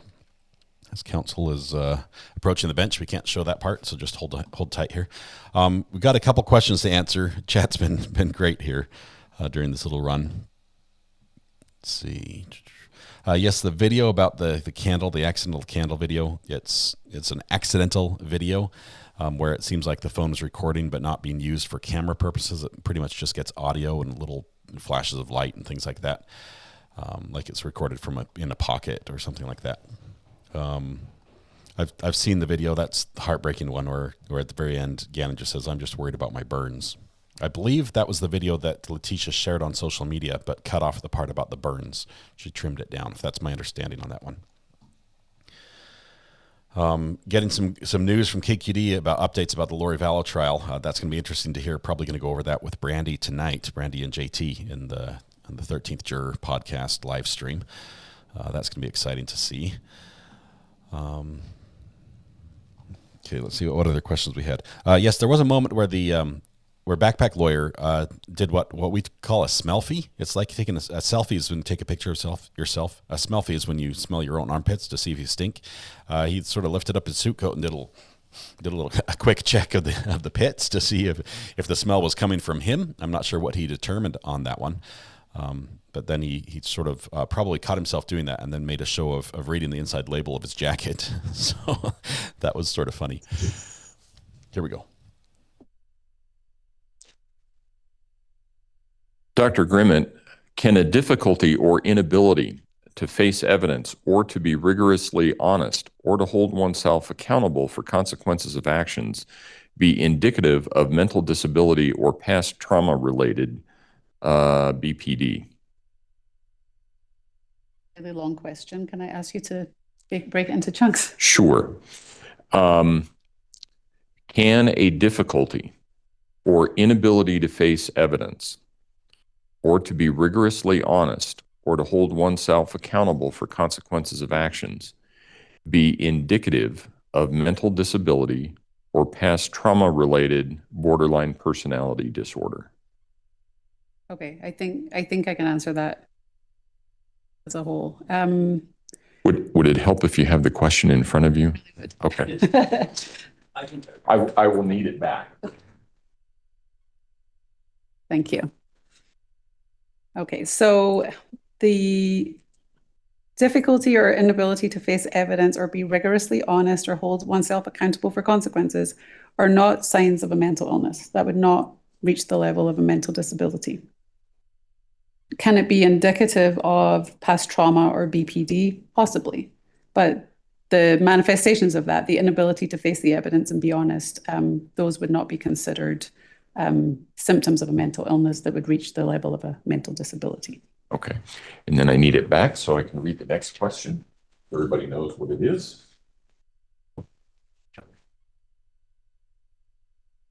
Can compulsive lying indicate mental disability? Compulsive lying is usually associated with an antisocial personality. It would not be a symptom of a mental illness. So it would not reach the threshold of a mental disability. What does it take for a theory put forth in a psychology peer-reviewed publication to become mainstream enough to be published as part of some version of the DSM? Very good question. My honest answer is the DSM is very political. There are groups of people that want to put forth ideas, and there's committees, and there's voting, and there's agendas, and sometimes it can seem a bit capricious as to what gets accepted and what doesn't. But with enough people endorsing ideas and testing out those theories and seeing that they're accurate and gaining momentum, that helps it become more acceptable in the field and possibly into the DSM. Is it possible for a person with a great or normal upbringing to have anxiety disorder or to develop dissociative identity disorder? Anybody can develop anxiety. That's not particular to any kind of upbringing. Certainly people with difficult upbringings tend to have worse outcomes, but people with good upbringings can have anxiety for a variety of reasons. I'm sorry, can you please, the DID piece? Yes. Is it possible for a person with a great or normal upbringing to have anxiety disorder or to develop dissociative identity disorder? Dissociative identity disorder is very highly correlated with trauma. So you don't just start to dissociate by having a normal upbringing and nothing bad happened to you. It's generally accepted that DID comes from some kind of bad event. Right. I will allow reasonable follow-up as to those questions only. Prosecution? No, thank you. Defense? Mr. Tellini? That was incredible. Great questions. Sincere belief that people are going to believe me, despite the fact that I have repeatedly lied to them about other stuff, be delusional. I'm not going to allow that. I'm not sure. Tell me where that fits in on the questions that I've allowed. The first question about whether pathological lying or maybe refusal to face the evidence in front of you could be signs of mental illness. All right, go ahead. Good. I was wrong. I'm going to rephrase the question so I make sure I'm answering it correctly. Is it delusional to believe that despite the fact that I've lied repeatedly, now I think they're going to believe me? Yeah, can that be delusional in some sense? I think that practical approach to that would be it might be irrational, but it doesn't necessarily cross the threshold into a delusional belief. Is it fixed? Or is there any ability to consider an alternate point of view? There's other questions I would need to ask before making a statement about that, but just because something's irrational doesn't mean it's delusional. Okay. And then as far as the question regarding when does an article become mainstream and in the DSM-5, the DSM-5 actually states that people with borderline personality disorder can suffer psychotic-like symptoms, including hallucination, body image distortions, ideas of reference, and I'm going to say this wrong, hypogenic phenomena during times of stress. I can't say it. Can you pronounce this for me? I mean, approach. Hold on. Not allow this question. Let's finish the question, and then I'm not going to allow that question, but you can go ahead and finish it. Well, and Your Honor, it is asking when the publication become mainstream and in the DSM-5, and it appears that the ideas presented in that article are part of the DSM-5. Which is a different question than what is being asked. So I'm not going to allow that. So you can, because the question is, what does it take for a theory put forth in a psychology peer review publication to become mainstream enough to be published as part of some version of the DSM. What you're reading sounds like it's from the DSM and is in the DSM. The question here is, what does it take for an article, psychology peer review publication, to become mainstream enough to be published as part of the some version of the DSM? So I'm not going to allow that question. Can I rephrase? Yeah, sure. Are you aware that the theory presented in that article has become mainstream enough to be put in the DSM-5? I'm not familiar enough with the article to speak to whether or not it relates to what's in the DSM-5. In follow-up, are you aware the DSM-5 indicates people with borderline personality disorder can suffer from hallucinations? Objection, Your Honor, is to beyond the scope. No, I'll allow that. Yes. Thank you. Right. Thank you, Doctor. You may step down. That was good stuff. That was Ladies and gentlemen, we will take our noon recess. If I can have everyone back in place by 1:30, we should be able to start on time at that point. Again, don't discuss the case among yourselves. Don't discuss the case with anyone else. Don't do your own independent research about any aspect of the case. And we'll see you at 1:30. Have a good lunch. All right. Letecia, hands in pockets, waiting for the jury. I'm not sure what backpack lawyer is playing with there. I think it might be like a Kensington lock for his laptop. Or a charger. It's interesting. Blonde hair lady is definitely here with the defense.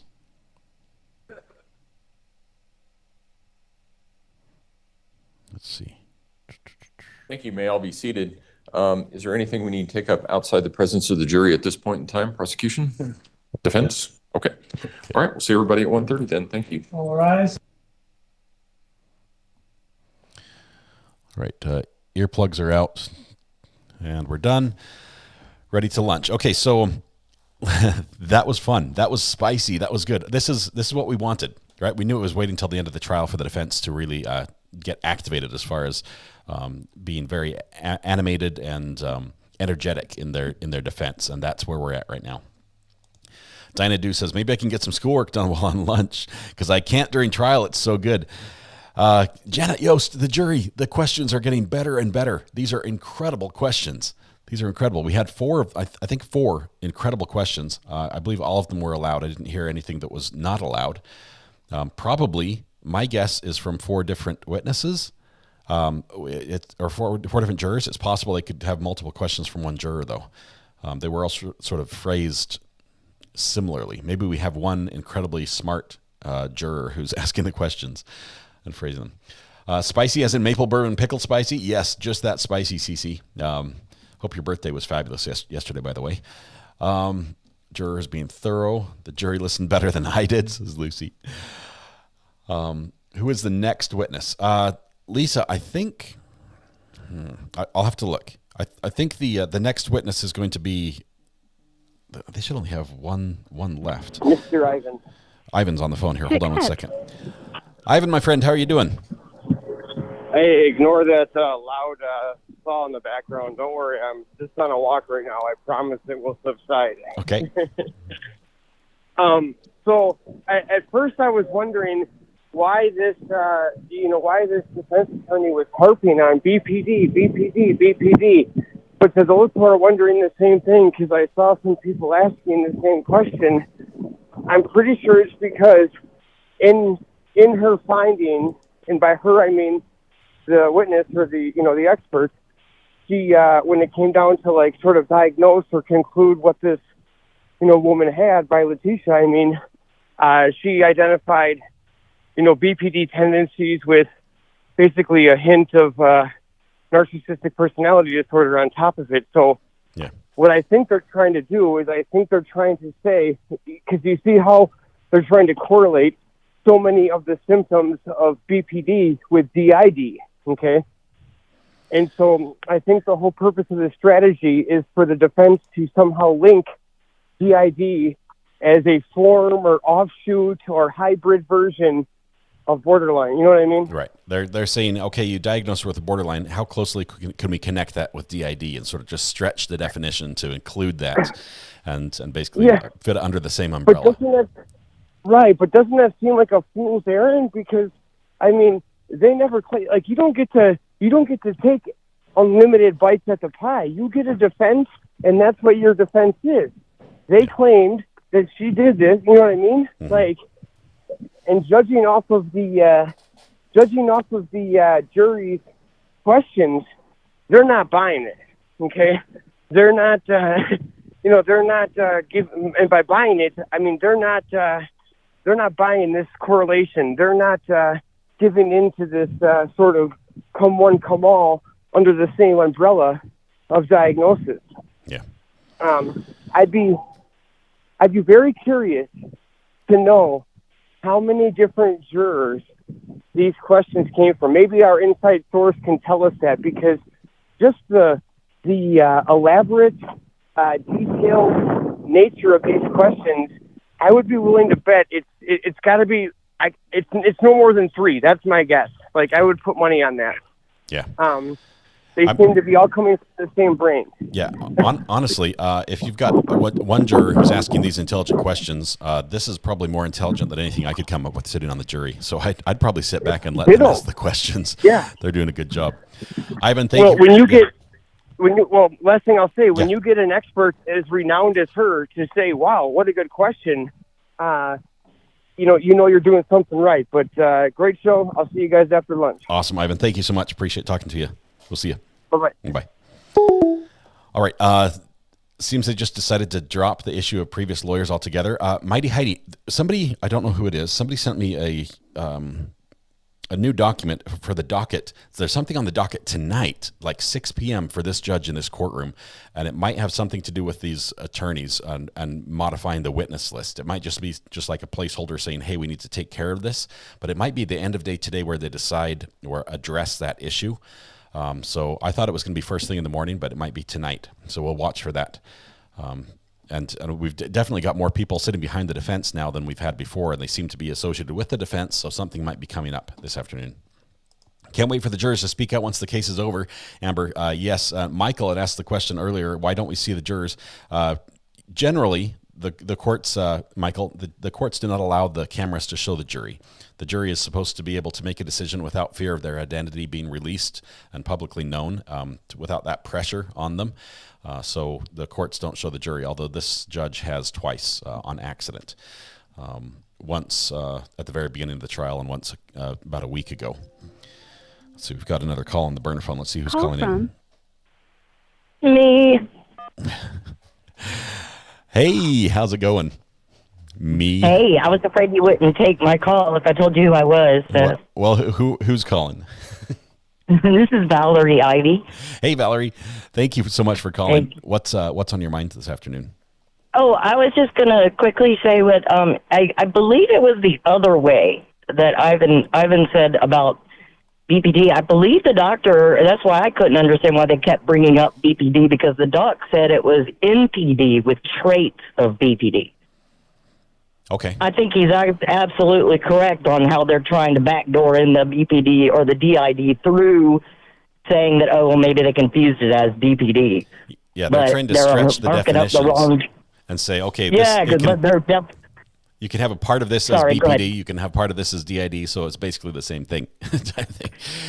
Right, but I think they're totally just blowing over the NPD, which is the prominent, person. Yeah, I think we might have just lost your phone. It just dropped out. I apologize, Valerie. That was a great comment. It just went dead on my end. I apologize. Thank you so much for calling in on that one. Let's see. Pantalimona. Thank you so much for the super sticker. Sorry, I probably butchered your name, but I appreciate it. The good job, super sticker. Thank you for your support. Okay, we have lunch here. Let's see, lunch coming up. I want all of you to have plenty of time to eat and get ready for this afternoon because it's going to be good. Kitty Kitty Bang Bang has 2 questions. Says, did the judge speak to LS about prior lawyers testifying? Not to our knowledge. And 2, are they going to testify? Not without the judge first speaking to her. And I think that might happen this afternoon. We'll see. See, that might be Valerie calling back with a new Call connection. Charmaine Fossinger. Hey, Charmaine, how are you doing? I want to say great, but I'm not. Okay. I really appreciate your show. I find it fantastic and magnificent. Judge is great and everything. But what I want your audience to know, I've been diagnosed schizoaffective, which is bipolar and schizophrenic. Mm-hmm. And when you hear people malingering, which it's faking mental illness, right. It triggered a lot of things. I'm the one that called a couple of weeks ago and told you about the story of my son committing murder. Found it took 4 years for going back and forth to court.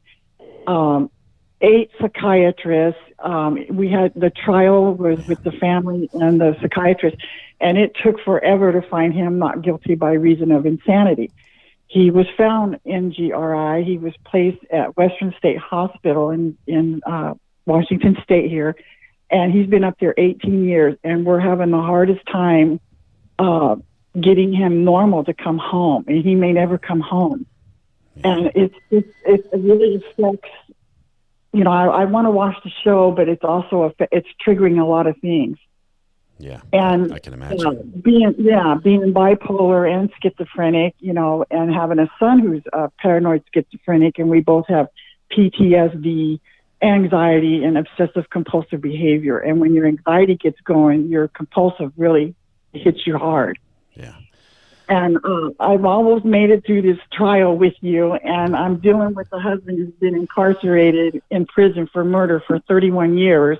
Oh, my goodness. And it's just all coming down on me, and I'm just like, maybe I need to walk away, but it's like watching a horror movie. I can't go until the end of it. Yeah. And so I just want people to really appreciate what you show and what you share with people with mental illness. It's hard for people like me and other mentally ill people have a diagnosis of Charmaine, I appreciate you bringing this up.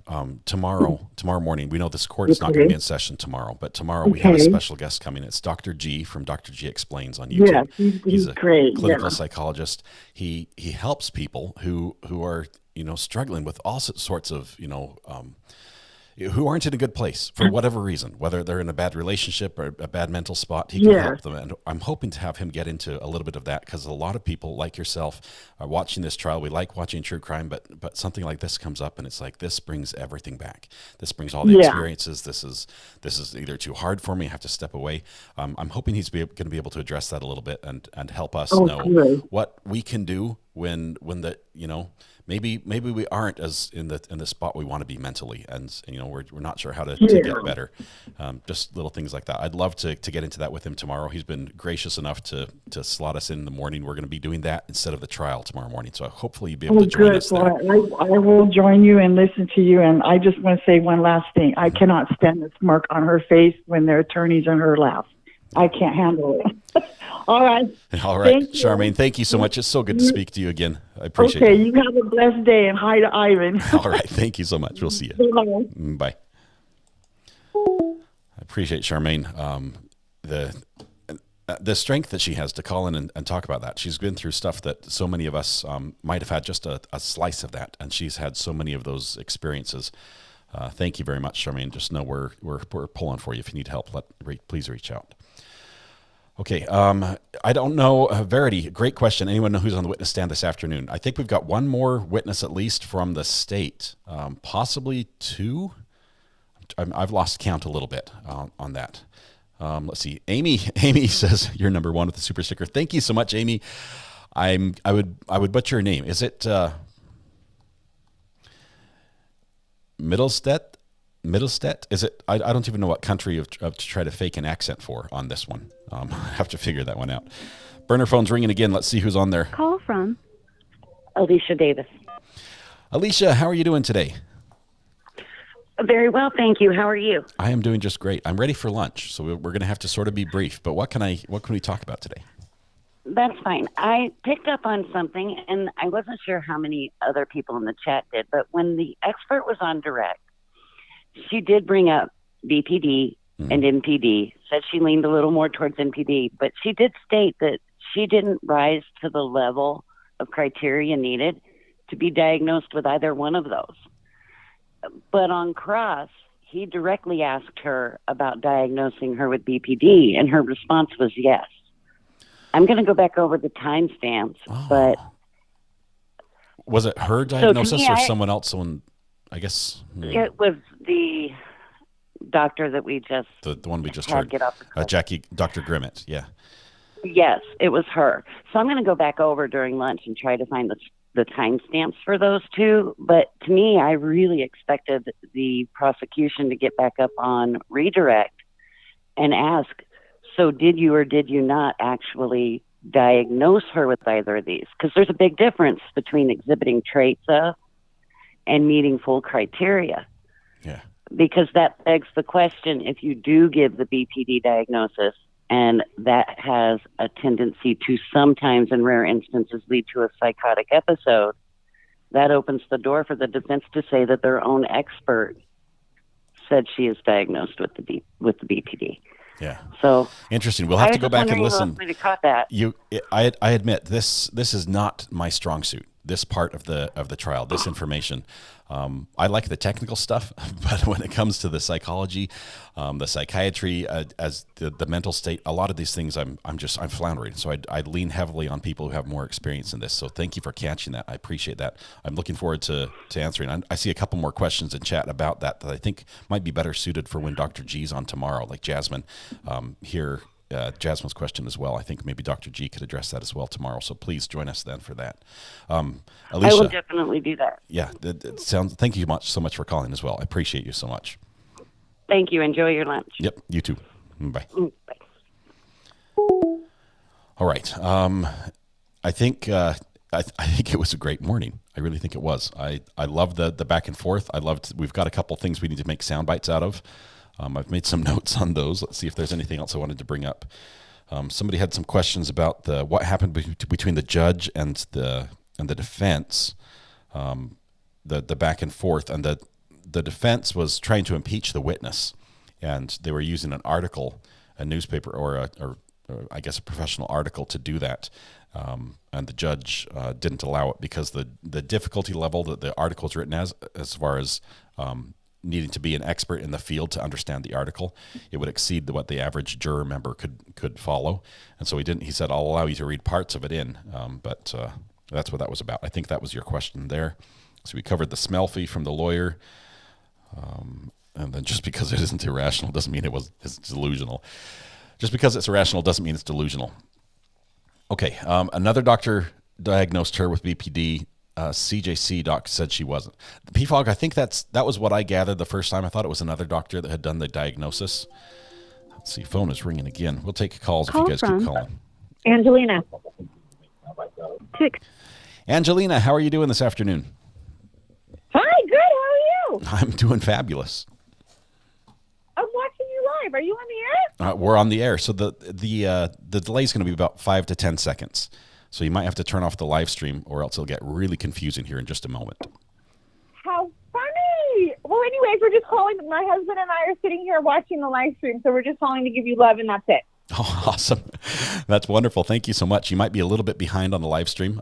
Check your time on the bottom because we're at lunch right now, or we're about to go to lunch. I was going to wrap up, but I just want to take the calls that I can just to get the questions answered. So beautiful. Have yourself a fabulous lunch. I love your setup, bro. I love the dialogue. I love the setup and how we can see your comments. It's really cool. I usually don't watch this stuff with my wife, but your setup and the way you present your show, I really like it. That's awesome. Thank you so much for the kind words. I appreciate you guys watching together. That is awesome. That's really neat. Awesome, man. Keep it up. Thanks for calling. You guys have a great day. You too. Bye-bye. Bye. All right, on that note, we're going to get ready and go to lunch here. We will be able to answer some questions after lunch as well. So if you have a question, please hold on to it just for a little bit. We'll be able to address it afterwards. Mrs. H, I have to tell you how much I love this channel, how you don't talk over the events, yet you quietly step in when needed. Really love what you do. Wish I could send you money. Don't worry about it. You being here is enough, Mrs. H. Thank you so much. I appreciate your support. Just watching, that means the world to me. Thank you so much. How about a t-shirt? I think we're going to do a Believe Tisha Mode t-shirt. I think we've got that. I'm working on that. Let's see if I'll run the design by you guys. Great callers. I love they all watch together. Matthew, that warms my heart. Matthew is a family law lawyer, or at least covers family law as well. It's nice to see families together doing something they love, and that's really neat. Okay, tonight when you go home, please hug the people you love. Smile at someone, make their day just a little bit better, and please stay safe till we go live again. It will be about 3 o'clock we go live. If you want to win the internet, Sharon McDonald can tell you how because she won this morning. But if you'd like to win, we will open up the chat room in about just a couple minutes from right now. And the first person who types in that chat room wins the internet for the afternoon and really all night long because we don't go live again until Thursday morning. So if you would like it to be you, please click the subscribe button and ring the bell. And then as soon as you get the notification, just pop right in chat and say anything. I'll warn you, the competition is fierce. It's fierce competition, but you can do it. We have new people win all the time, and it could be you. Thank you very much. It's been a wonderful morning. I would like to say a special thank you to all my amazing mods who keep everything nice and happy in chat. All the new members who joined today, thank you. That makes me being able to do what I love possible, and it means the world to me and my family. Thank you all. Be safe. We'll see you after lunch.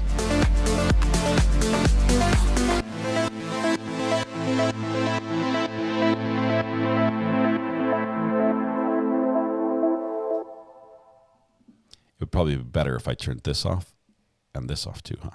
There we go. See you after lunch. Bye.